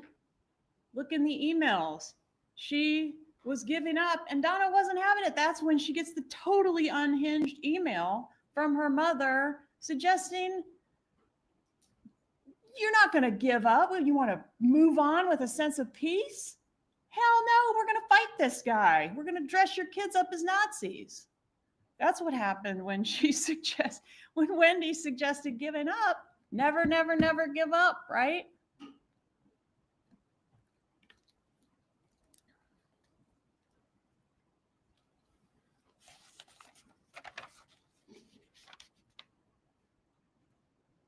This murder charge is not based on the fact that she said They put that together. I mean, I'd be facing murder just in this courtroom. Obviously, people. That is not what this case is about. You've got to look at all the evidence. I mean, it is death by 1,000 cuts. It is powdered sugar. You've got to look at the whole thing and make a decision. And I'm sorry that there's not a smoking gun, but she was too smart for that. She thought about it. She planned it. She made sure we could never get her, right? She took precautions, but she did make mistakes. And that's what all those exhibits are. Mistakes.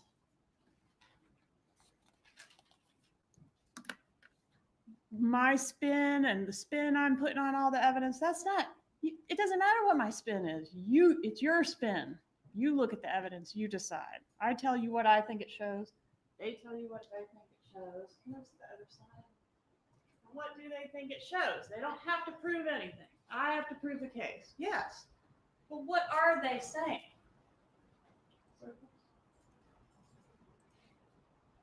Wendy, oh no. Charlie, definitely. Wendy, maybe. Not Donna. But also, not Charlie. We were getting extorted. Not Charlie. I mean, you can't have it both ways, right? It's like hard to get your head around it, but we can't be getting extorted by the killers who killed Dan Markel on their own. And also, Charlie's pretty guilty and Wendy looks a little guilty too. It's got it like, there's no lane that's been picked. And they don't have to prove anything, but they're throwing all that out, right? And it's like, you were getting extorted, or Charlie and Wendy did it behind your back and they don't tell mom what they're doing.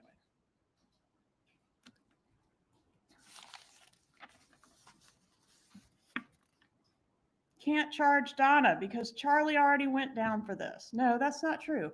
Everyone that's responsible for this murder should be held accountable for their role, not just Charlie, not just the two killers that came here and shot him. Everyone that played a part in it should be held accountable. They said some things in their closing that doesn't comport with my recollection of the evidence. For example, Corbett said that the defendant did not send the Evite. My recollection is the complete opposite. You guys took notes, you have remembrances, you guys rely on your own memory. I don't want to go through every single thing, but there were a few of those. The only complaint from a 3- and 4-year-old was, Grandma says you're stupid. Oh, that's dumb. Well, no, I remember that the kid also said, Grandma hates you. Rob has an axe to grind. Mary Hull said that the Adelson Institute was Charlie's until 2022. Not my recollection, but hopefully you remember that it changed hands in 2015. No SunPass records. Do you need SunPass records to know that Donna Adelson was outside Charlie's house on the night of the murder? We didn't know that. Catherine Magbanoa told us when I got to Charlie's He told me his parents had just come, right? And brought the money. But when we looked in the records, there's a text outside your house corroborating what she said. That's important. She was outside his house. Oh, well, she had the garage code. Why didn't she go in? I don't know if she went in. Maybe she did. She told him, I'm outside your house. He said 10 minutes. It's going to be there in 10 minutes. Maybe she did go in. I don't know. But she was there. That I do know. I don't know why she's denying that. Grandma motion. We disagree with what the words say. I mean, I don't know what to tell you. I say the words say, I don't want the kids around grandma because she's disparaging me. Somebody needs to be there to monitor. They say, no, that's not what it means. It means something else. Charlie's extortion story. She wrote the checks because she had to save her son's life. Well, right. So if that's the case, we're picking lane 2 here, down below.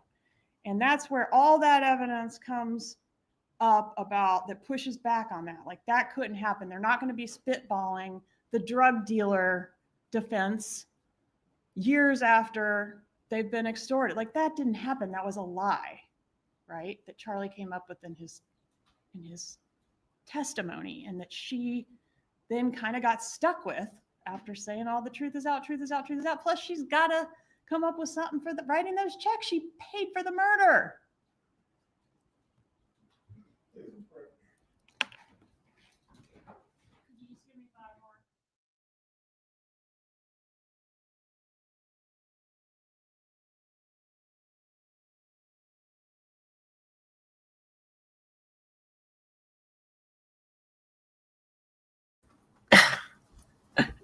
Sorry, guys. Elbow got home. Why are we meeting? Is she out of time? Oh, she's sorry for me now. Oh, there's elbow feet. Just a floating head.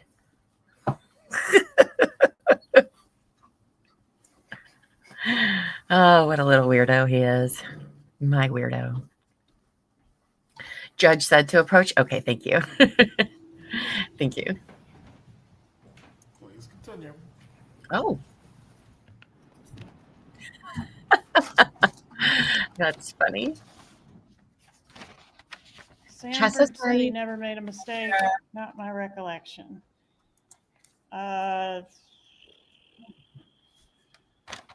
What's the pushback on extortion? Her behavior on the wire.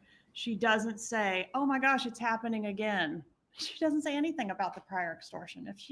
If the prior extortion had occurred, she would immediately tell him it's happening again, or some reference to the fact that this is something that's been ongoing. She doesn't do that. Instead, she talks in code. It's a TV. What the heck? Why are you talking in code? Her Googling extortion versus blackmail 7 days before Charlie's trial. That wouldn't happen if the extortion was real. She wasn't extorted. Charlie didn't tell her there was an extortion because there never was an extortion. She was paying for a murder. She knew it was going to be a murder. She's the one that wanted it done. Her discussion of Charlie's lawyers meeting with Garcia's lawyers. What? If she was being extorted by Garcia, probably Charlie was being extorted and his life being threatened by Garcia, their lawyers aren't going to be meeting up. Look at those text messages. She said, bring cash. They say, oh, that's not code. She said, bring cash. She literally said, bring cash for dinner on that call. It's not a hint. It's a code word. They say the bump failed. I say the bump succeeded. She said it involved the two of us. That was before we got made, before that Matt Surrey operation where they literally see the camera in the bag and know the camera's in the bag. Yeah, she called and put on a great show when she called the undercover. But what did she say in the first call, the second call, and the third call before we got made, before she knew it was law enforcement? She said it involves the two of us, both of us. To these, okay, I want to hit one more thing. Don't call time on me.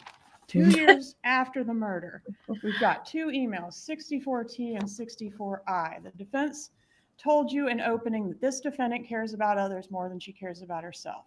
The problem is that she decides what other people need, what's necessary for other people in their lives.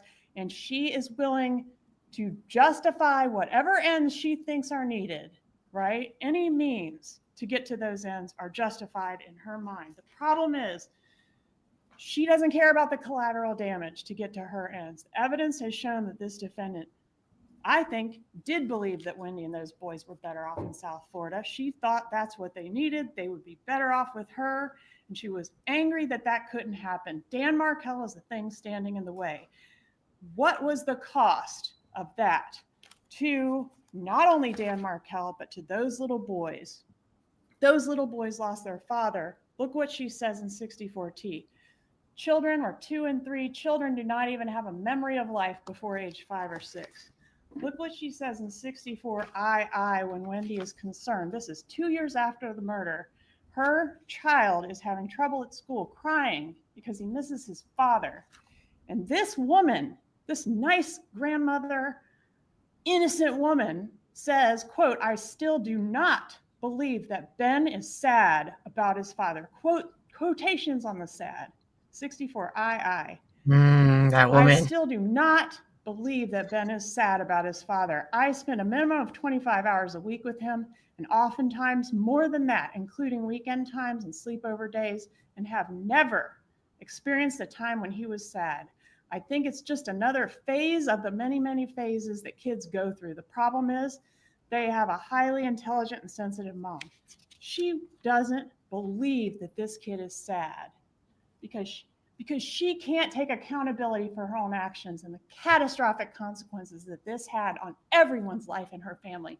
Not just her son, not just her daughter, not just Rob, not just Dan Markel, but those boys who lost their father. It wasn't better for them to be in South Florida. It was better for them to have their father. You must not base your verdict on the feelings of sympathy, prejudice, bias. Your verdict must be based on the evidence and the law. Yes, she's a grandmother. Most murderers don't look like that. But actually, most do. The evidence has revealed what she is.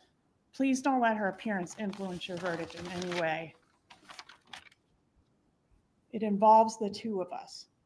What about the script? They didn't even talk about the script. She wrote a script for a witness that was perjured testimony based on a lie, an extortion lie that's been proven in court to you to be false.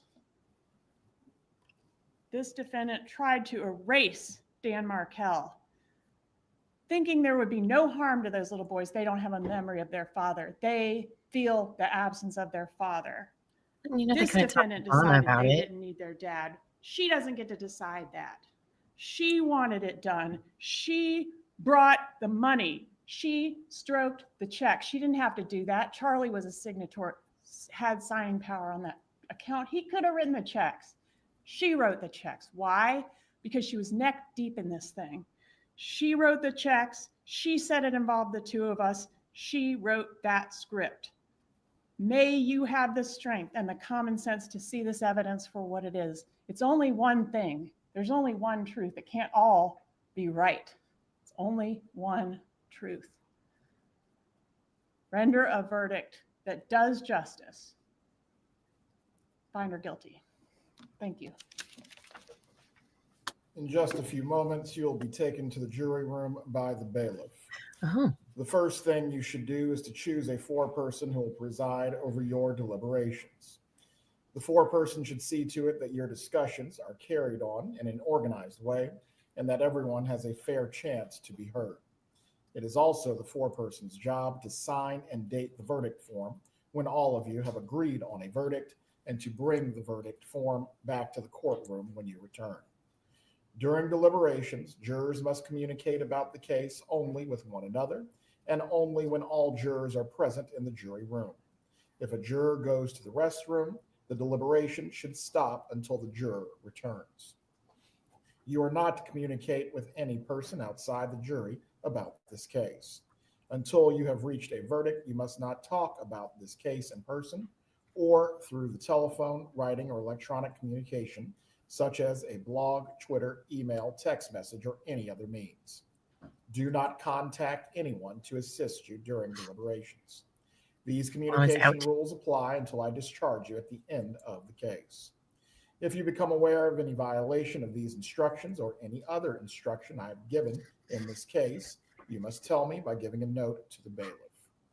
Many of you have cell phones, tablets, laptops, or other electronic devices here in the courtroom. The rules do not allow you to bring your phones or any of those types of electronic devices into the jury room. Kindly leave those devices on your seats where they will be guarded by the bailiff while you deliberate. If you need to communicate with me, send a note through the bailiff. If you have voted, do not disclose the actual vote in the note. If you have a question, I will talk with the attorneys before I answer, so it may take some time. You may continue your deliberations while you wait for my answer. I will answer any questions, if I can, in writing or orally here in open court. During trial, items were received into evidence as exhibits. You may examine whatever I'll be right exhibits you back. think will help you in your deliberations. I'll be right back, The guys. photographic, disc, jump drives, reports, and document exhibits will be sent into the jury room with you when you begin to deliberate. If you wish to see any other exhibits, please request that in writing. In closing, let me remind you that it is important that you follow the law spelled out in these instructions in deciding your verdict. There are no other laws that apply to this case. Even if you do not like the laws that must be applied, you must use them. For more than 2 centuries, we've lived by the Constitution and the law. No juror has the right to violate rules we all share. Before the deliberations begin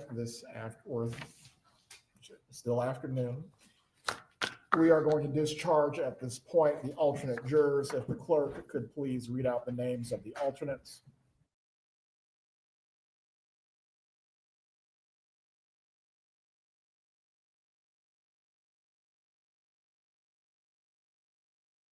Please let the bailiffs know. I will have my assistant contact you with that information.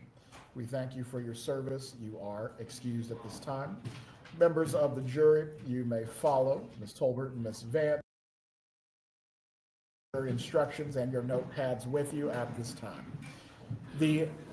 One moment before you go back in. The transcripts of the recorded call, these are to remain out here. Please leave those in your seats. Only the jury instructions and your notes.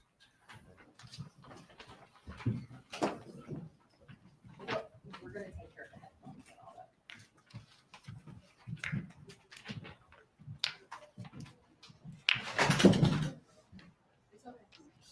I'll send you a bill.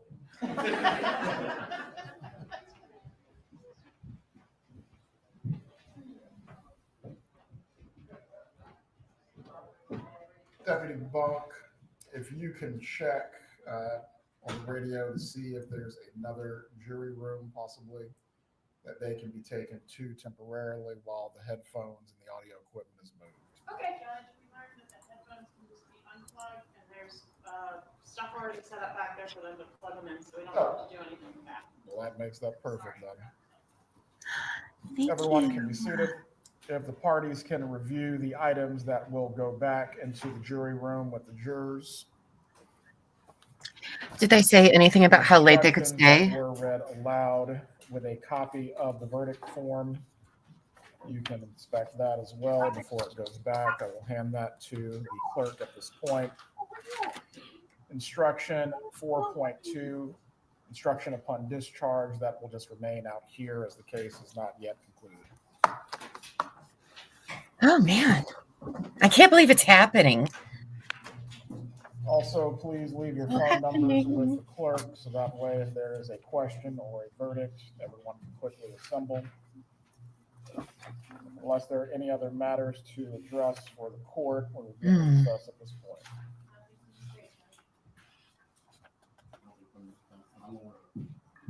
I'm aware.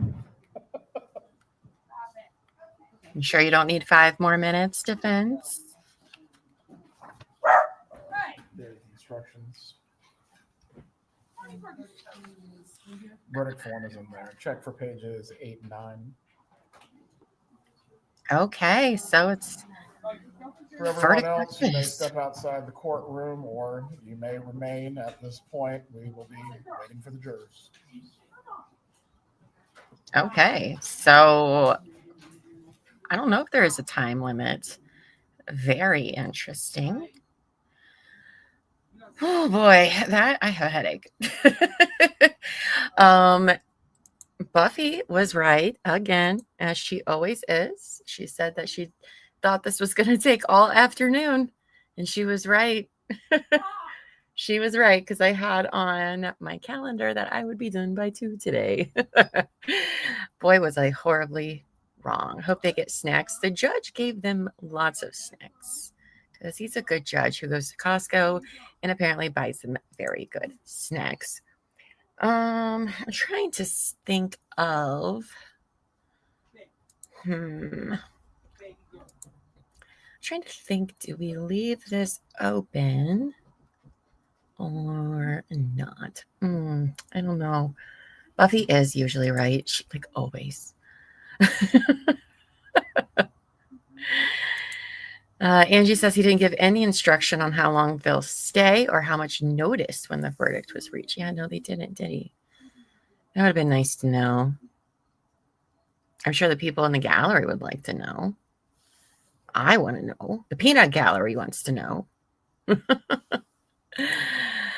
All right. Well, you guys, let's see. Miss Shorty has a premiere at 5 o'clock. So I guess we can just hang out until then. I don't know. No, it's in like 36 minutes. 36 minutes. Wow, those closing statements were a lot. Jackie was a lot. I think the most interesting thing, first of all, Jackie being like, those words don't mean what you think they mean. There's not code words, but you know, and I like I like how prosecution totally made that slide of all the words she said doesn't mean what you think it means while she was talking. I love that for them. I thought that was great.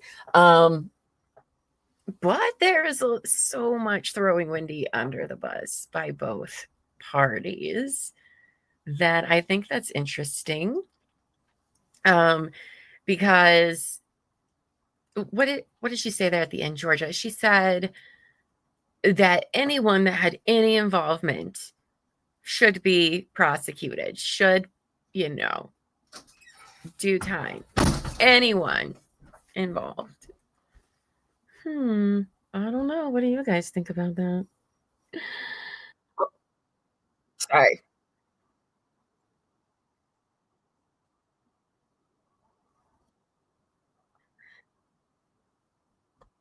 Court TV says they don't think.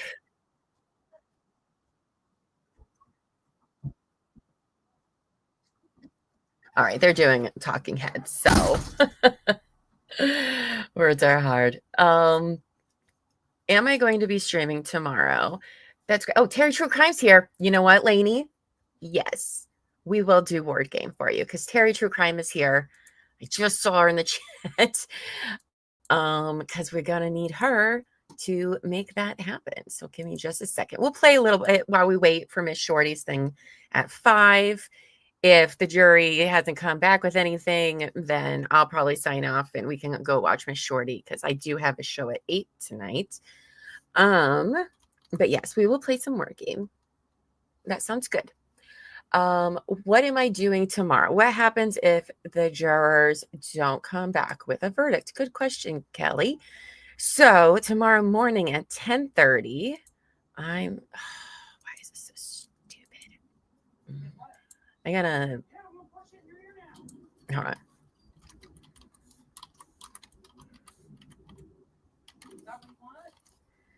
Let's see. There we go. Anyway, 10:30 tomorrow morning. I am, if you could verify that for me, please, Terry.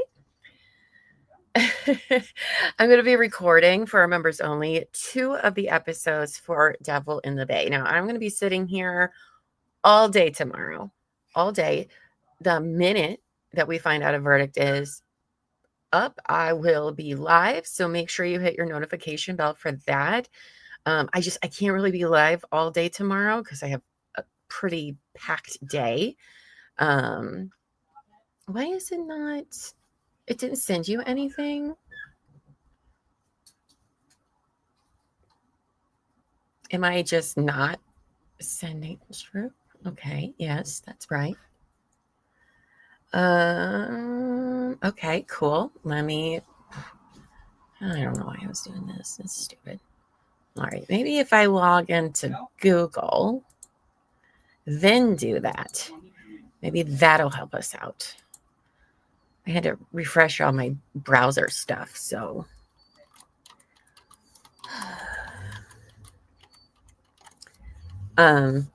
But yeah, and if it comes in when I'm in the middle of recording members only, we'll just pause and, open up live. Thank you, Terry, for that one. Now let me try. Yep, we'll save that. Thank you. Now we'll try it this way and see if that works. We'll just do that, and then I'll go back to a members only thing. But I want to give you guys some of that for sure. Okay. Mm-hmm. There's that one. Okay. Yep. I think it worked, Lainey. I don't know if you guys can hear Elbow Feet. He's trying to cut the dog's nails, which is not going well for him. All right, here we go. We'll play some word game for a little bit. How about that? Thank you so much, Sherry. You're amazing. All right, you guys. Make sure that stupid music isn't on. Okay, good. You can totally hear her. She does not like it. She doesn't like it. She makes it very difficult, but it's necessary. So, all right, let's do this. And if you guys don't know, you just put the words in the chat. And I'm going to go help Elbow Feet real quick, or at least just make sure he's good, and then I'll be right back to play. So maybe. Hold on. No, because I see words. That's a lot of letters for round one. All right, it works. Good. Okay, I'll be back. Oh, no, I know what the word is.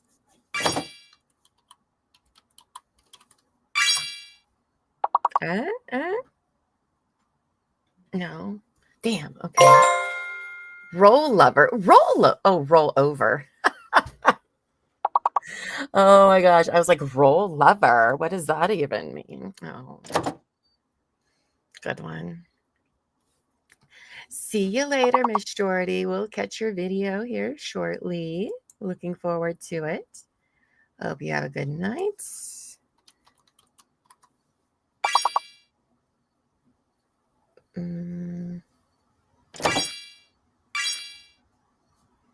All right, a lot of rollers.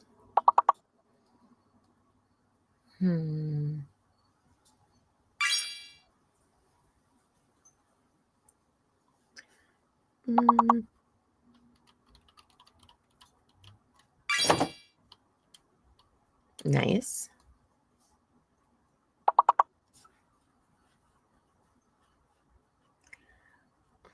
That's that one. Vol. I don't know what that means.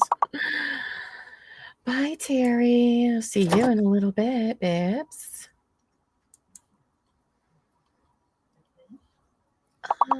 What could it be?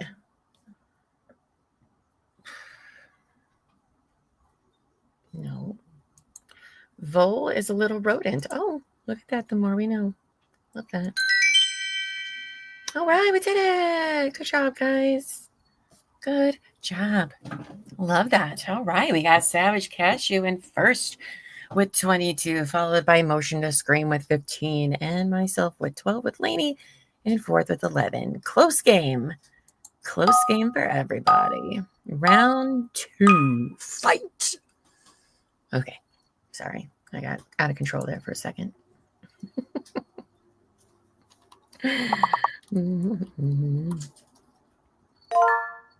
Ow.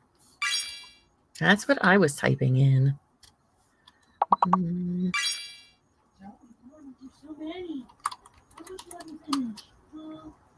Snog.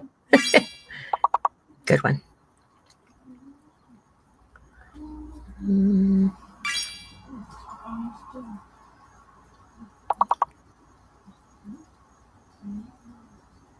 Mm. Oh, that was very loud in my ear. Look at that. All those coming in at once. Oh my goodness. Sometimes I think we break it. Mm.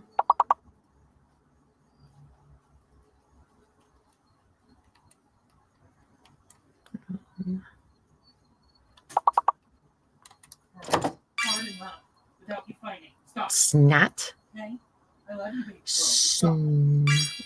Snog. Oh, it did work. I'm glad you tried that again. Togs and one more.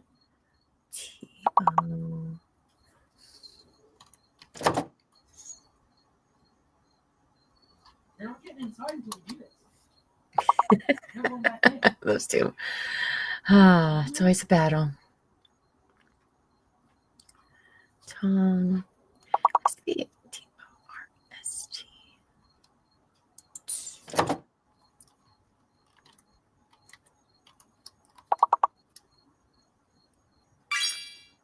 Oh, no shit. I didn't even know that was a word. Perfect. We got all the words, guys. Congratulations. We still have Savage in first with 37. Motion in second with 27. Me in third with 21. Woohoo, team. Good job. All right. Oh, look at that. We got quite a few people on the board now. I love that for us. All right. Round 3. Oh, we got a fake letter. This is where Llama has a hard time. She gets on the struggle bus.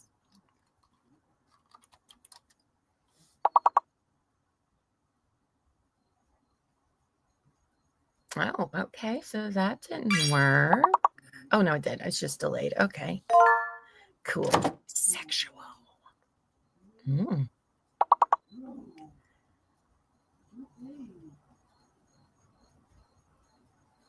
What was...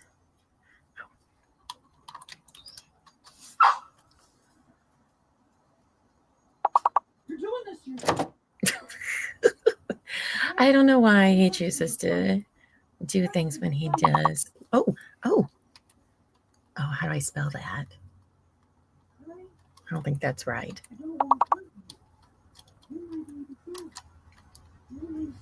Try that. I think the G is not. It's a fake letter.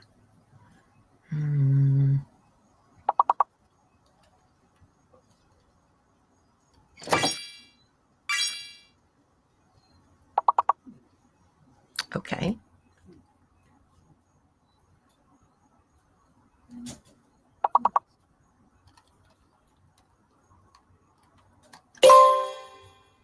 Oh.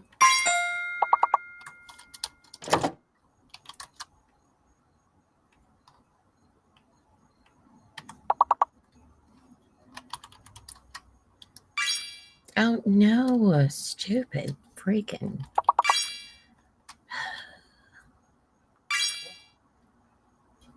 Okay.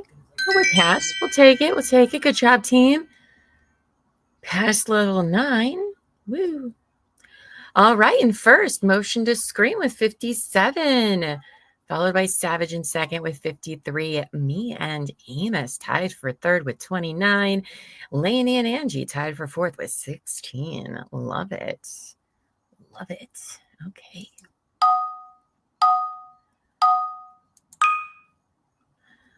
All right. We got another one with a fake letter. Cool.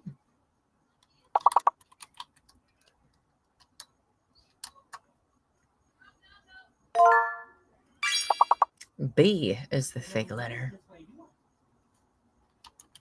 No B.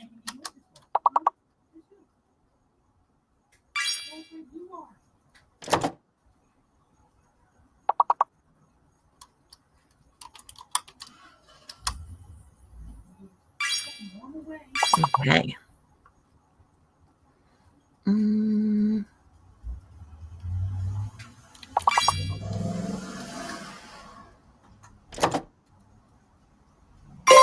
Oh boy.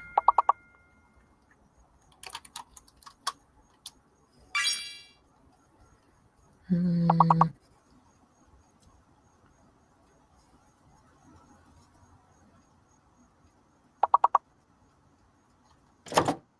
we already got that one. Okay. What's up? What's up?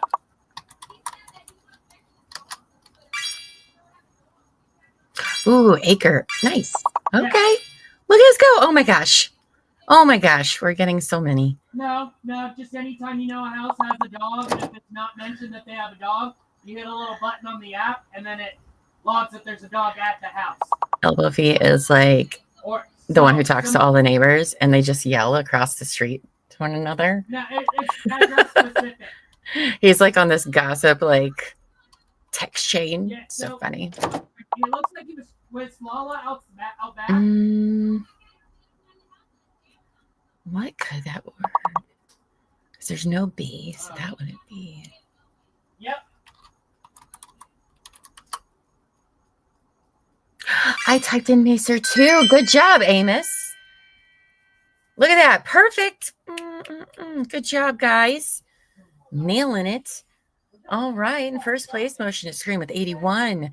Myself in second with 61. And third, tied for third, Savage and Amos with 53. All right.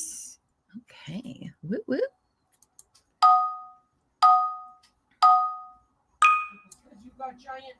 Oh, hey, Amos. Well, I'm not trying to distract you, but do you know how to like reroute our stream to go to Miss Shorty's premiere? By the way, I know you said you were going to show me this weekend, so definitely remember to do that so I can do it. Oh, it's so funny out there. That's also me trying to distract you so I can cheat. Oh, yes, because you keep taking the words. She's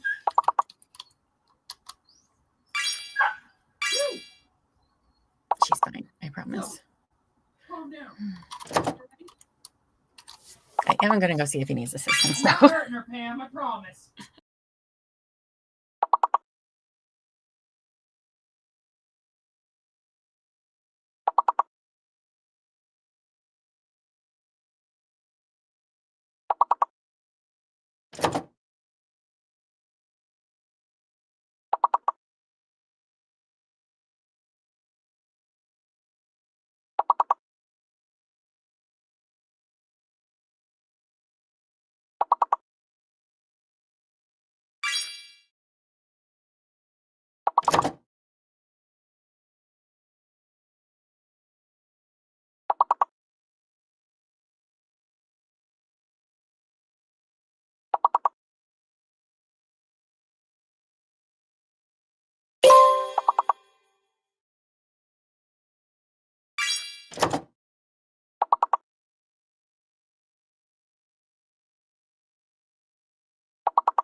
All right, you guys. Oh, we lost that one. That's okay. Good job, Motion, for winning that whole game. I'm in second with 76. And Amos in third. By the way, she is fine. Everything out there is fine. He's literally like holding her as a baby. If you met Zoe, you would understand that she is a princess and ridiculous. Also, I was like, you know what? I'm just going to go ahead and open my bottle of wine for the show tonight. All right, let's go. The board is clear. It's anybody's game now. Zoe is special. Captain met her. She is something.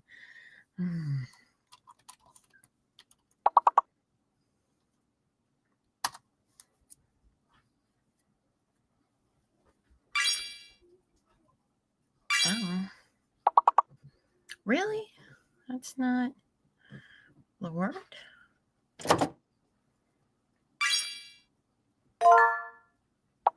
Oh. Okay, fine.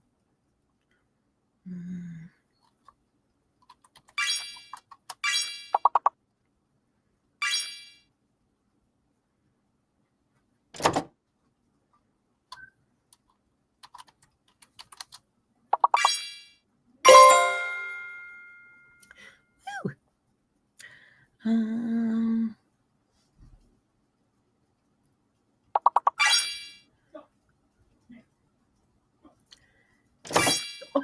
oh, I know. Oh, no, that was already in there.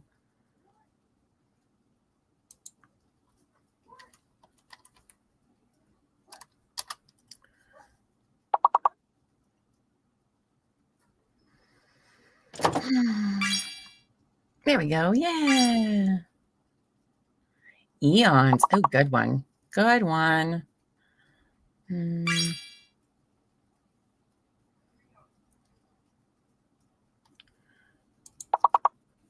Oh, I forgot to tell the Facebook people if they were watching to come over here. Whoopsies.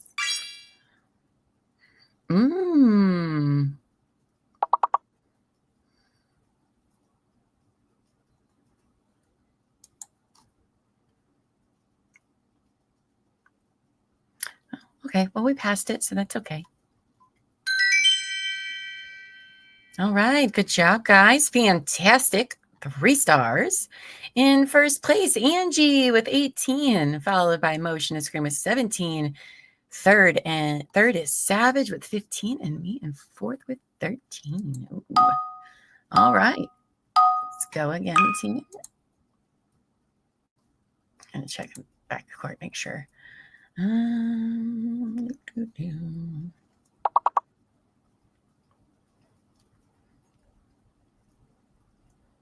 Okay. Baptize. Oh, okay.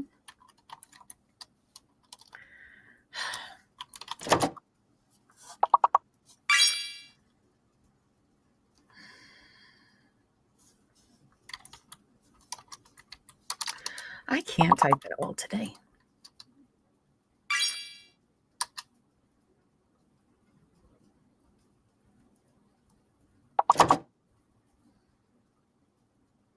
Oh, that's stupid.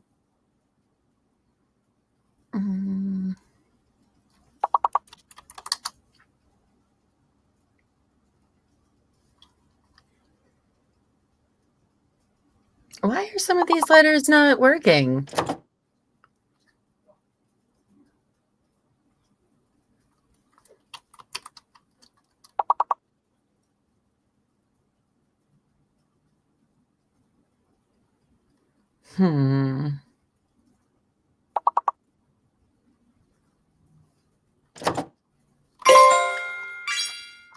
Oh, wow. There is quite the delay then. Okay.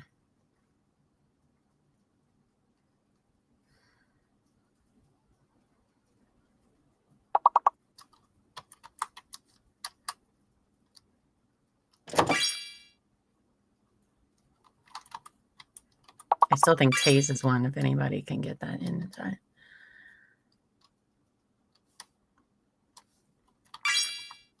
Oh, Taze is not. Zeta is apparently. All right, we did it. We did it, guys. Good job.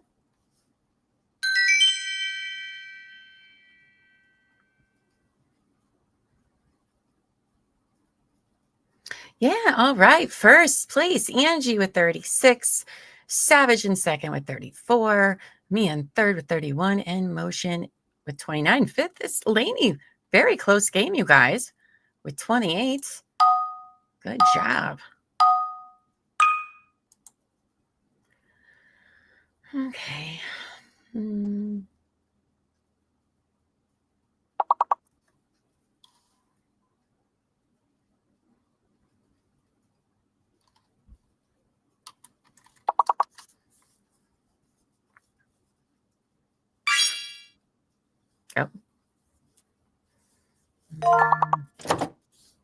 outcome. There you go. Good job, Amos.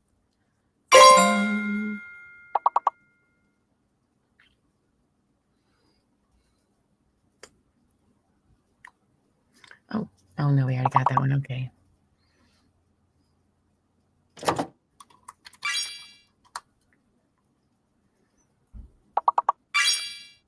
Oh, coot.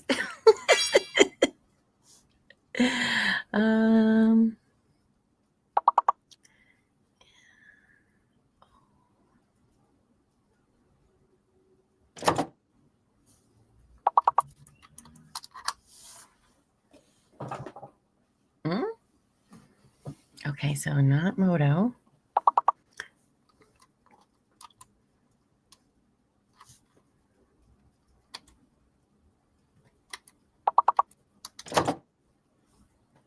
We are playing a game, 80s. This is the word game we like to play. We weren't able to play it at lunch today because I think I messed up. I don't know.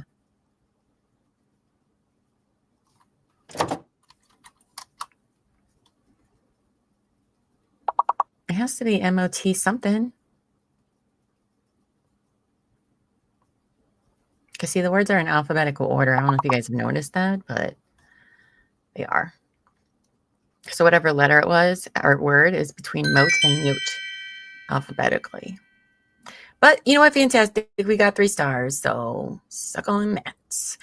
All right. First place, Angie with 57. Me in second with 43. Savage and Laney tied in third with 34.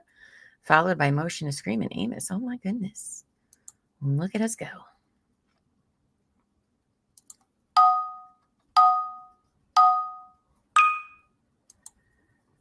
Okay. One of the letters is fake.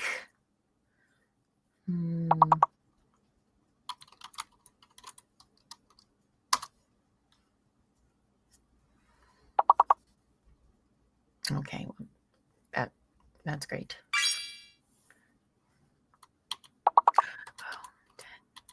Oh, no, that's not right. Oh.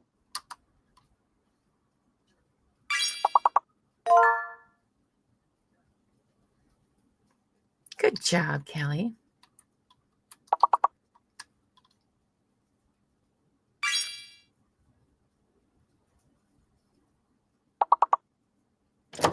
Oh, the R is fake.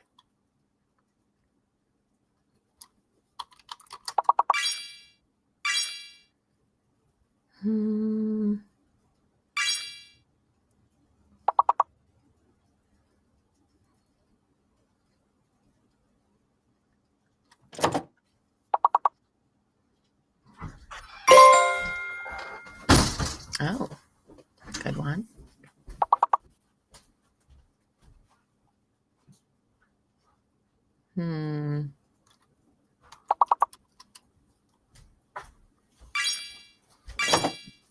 Oh.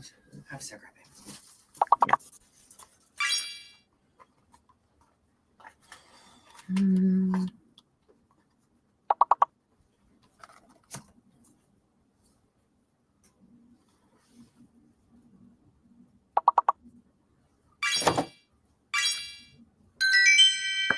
Good job, team. We did it. Got them all. Congrats. All right. Oh, Angie's in first with 69. Followed by me in second with 64. Savage in third with 46. Motion and Laney and Amos are right behind us all. Very close game. Love this. So our brains definitely work better by late afternoon. Oh, right. We got a fake letter and a hidden letter. Oh, shit.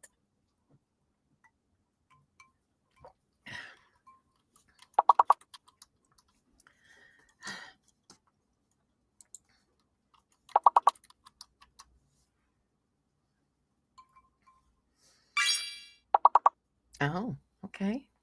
So I think S is fake.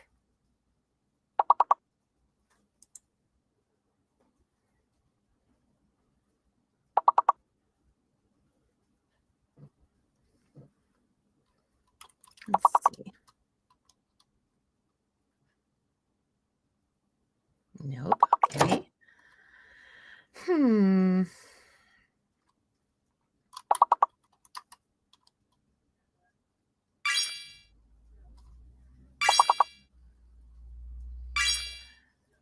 It's an E. The hidden letter's an E. Kelly just got it. And the S is fake.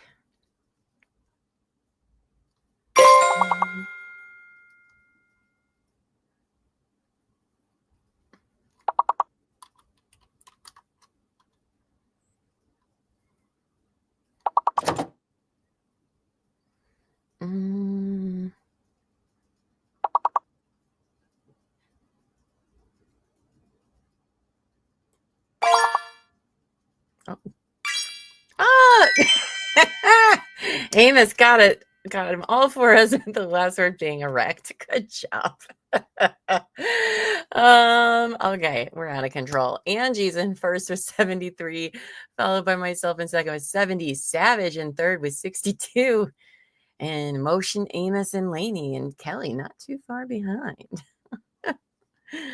All right, let's go. Up next, level 19. You guys, I don't know. Have we ever made it to level 19? I think the furthest we've went is like level 16. So, hell yeah. All right, we got a fake letter, a hidden letter. Love that. Cool. Oh. Yeah, Amos, saying you didn't pick the word. We're talking about pumping today, all the things. All right, so that didn't work. Cool. Oh,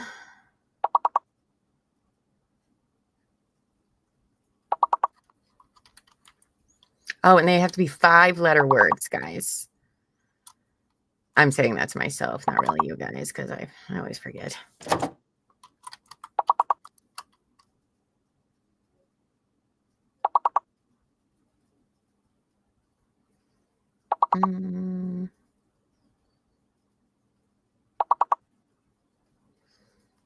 Yikes.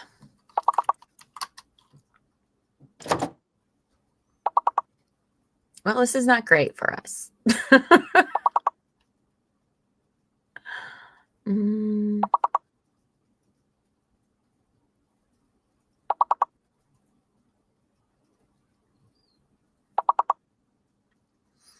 Okay.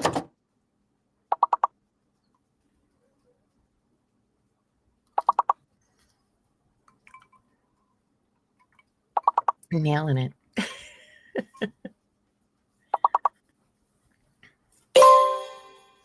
An X and an M. Oh.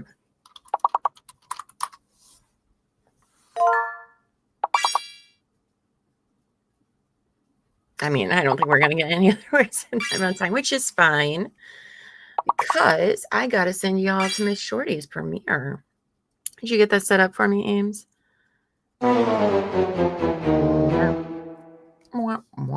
That's okay. That was fun. I'm glad that we did that.